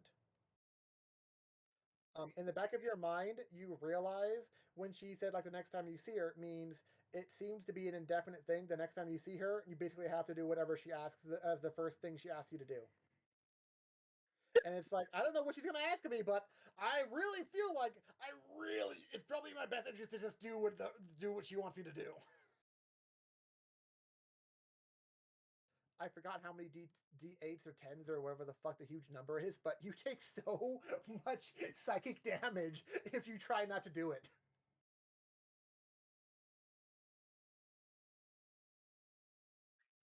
Oh god, I didn't look it up offhand. One sec.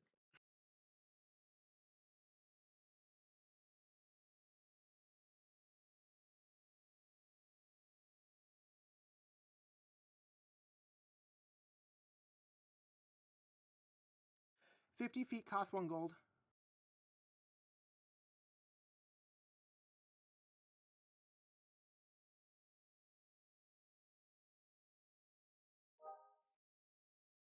Now, do you want just one 50-foot bit of it though? Because last time you burned through most of it. And a reminder that it does weigh 10 pounds. Okay.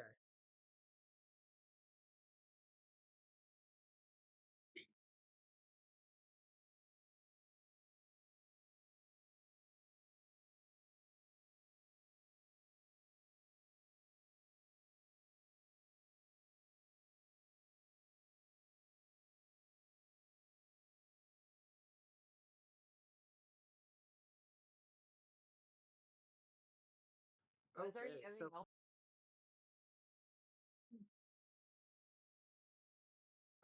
is Sarasha just cool with being like, hey, yeah, we warned you not to come here, so you're gonna stay away, right? Is that her mentality to just stay away from that alley now?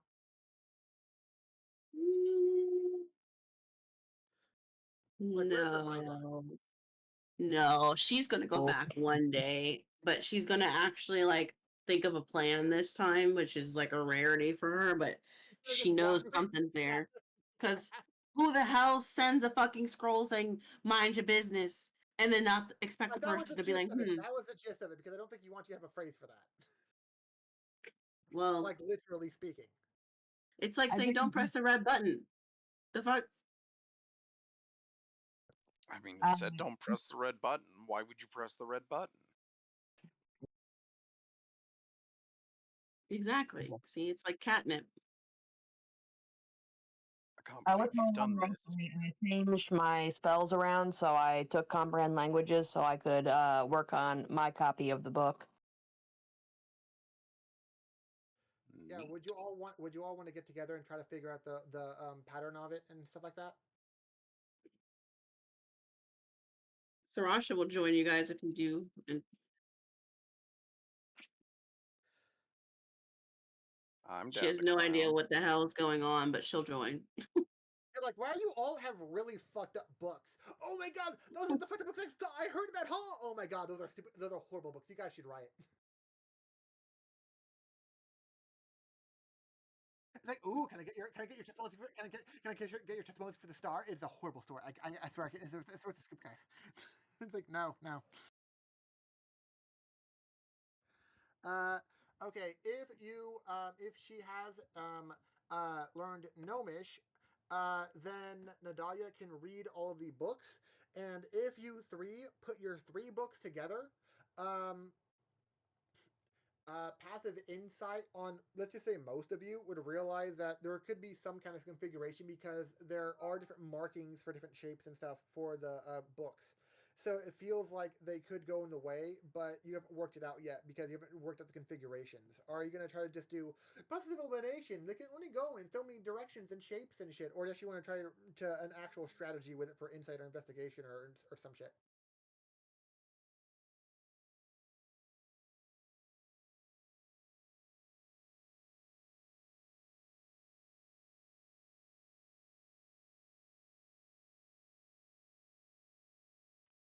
Okay, Nadalia seems insightful too. Let's see how that's going to go.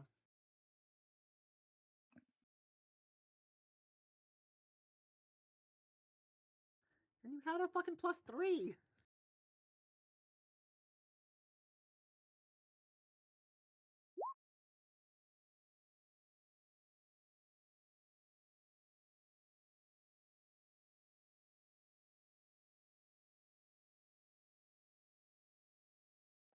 All four of you, if you want to roll an insight, you can, because this is the idea that you're all gathered around here, and like it's like don't worry, guys, I can speak and read Gnomish now, and so so if you want to roll insight for the sake of knowing more about the patterns, possible pattern capabilities of solving it, go ahead. Okay, I'm gonna do that, and then I gotta run to the restroom real quick. That's fine. It's not gonna. It's gonna be too much longer anyway. Be right back.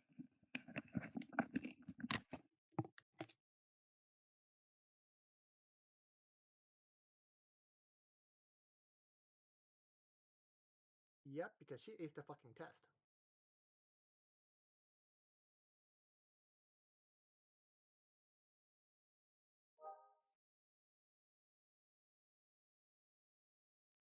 Okay, so yes, you yeah, basically everyone but Suki. So it's really embarrassing for Suki because it's like, guys, I got this info from Jasimir, and it's like, what? And it's like, but I started this all right, guys. And it's like, yeah, sure, you helped Suki. So what Nadalia is able to figure out from these patterns, if he since Pajora and Sarasha help with, like, maybe if it's like this, maybe it goes with this angle and shit like that. The patterns of the words overlap when you put a certain book a certain way, and it mentions that it is there is a treasure hidden somewhere, but one of the gnomes in the group tore the map apart in 3 different pieces, and they scattered it across the different campuses. Oh, sorry, 4 different parts. Sorry, 4. And because he ended up actually annoying the rest of the group to a point where they're like, dude, just give us the map and get the fuck out of here. We're not your friend anymore. But they should have said that. But they kind of said that too early, because it's like, oh, you did it now, bitches. And so that's because before he gives them the map back, he tore it up and hid it. And because it was one of those, we're kicking you out of the group, but they didn't wait to a smart amount of time, so they're morons. So he was able to get his revenge on them by being a spiteful dick. And in Bajora's part, it was the idea that the danger that was lurking before was something called a mage hunter. That would be guarding. That was a potential guardian of the treasure. And all of you realize you're mages to some extent.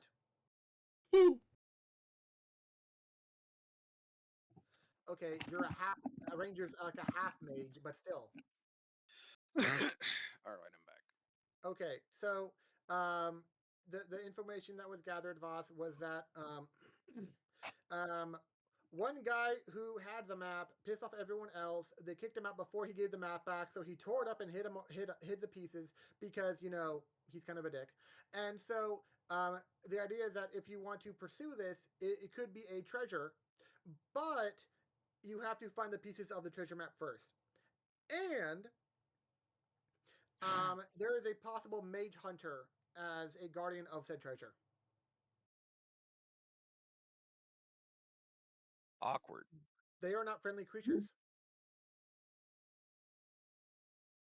And yes, you all realize that you are mages, so it would want to hunt you. Crazy. So however, because there are so high insight rolls for like how the books could be configured together, there were some of the pages that were like, oh, this book doesn't have too much on this one page, but these other book has a bunch on this page, and this other book has like a little bit. But if you angle it like this, then it might change the meaning of words if you overlap the pages and shit. And so it has hints at where the some of the treasure map pages could be, because it was torn into scraps. The last person, and by the level of insight Bajora has, you probably realize the guy who was a dick was apologetic in the end, and he had regrets about tearing it up. So in his last ditch effort to make amends, he put in the concept that there would be hints to where that you could find him in the first place. He didn't feel bad enough because they still weren't talking to him, so he couldn't really just directly tell the other gnomes where they were in period. So, but he didn't want any rando to come about them, so he had to like legit hide them for real now. And so the info was in these 3 books, and that's what you all have now. If you take the time to decipher one location at a time, you'd be able to do it. But it's like saying you're burning a whole afternoon for doing that.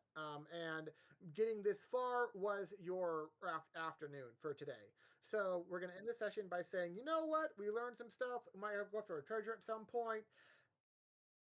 But I mean, we could probably chill at the Bows End Tavern in a little bit. So fuck it. Hmm.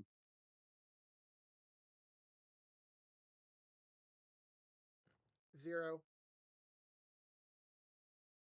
Yeah, 0 points.